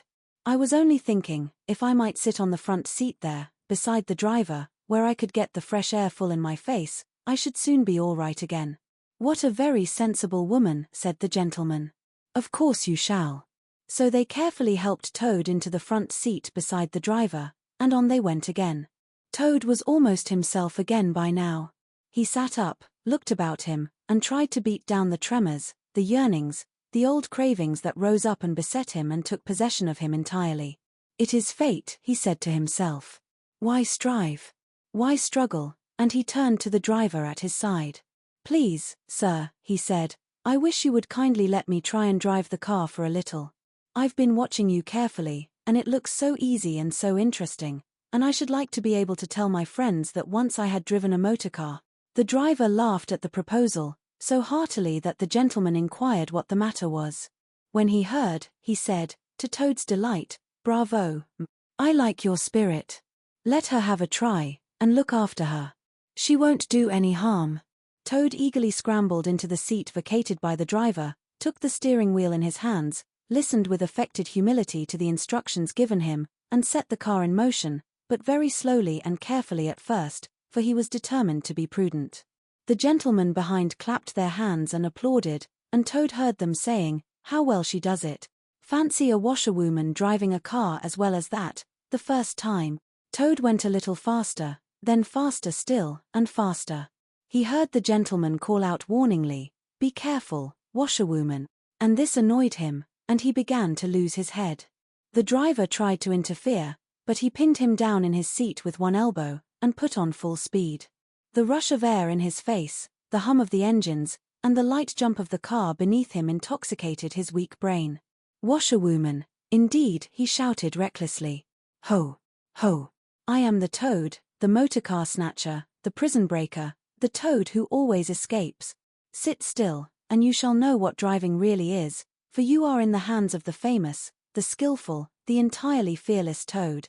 With a cry of horror the whole party rose and flung themselves on him. "Seize him," they cried, "seize the Toad, the wicked animal who stole our motor car. Bind him, chain him, drag him to the nearest police station. Down with the desperate and dangerous Toad." Alas! They should have thought, they ought to have been more prudent, They should have remembered to stop the motorcar somehow before playing any pranks of that sort. With a half-turn of the wheel, the toad sent the car crashing through the low hedge that ran along the roadside. One mighty bound, a violent shock, and the wheels of the car were churning up the thick mud of a horsepond. Toad found himself flying through the air with the strong upward rush and delicate curve of a swallow. He liked the motion, and was just beginning to wonder whether it would go on until he developed wings and turned into a toadbird, when he landed on his back with a thump, in the soft rich grass of a meadow. Sitting up, he could just see the motorcar in the pond, nearly submerged. The gentleman and the driver, encumbered by their long coats, were floundering helplessly in the water. He picked himself up rapidly, and set off running across country as hard as he could, scrambling through hedges, jumping ditches, pounding across fields, till he was breathless and weary, and had to settle down into an easy walk. When he had recovered his breath somewhat, and was able to think calmly, he began to giggle, and from giggling he took to laughing, and he laughed till he had to sit down under a hedge. "Ho, ho," he cried, in ecstasies of self-admiration, "Toad again." Toad, as usual, comes out on the top. Who was it got them to give him a lift? Who managed to get on the front seat for the sake of fresh air? Who persuaded them into letting him see if he could drive? Who landed them all in a horsepond? Who escaped, flying gaily and unscathed through the air, leaving the narrow-minded, grudging, timid excursionists in the mud where they should rightly be? Why, Toad, of course. Clever Toad, great Toad, good Toad. Then he burst into song again, and chanted with uplifted voice. The motorcar went poop poop poop as it raced along the road. Who was it steered it into a pond? Ingenious Mr. Toad. Oh, how clever I am! How clever, how clever, how very clever. A slight noise at a distance behind him made him turn his head and look. Oh horror!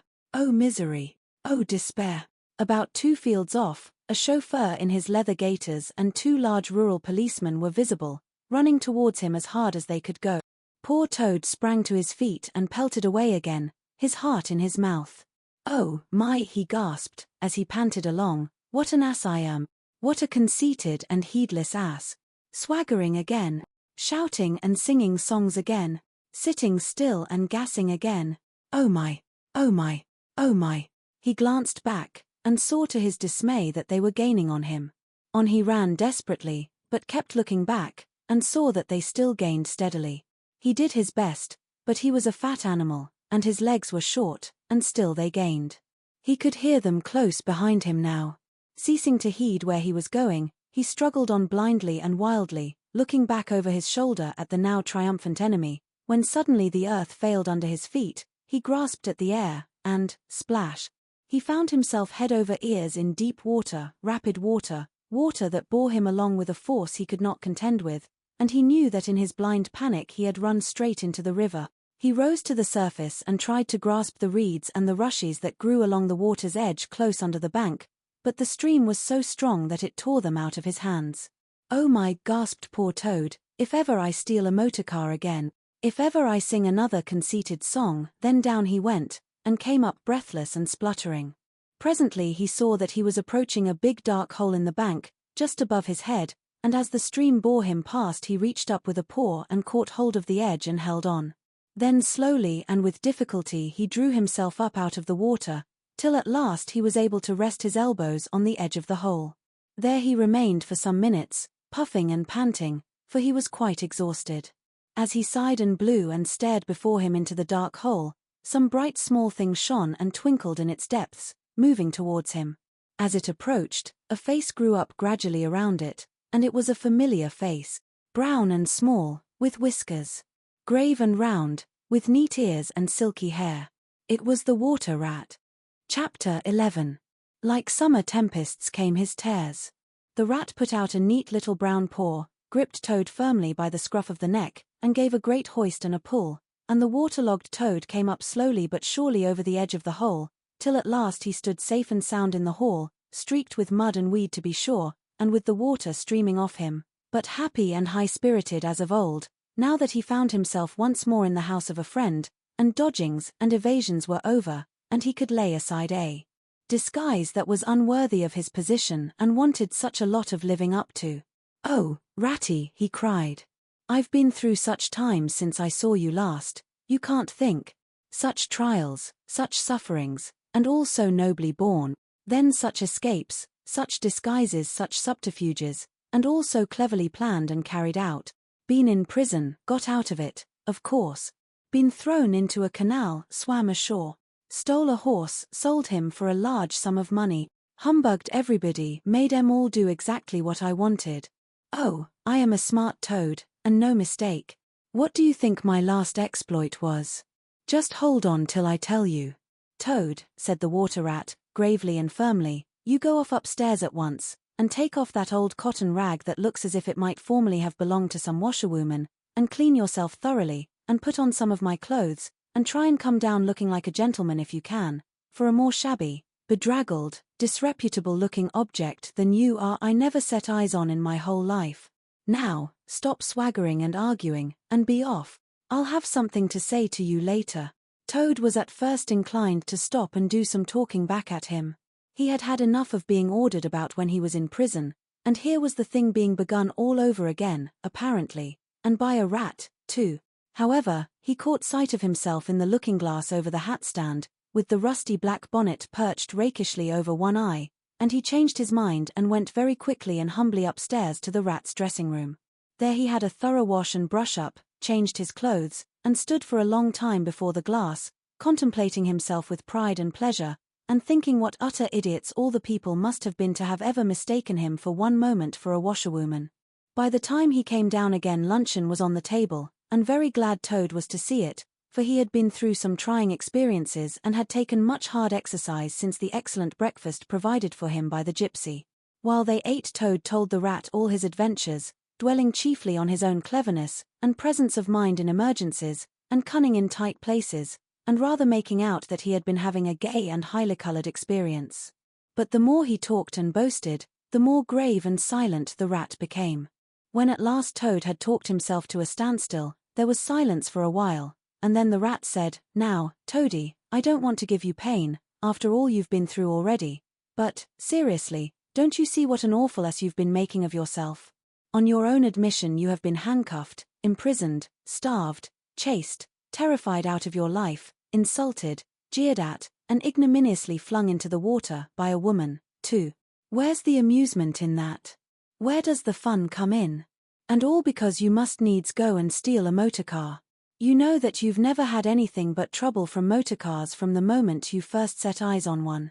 But if you will be mixed up with them, as you generally are, 5 minutes after you've started, why steal them? Be a cripple, if you think it's exciting. Be a bankrupt, for a change, if you've set your mind on it. But why choose to be a convict? When are you going to be sensible, and think of your friends, and try and be a credit to them? Do you suppose it's any pleasure to me, for instance, to hear animals saying, as I go about, that I'm the chap that keeps company with galebirds? Now, it was a very comforting point in Toad's character that he was a thoroughly good-hearted animal and never minded being jawed by those who were his real friends. And even when most set upon a thing, he was always able to see the other side of the question. So although, while the rat was talking so seriously, he kept saying to himself mutinous, but it was fun, though, awful fun, and making strange suppressed noises inside him, kickck, and poop pee, and other sounds resembling stifled snorts, or the opening of soda-water bottles, yet when the rat had quite finished, he heaved a deep sigh and said, very nicely and humbly, "Quite right, rat. How sound you always are. Yes, I've been a conceited old ass, I can quite see that, but now I'm going to be a good toad, and not do it any more. As for motor cars, I've not been at all so keen about them since my last ducking in that river of yours. The fact is, while I was hanging on to the edge of your hole and getting my breath, I had a sudden idea, a really brilliant idea, connected with motorboats. There. Don't take on so, old chap, and stamp, and upset things. It was only an idea, and we won't talk any more about it now. We'll have our coffee, and a smoke, and a quiet chat, and then I'm going to stroll quietly down to Toad Hall, and get into clothes of my own, and set things going again on the old lines. I've had enough of adventures. I shall lead a quiet, steady, respectable life, pottering about my property, and improving it, and doing a little landscape gardening at times. There will always be a bit of dinner for my friends when they come to see me, and I shall keep a pony chaise to jog about the country in, just as I used to in the good old days, before I got restless and wanted to do things. Stroll quietly down to Toad Hall, cried the rat, greatly excited. What are you talking about? Do you mean to say you haven't heard? Heard what? Said Toad, turning rather pale. Go on, Ratty, quick. Don't spare me. What haven't I heard? Do you mean to tell me, shouted the rat, thumping with his little fist upon the table, that you've heard nothing about the stoats and weasels? What, the wild woodus? Cried Toad, trembling in every limb. No, not a word. What have they been doing? And how they've been and taken Toad Hall, continued the rat. Toad leaned his elbows on the table and his chin on his paws, and a large tear welled up in each of his eyes, overflowed and splashed on the table, plop, plop. Go on, Ratty, he murmured presently, tell me all. The worst is over. I am an animal again. I can bear it. When you've got into that trouble of yours, said the rat, slowly and impressively, I mean, when you disappeared from society for a time, over that misunderstanding about a machine, you know. Toad merely nodded. Well, it was a good deal talked about down here, naturally, continued the rat, not only along the riverside, but even in the wild wood. Animals took sides, as always happens. The riverbankers stuck up for you, and said you had been infamously treated, and there was no justice to be had in the land nowadays. But the wildwood animals said hard things, and served you right, and it was time this sort of thing was stopped. And they got very cocky, and went about saying you were done for this time, you would never come back again, never, never. Toad nodded once more, keeping silence. That's the sort of little beasts they are, the rat went on. But Mole and Badger, they stuck out, through thick and thin, that you would come back again soon, somehow. They didn't know exactly how, but somehow. Toad began to sit up in his chair again, and to smirk a little. They argued from history, continued the rat. They said that no criminal laws had ever been known to prevail against cheek and plausibility such as yours, combined with the power of a long purse. So they arranged to move their things into Toad Hall, and sleep there, and keep it aired, and have it all ready for you when you turned up. They didn't guess what was going to happen, of course. Still, they had their suspicions of the wildwood animals. Now I come to the most painful and tragic part of my story. One dark night, it was a very dark night, and blowing hard, too, and raining simply cats and dogs, a band of weasels, armed to the teeth, crept silently up the carriage drive to the front entrance.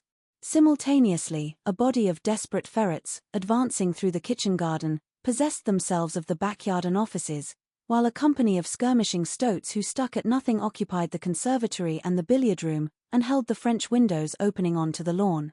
The Mole and the Badger were sitting by the fire in the smoking room, telling stories and suspecting nothing, for it wasn't a night for any animals to be out in, when those bloodthirsty villains broke down the doors and rushed in upon them from every side. They made the best fight they could, but what was the good? They were unarmed, and taken by surprise, and what can two animals do against hundreds? They took and beat them severely with sticks, those two poor faithful creatures, and turned them out into the cold and the wet, with many insulting and uncalled-for remarks. Here the unfeeling Toad broke into a snigger, and then pulled himself together and tried to look particularly solemn. And the wild woodus have been living in Toad Hall ever since, continued the rat, and going on simply anyhow, lying in bed half the day, and breakfast at all hours, and the place in such a mess, I'm told, it's not fit to be seen, eating your grub, and drinking your drink, and making bad jokes about you, and singing vulgar songs, about prisons and magistrates, and policemen, horrid personal songs, with no humor in them. And they're telling the tradespeople and everybody that they've come to stay for good. Oh, have they, said Toad, getting up and seizing a stick. I'll jolly soon see about that. It's no good, Toad, called the rat after him. You'd better come back and sit down, you'll only get into trouble. But the Toad was off, and there was no holding him.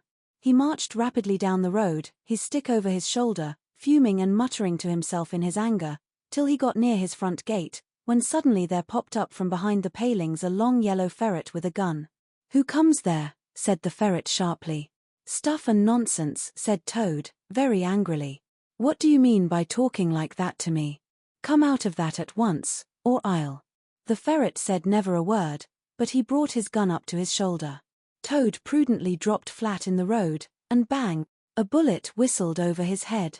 The startled Toad scrambled to his feet and scampered off down the road as hard as he could, and as he ran he heard the ferret laughing and other horrid thin little laughs taking it up and carrying on the sound. He went back, very crestfallen, and told the water rat. "What did I tell you?" said the rat. "It's no good. They've got sentries posted, and they are all armed. You must just wait." Still, Toad was not inclined to give in all at once. So he got out the boat, and set off rowing up the river to where the garden front of Toad Hall came down to the waterside. Arriving within sight of his old home, he rested on his oars and surveyed the land cautiously. All seemed very peaceful and deserted and quiet. He could see the whole front of Toad Hall, glowing in the evening sunshine, the pigeons settling by twos and threes along the straight line of the roof, the garden, a blaze of flowers, the creek that led up to the boathouse, the little wooden bridge that crossed it, all tranquil, uninhabited, apparently waiting for his return. He would try the boathouse first, he thought. Very warily he paddled up to the mouth of the creek, and was just passing under the bridge, when, crash! A great stone, dropped from above, smashed through the bottom of the boat. It filled and sank, and Toad found himself struggling in deep water. Looking up, he saw two stoats leaning over the parapet of the bridge and watching him with great glee. "It will be your head next time, Toady," they called out to him. The indignant Toad swam to shore, while the stoats laughed and laughed, supporting each other, and laughed again, till they nearly had 2 fits, that is, 1 fit each, of course. The Toad retraced his weary way on foot, and related his disappointing experiences to the water rat once more. "Well, what did I tell you?" said the rat very crossly. "And, now, look here. See what you've been and done. Lost me my boat that I was so fond of, that's what you've done, and simply ruined that nice suit of clothes that I lent you. Really, Toad, of all the trying animals, I wonder you managed to keep any friends at all." The Toad saw at once how wrongly and foolishly he had acted. He admitted his errors and wrong-headedness and made a full apology to Rat for losing his boat and spoiling his clothes. And he wound up by saying, with that frank self-surrender which always disarmed his friends' criticism and won them back to his side, "Ratty, I see that I have been a headstrong and a willful Toad. Henceforth, believe me, I will be humble and submissive, and will take no action without your kind advice and full approval." "If that is really so," said the good-natured Rat, already appeased, "then my advice to you is, considering the lateness of the hour, to sit down and have your supper, which will be on the table in a minute, and be very patient. For I am convinced that we can do nothing until we have seen the Mole and the Badger, and heard their latest news, and held conference and taken their advice in this difficult matter." Yes, of course, the Mole and the Badger," said Toad, lightly. "What's become of them, the dear fellows? I had forgotten all about them." "Well, may you ask," said the Rat reproachfully. "While you were riding about the country in expensive motor cars, and galloping proudly on blood horses, and breakfasting on the fat of the land, those 2 poor devoted animals have been camping out in the open, in every sort of weather, living very rough by day and lying very hard by night, watching over your house, patrolling your boundaries, keeping a constant eye on the stoats and the weasels, scheming and planning and contriving how to get your property back for you. You don't deserve to have such true and loyal friends, Toad, you don't, really. Some day, when it's too late, you'll be sorry you didn't value them more while you had them." "I'm an ungrateful beast, I know," sobbed Toad, shedding bitter tears. "Let me go out and find them, out into the cold, dark night, and share their hardships, and try and prove by hold on a bit. Surely I heard the chink of dishes on a tray. Supper's here at last, hooray. Come on, Ratty." The Rat remembered that poor Toad had been on prison fare for a considerable time, and that large allowances had therefore to be made. He followed him to the table accordingly, and hospitably encouraged him in his gallant efforts to make up for past privations. They had just finished their meal and resumed their armchairs, when there came a heavy knock at the door. Toad was nervous, but the Rat, nodding mysteriously at him, went straight up to the door and opened it, and in walked Mr. Badger. He had all the appearance of one who for some nights had been kept away from home and all its little comforts and conveniences. His shoes were covered with mud, and he was looking very rough and tousled, but then he had never been a very smart man, the Badger, at the best of times. He came solemnly up to Toad, shook him by the paw, and said, "Welcome home, Toad." "Alas! What am I saying? Home, indeed. This is a poor homecoming. Unhappy Toad." Then he turned his back on him, sat down to the table, drew his chair up, and helped himself to a large slice of cold pie. Toad was quite alarmed at this very serious and portentous style of greeting, but the rat whispered to him, "Never mind, don't take any notice, and don't say anything to him just yet. He's always rather low and despondent when he's wanting his victuals. In half an hour's time he'll be quite a different animal." So they waited in silence, and presently there came another and a lighter knock. The rat, with a nod to Toad, went to the door and ushered in the mole, very shabby and unwashed, with bits of hay and straw sticking in his fur. "Hooray! Here's old Toad," cried the mole, his face beaming. "Fancy having you back again," and he began to dance round him. "We never dreamt you would turn up so soon. Why, you must have managed to escape, you clever, ingenious, intelligent Toad." The rat, alarmed, pulled him by the elbow, but it was too late. Toad was puffing and swelling already. "Clever? Oh, no," he said. "I'm not really clever, according to my friends. I've only broken out of the strongest prison in England, that's all, and captured a railway train and escaped on it, that's all, and disguised myself and gone about the country humbugging everybody, that's all. Oh, no. I'm a stupid ass, I am. I'll tell you one or two of my little adventures, Mole, and you shall judge for yourself." "Well, well," said the mole, moving towards the supper table, "supposing you talk while I eat. Not a bite since breakfast. Oh my, oh my." And he sat down and helped himself liberally to cold beef and pickles. Toad straddled on the hearthrug, thrust his paw into his trouser pocket and pulled out a handful of silver. "Look at that," he cried, displaying it. "That's not so bad, is it, for a few minutes' work? And how do you think I done it, Mole? Horse dealing. That's how I done it." "Go on, Toad," said the mole, immensely interested. "Toad, do be quiet, please," said the rat.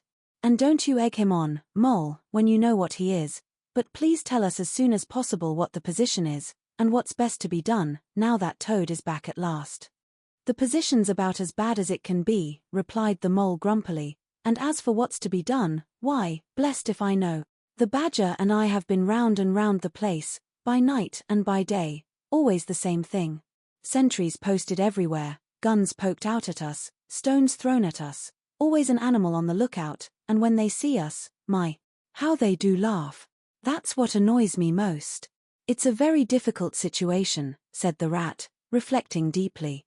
"But I think I see now, in the depths of my mind, what Toad really ought to do. I will tell you. He ought to." "No, he oughtn't," shouted the mole, with his mouth full. "Nothing of the sort. You don't understand. What he ought to do is, he ought to—" "Well, I shan't do it, anyway," cried Toad, getting excited. "I'm not going to be ordered about by you fellows. It's my house we're talking about, and I know exactly what to do, and I'll tell you. I'm going to—" By this time they were all three talking at once, at the top of their voices, and the noise was simply deafening, when a thin, dry voice made itself heard, saying, "Be quiet at once, all of you," and instantly everyone was silent. It was the badger, who, having finished his pie, had turned round in his chair and was looking at them severely. When he saw that he had secured their attention, and that they were evidently waiting for him to address them, he turned back to the table again and reached out for the cheese. And so great was the respect commanded by the solid qualities of that admirable animal, that not another word was uttered until he had quite finished his repast and brushed the crumbs from his knees. The Toad fidgeted a good deal, but the rat held him firmly down.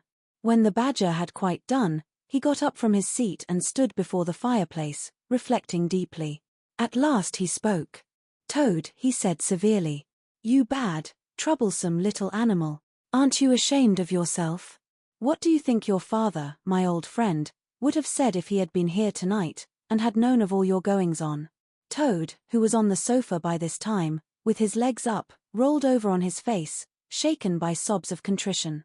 There, went on the badger, more kindly. "Never mind. Stop crying. We're going to let bygones be bygones, and try and turn over a new leaf. But what the mole says is quite true.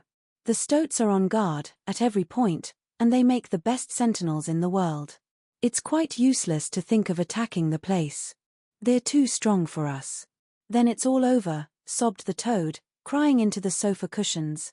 I shall go and enlist for a soldier, and never see my dear Toad Hall any more. Come, cheer up, Toady, said the badger. There are more ways of getting back a place than taking it by storm. I haven't said my last word yet. Now I'm going to tell you a great secret. Toad sat up slowly and dried his eyes. Secrets had an immense attraction for him, because he never could keep one, and he enjoyed the sort of unhallowed thrill he experienced when he went and told another animal, after having faithfully promised not to. There is an underground passage, said the badger, impressively, that leads from the riverbank, quite near here, right up into the middle of Toad Hall. Oh, nonsense. Badger, said Toad, rather airily. You've been listening to some of the yarns they spin in the public houses about here. I know every inch of Toad Hall, inside and out. Nothing of the sort, I do assure you. My young friend, said the badger, with great severity, your father, who was a worthy animal, a lot worthier than some others I know, was a particular friend of mine, and told me a great deal he wouldn't have dreamt of telling you. He discovered that passage. He didn't make it, of course. That was done hundreds of years before he ever came to live there, and he repaired it and cleaned it out, because he thought it might come in useful some day, in case of trouble or danger, and he showed it to me. Don't let my son know about it, he said. He's a good boy, but very light and volatile in character, and simply cannot hold his tongue. If he's ever in a real fix, and it would be of use to him, you may tell him about the secret passage, but not before. The other animals looked hard at Toad to see how he would take it. Toad was inclined to be sulky at first, but he brightened up immediately, like the good fellow he was. Well, he said, perhaps I am a bit of a talker. A popular fellow such as I am, my friends get round me, we chaff, we sparkle, we tell witty stories, and somehow my tongue gets wagging. I have the gift of conversation. I've been told I ought to have a salon, whatever that may be. Never mind. Go on, Badger. How's this passage of yours going to help us? I've found out a thing or two lately, continued the badger. I got Otter to disguise himself as a sweep and call at the back door with brushes over his shoulder, asking for a job. There's going to be a big banquet tomorrow night. It's somebody's birthday, the chief weasel's, I believe, and all the weasels will be gathered together in the dining hall, eating and drinking and laughing and carrying on, suspecting nothing. No guns, no swords, no sticks, no arms of any sort whatever. But the sentinels will be posted as usual, remarked the rat. Exactly, said the badger, that is my point. The weasels will trust entirely to their excellent sentinels. And that is where the passage comes in. That very useful tunnel leads right up under the butler's pantry, next to the dining hall. Aha! That squeaky board in the butler's pantry, said Toad. Now I understand it. We shall creep out quietly into the butler's pantry, cried the mole. With our pistols and swords and sticks, shouted the rat. And rush in upon them, said the badger. And whack 'em, and whack 'em, and whack 'em, cried the toad in ecstasy, running round and round the room, and jumping over the chairs. Very well, then, said the badger, resuming his usual dry manner, our plan is settled, and there's nothing more for you to argue and squabble about. So, as it's getting very late, all of you go right off to bed at once. We will make all the necessary arrangements in the course of the morning tomorrow. Toad, of course, went off to bed dutifully with the rest. He knew better than to refuse, though he was feeling much too excited to sleep. But he had had a long day, with many events crowded into it, and sheets and blankets were very friendly and comforting things, after plain straw, and not too much of it, spread on the stone floor of a draughty cell, and his head had not been many seconds on his pillow before he was snoring happily. Naturally, he dreamt a good deal, about roads that ran away from him just when he wanted them, and canals that chased him and caught him, and a barge that sailed into the banqueting hall with his week's washing, just as he was giving a dinner party, and he was alone in the secret passage, pushing onwards, but it twisted and turned round and shook itself, and sat up on its end, yet somehow, at the last, he found himself back in Toad Hall, safe and triumphant, with all his friends gathered round about him, earnestly assuring him that he really was a clever toad. He slept till a late hour next morning, and by the time he got down he found that the other animals had finished their breakfast some time before. The mole had slipped off somewhere by himself, without telling anyone where he was going to. The badger sat in the armchair, reading the paper, and not concerning himself in the slightest about what was going to happen that very evening. The rat, on the other hand, was running round the room busily, with his arms full of weapons of every kind, distributing them in 4 little heaps on the floor, and saying excitedly under his breath, as he ran, "Here's a sword for the rat, here's a sword for the mole, here's a sword for the toad, here's a sword for the badger, here's a pistol for the rat, here's a pistol for the mole, here's a pistol for the toad, here's a pistol for the badger," and so on, in a regular, rhythmical way, while the 4 little heaps gradually grew and grew. "That's all very well, rat," said the badger presently, looking at the busy little animal over the edge of his newspaper. "I'm not blaming you. But just let us once get past the stoats, with those detestable guns of theirs, and I assure you we shan't want any swords or pistols. We 4, with our sticks, once we're inside the dining hall, why, we shall clear the floor of all the lot of them in 5 minutes. I'd have done the whole thing by myself, only I didn't want to deprive you fellows of the fun. It's as well to be on the safe side," said the rat reflectively, polishing a pistol barrel on his sleeve and looking along it. The toad, having finished his breakfast, picked up a stout stick and swung it vigorously, belaboring imaginary animals. "I'll learn 'em to steal my house," he cried. "I'll learn 'em, I'll learn 'em." "Don't say learn 'em, toad," said the rat, greatly shocked. "It's not good English." "What are you always nagging at Toad for?" inquired the badger, rather peevishly. "What's the matter with his English?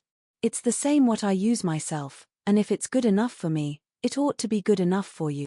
"I'm very sorry," said the rat humbly. "Only I think it ought to be teach 'em, not learn 'em." "But we don't want to teach 'em," replied the badger. "We want to learn 'em, learn 'em, learn 'em, and what's more, we're going to do it, too."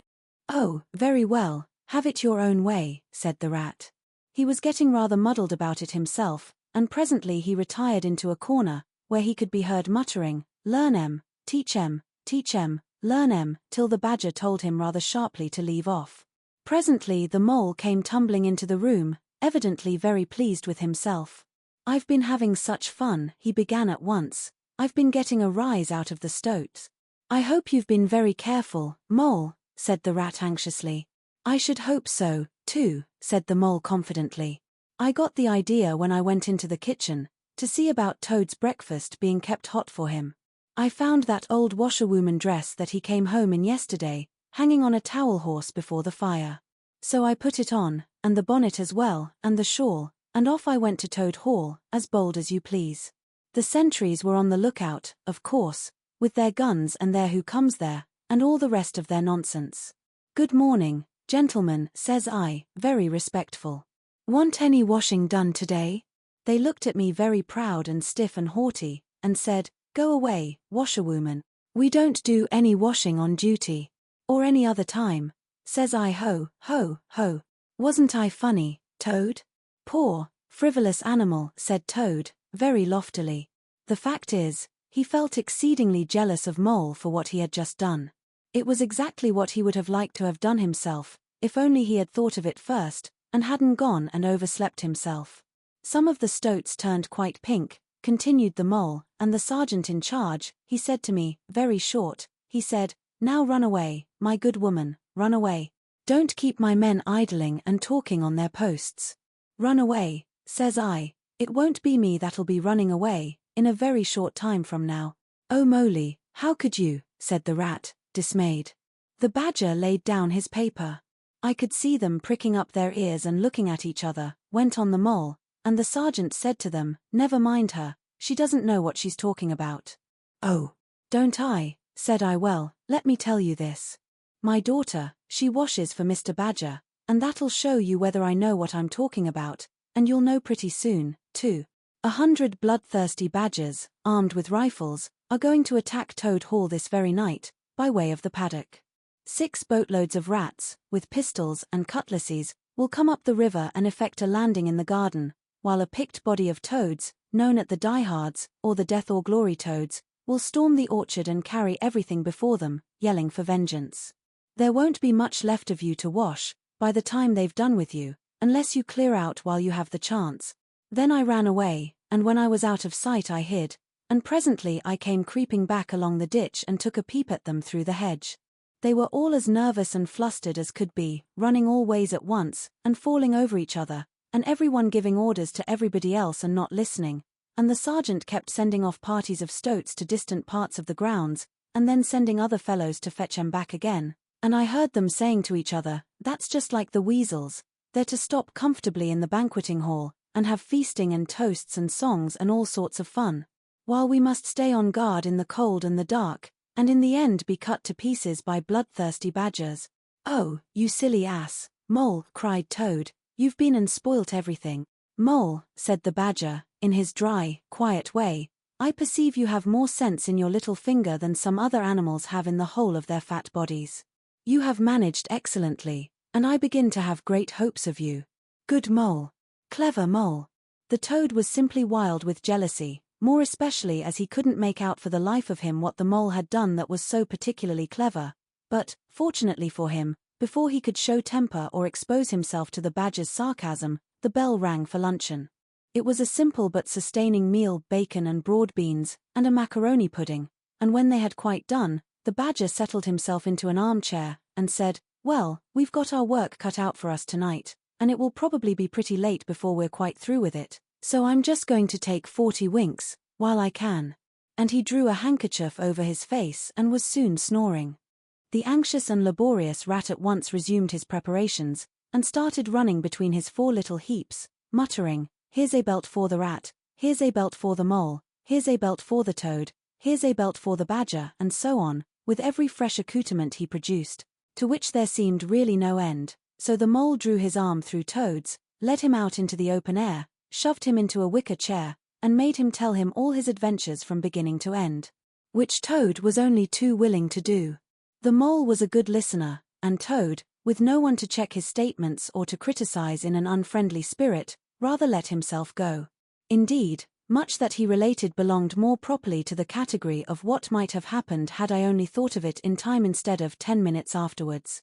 Those are always the best and the raciest adventures, and why should they not be truly ours, as much as the somewhat inadequate things that really come off? Chapter 12. The Return of Ulysses.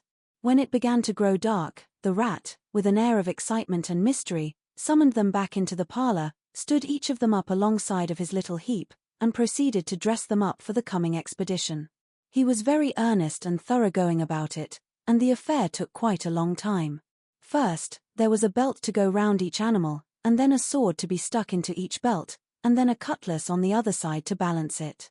Then a pair of pistols, a policeman's truncheon, several sets of handcuffs, some bandages and sticking plaster, and a flask and a sandwich case. The badger laughed good-humoredly and said, "All right, Ratty. It amuses you and it doesn't hurt me. I'm going to do all I've got to do with this here stick." But the rat only said, "Please, Badger. You know I shouldn't like you to blame me afterwards and say I had forgotten anything." When all was quite ready, the badger took a dark lantern in one paw, grasped his great stick with the other, and said, "Now then, follow me. Mole first, 'cause I'm very pleased with him, rat next, Toad last. And look here, Toady, don't you chatter so much as usual, or you'll be sent back, as sure as fate." The Toad was so anxious not to be left out that he took up the inferior position assigned to him without a murmur, and the animals set off. The badger led them along by the river for a little way, and then suddenly swung himself over the edge into a hole in the riverbank, a little above the water. The mole and the rat followed silently, swinging themselves successfully into the hole as they had seen the badger do, but when it came to Toad's turn, of course he managed to slip and fall into the water with a loud splash and a squeal of alarm. He was hauled out by his friends, rubbed down and wrung out hastily, comforted, and set on his legs, but the badger was seriously angry, and told him that the very next time he made a fool of himself he would most certainly be left behind. So at last they were in the secret passage, and the cutting-out expedition had really begun. It was cold, and dark, and damp, and low, and narrow, and poor Toad began to shiver, partly from dread of what might be before him, partly because he was wet through. The lantern was far ahead, and he could not help lagging behind a little in the darkness. Then he heard the rat call out warningly, "Come on, Toad, and a terror seized him of being left behind, alone in the darkness, and he came on with such a rush that he upset the rat into the mole and the mole into the badger, and for a moment all was confusion. The badger thought they were being attacked from behind, and, as there was no room to use a stick or a cutlass, drew a pistol, and was on the point of putting a bullet into Toad. When he found out what had really happened, he was very angry indeed, and said, "Now this time that tiresome Toad shall be left behind." But Toad whimpered, and the other two promised that they would be answerable for his good conduct, and at last the badger was pacified, and the procession moved on, only this time the rat brought up the rear, with a firm grip on the shoulder of Toad.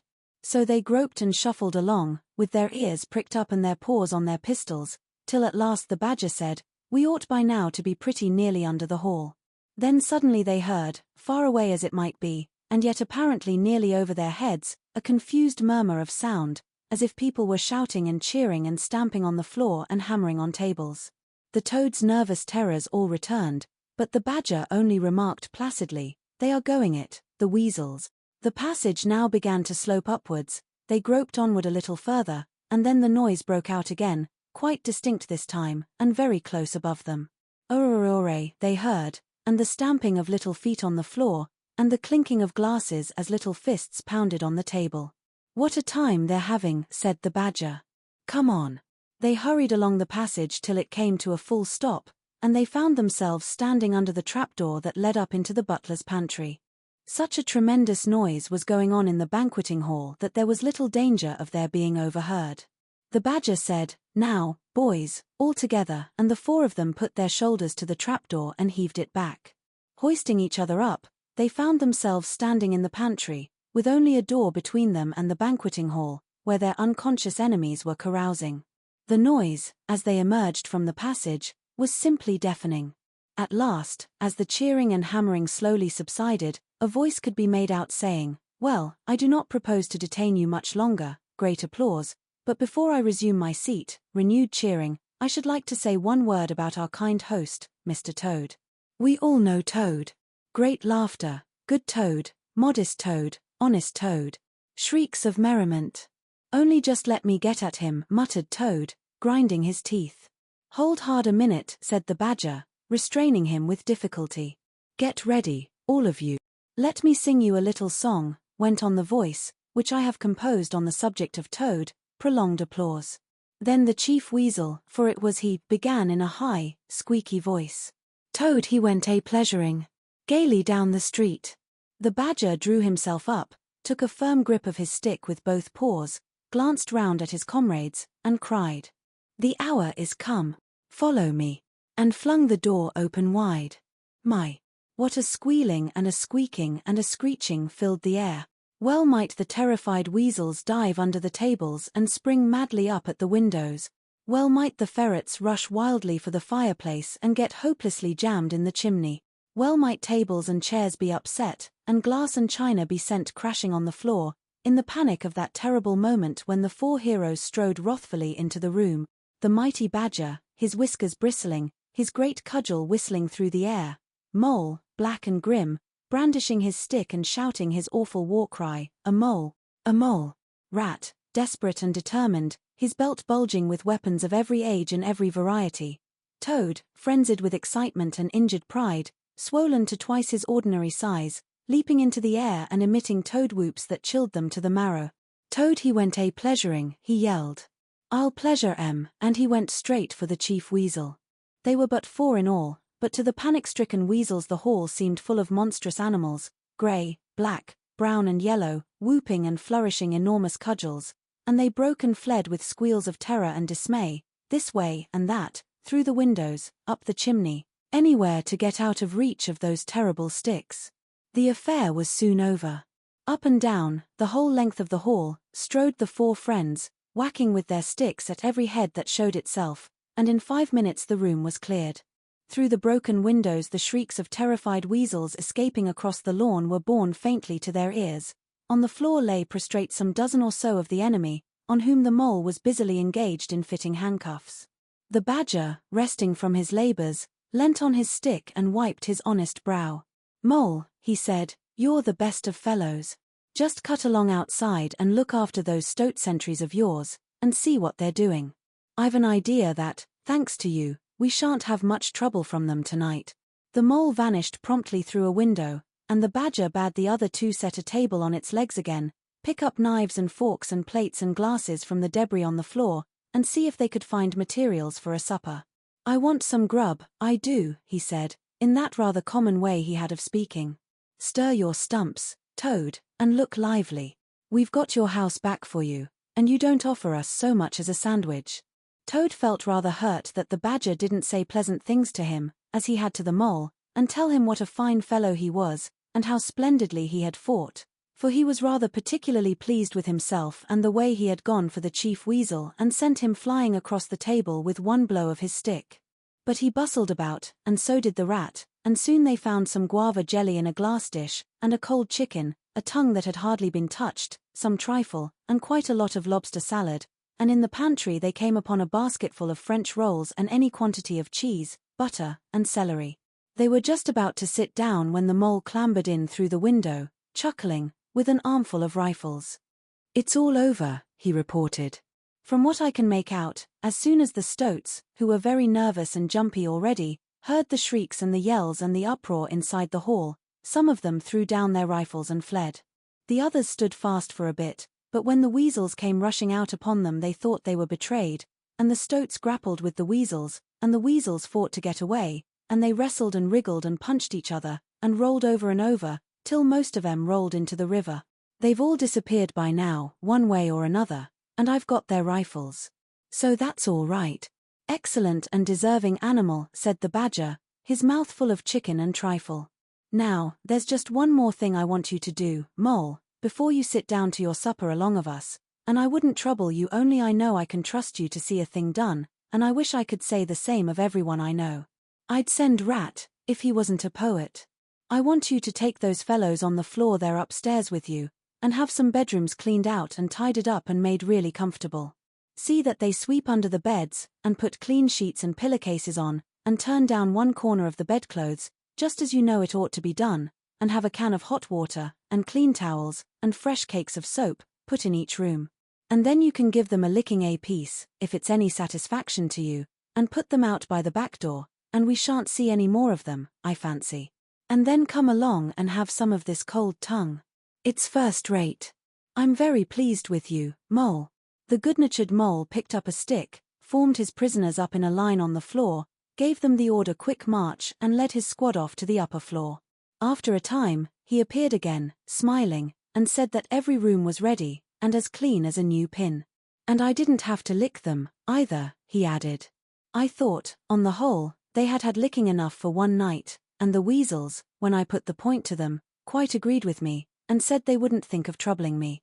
They were very penitent, and said they were extremely sorry for what they had done, but it was all the fault of the chief weasel and the stoats, and if ever they could do anything for us at any time to make up, we had only got to mention it. So I gave them a roll apiece, and let them out at the back, and off they ran, as hard as they could." Then the mole pulled his chair up to the table, and pitched into the cold tongue, and Toad, like the gentleman he was, put all his jealousy from him, and said heartily, "Thank you kindly, dear mole, for all your pains and trouble tonight, and especially for your cleverness this morning." The badger was pleased at that, and said, "There spoke my brave Toad." So they finished their supper in great joy and contentment, and presently retired to rest between clean sheets, safe in Toad's ancestral home, won back by matchless valor, consummate strategy, and a proper handling of sticks. The following morning, Toad, who had overslept himself as usual, came down to breakfast disgracefully late, and found on the table a certain quantity of eggshells, some fragments of cold and leathery toast, a coffee-pot 3/4 empty, and really very little else, which did not tend to improve his temper, considering that, after all, it was his own house. Through the French windows of the breakfast-room he could see the mole and the water rat sitting in wicker chairs out on the lawn, evidently telling each other stories, roaring with laughter and kicking their short legs up in the air. The badger, who was in an armchair and deep in the morning paper, merely looked up and nodded when Toad entered the room.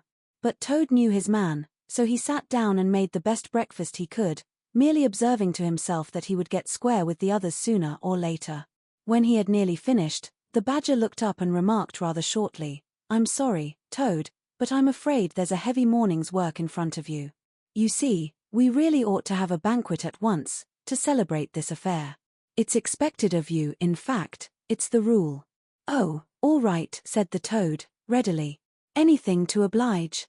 Though why on earth you should want to have a banquet in the morning I cannot understand. But you know I do not live to please myself, but merely to find out what my friends want, and then try and arrange it for 'em, you dear old badger. Don't pretend to be stupider than you really are, replied the badger, crossly, and don't chuckle and splutter in your coffee while you're talking, it's not manners. What I mean is, the banquet will be at night, of course, but the invitations will have to be written and got off at once, and you've got to write 'em. Now, sit down at that table, there's stacks of letterpaper on it, with Toad Hall at the top in blue and gold, and write invitations to all our friends, and if you stick to it we shall get them out before luncheon. And I'll bear a hand, too, and take my share of the burden. I'll order the banquet. What? Cried Toad, dismayed. Me stop indoors and write a lot of rotten letters on a jolly morning like this, when I want to go around my property, and set everything and everybody to rights, and swagger about and enjoy myself? Certainly not. I'll see you. Stop a minute, though. Why, of course, dear badger. What is my pleasure or convenience compared with that of others? You wish it done, and it shall be done. Go, badger, order the banquet, order what you like, then join our young friends outside in their innocent mirth, oblivious of me and my cares and toils. I sacrifice this fair morning on the altar of duty and friendship. The badger looked at him very suspiciously, but Toad's frank, open countenance made it difficult to suggest any unworthy motive in this change of attitude. He quitted the room, accordingly, in the direction of the kitchen, and as soon as the door had closed behind him, Toad hurried to the writing table. A fine idea had occurred to him while he was talking. He would write the invitations, and he would take care to mention the leading part he had taken in the fight, and how he had laid the chief weasel flat, and he would hint at his adventures, and what a career of triumph he had to tell about, and on the fly-leaf he would set out a sort of a program of entertainment for the evening, something like this, as he sketched it out in his head. Speech. By Toad. There will be other speeches by Toad during the evening. Address. By Toad. Synopsis: our prison system, the waterways of Old England, horse dealing, and how to deal property, its rights and its duties, back to the land, a typical English squire. Song. By Toad. Composed by himself. Other compositions. By Toad. Will be sung in the course of the evening by the composer. The idea pleased him mightily, and he worked very hard and got all the letters finished by noon, at which hour it was reported to him that there was a small and rather bedraggled weasel at the door, inquiring timidly whether he could be of any service to the gentleman. Toad swaggered out and found it was one of the prisoners of the previous evening, very respectful and anxious to please. He patted him on the head, shoved the bundle of invitations into his paw, and told him to cut along quick and deliver them as fast as he could, and if he liked to come back again in the evening, perhaps there might be a shilling for him, or, again, perhaps there mightn't, and the poor weasel seemed really quite grateful, and hurried off eagerly to do his mission. When the other animals came back to luncheon, very boisterous and breezy after a morning on the river, the mole, whose conscience had been pricking him, looked doubtfully at Toad, expecting to find him sulky or depressed. Instead, he was so uppish and inflated that the mole began to suspect something, while the rat and the badger exchanged significant glances. As soon as the meal was over, Toad thrust his paws deep into his trouser pockets, remarked casually, "Well, look after yourselves, you fellows. Ask for anything you want," and was swaggering off in the direction of the garden, where he wanted to think out an idea or two for his coming speeches, when the rat caught him by the arm. Toad rather suspected what he was after, and did his best to get away, but when the badger took him firmly by the other arm he began to see that the game was up. The two animals conducted him between them into the small smoking room that opened out of the entrance hall, shut the door, and put him into a chair. Then they both stood in front of him, while Toad sat silent and regarded them with much suspicion and ill humor. "Now, look here, Toad," said the rat. "It's about this banquet, and very sorry I am to have to speak to you like this. But we want you to understand clearly, once and for all, that there are going to be no speeches and no songs. Try and grasp the fact that on this occasion we're not arguing with you, we're just telling you." Toad saw that he was trapped. They understood him, they saw through him, they had got ahead of him. His pleasant dream was shattered. "Mayn't I sing them just one little song?" he pleaded piteously. "No, not one little song," replied the rat firmly, though his heart bled as he noticed the trembling lip of the poor disappointed toad. "It's no good, Toady. You know well that your songs are all conceit and boasting and vanity, and your speeches are all self-praise and gross exaggeration and gas," put in the badger, in his common way. "It's for your own good, Toady," went on the rat.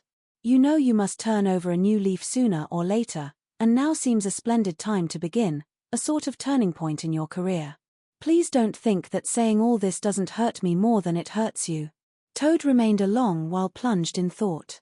At last he raised his head, and the traces of strong emotion were visible on his features. "You have conquered, my friends," he said in broken accents. "It was, to be sure, but a small thing that I asked, merely leave to blossom and expand for yet one more evening, to let myself go and hear the tumultuous applause that always seems to me, somehow, to bring out my best qualities. However, you are right, I know, and I am wrong. Henceforth I will be a very different toad. My friends, you shall never have occasion to blush for me again. But, oh dear, this is a hard world." And, pressing his handkerchief to his face, he left the room, with faltering footsteps. "Badger," said the rat, "I feel like a brute. I wonder what you feel like." "Oh, I know," said the badger gloomily. "But the thing had to be done. This good fellow has got to live here, and hold his own, and be respected. Would you have him a common laughing-stock, mocked and jeered at by stoats and weasels?" "Of course not," said the rat. "And, talking of weasels, it's lucky we came upon that little weasel, just as he was setting out with Toad's invitations. I suspected something from what you told me, and had a look at one or two. They were simply disgraceful. I confiscated the lot, and the good mole is now sitting in the blue boudoir, filling up plain, simple invitation cards." At last the hour for the banquet began to draw near, and Toad, who on leaving the others had retired to his bedroom, was still sitting there, melancholy and thoughtful. His brow resting on his paw, he pondered long and deeply. Gradually his countenance cleared, and he began to smile long, slow smiles. Then he took to giggling in a shy, self-conscious manner. At last he got up, locked the door, drew the curtains across the windows, collected all the chairs in the room and arranged them in a semicircle, and took up his position in front of them, swelling visibly. Then he bowed, coughed twice, and, letting himself go, with uplifted voice he sang, to the enraptured audience that his imagination so clearly saw. Toad's last little song. The toad came home. There was panic in the parlors and howling in the halls. There was crying in the cowsheds and shrieking in the stalls. When the toad came home. When the toad came home, there was smashing in of window and crashing in of door. There was chivying of weasels that fainted on the floor.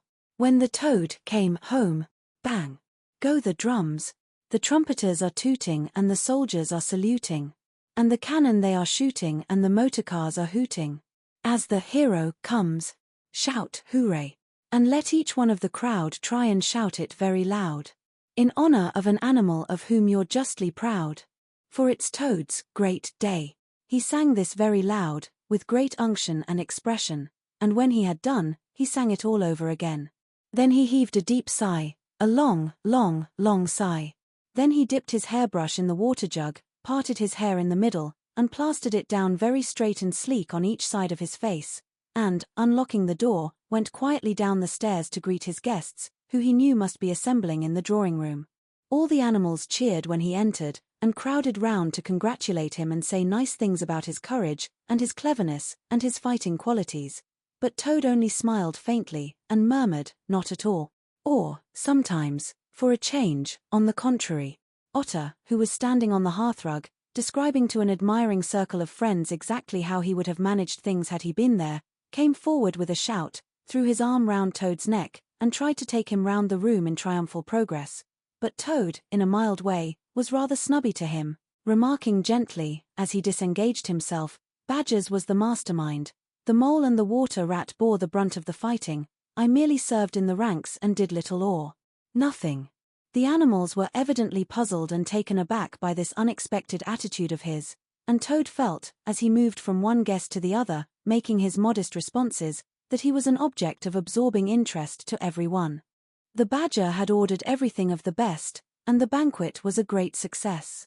There was much talking and laughter and chaff among the animals, but through it all Toad, who of course was in the chair, looked down his nose and murmured pleasant nothings to the animals on either side of him. At intervals he stole a glance at the badger and the rat, and always when he looked they were staring at each other with their mouths open, and this gave him the greatest satisfaction. Some of the younger and livelier animals, as the evening wore on, got whispering to each other that things were not so amusing as they used to be in the good old days, and there were some knockings on the table and cries of Toad. Speech from Toad. Song. Mr. Toad's song. But Toad only shook his head gently, raised one paw in mild protest, and, by pressing delicacies on his guests, by topical small talk, and by earnest inquiries after members of their families not yet old enough to appear at social functions, managed to convey to them that this dinner was being run on strictly conventional lines. He was indeed an altered Toad. After this climax, the four animals continued to lead their lives, so rudely broken in upon by civil war, in great joy and contentment, undisturbed by further risings or invasions. Toad, after due consultation with his friends, selected a handsome gold chain and locket set with pearls, which he dispatched to the gaoler's daughter with a letter that even the badger admitted to be modest, grateful, and appreciative, and the engine driver, in his turn, was properly thanked and compensated for all his pains and trouble. Under severe compulsion from the badger, even the bargewoman was, with some trouble, sought out and the value of her horse discreetly made good to her, though Toad kicked terribly at this, holding himself to be an instrument of fate, sent to punish fat women with mottled arms who couldn't tell a real gentleman when they saw one. The amount involved, it was true, was not very burdensome, the gypsy's valuation being admitted by local assessors to be approximately correct. Sometimes, in the course of long summer evenings, the friends would take a stroll together in the wild wood, now successfully tamed so far as they were concerned, and it was pleasing to see how respectfully they were greeted by the inhabitants, and how the mother weasels would bring their young ones to the mouths of their holes, and say, pointing, "Look, baby, there goes the great Mr. Toad, and that's the gallant water rat, a terrible fighter, walking along o' him, and yonder comes the famous Mr. Mole, of whom you so often have heard your father tell."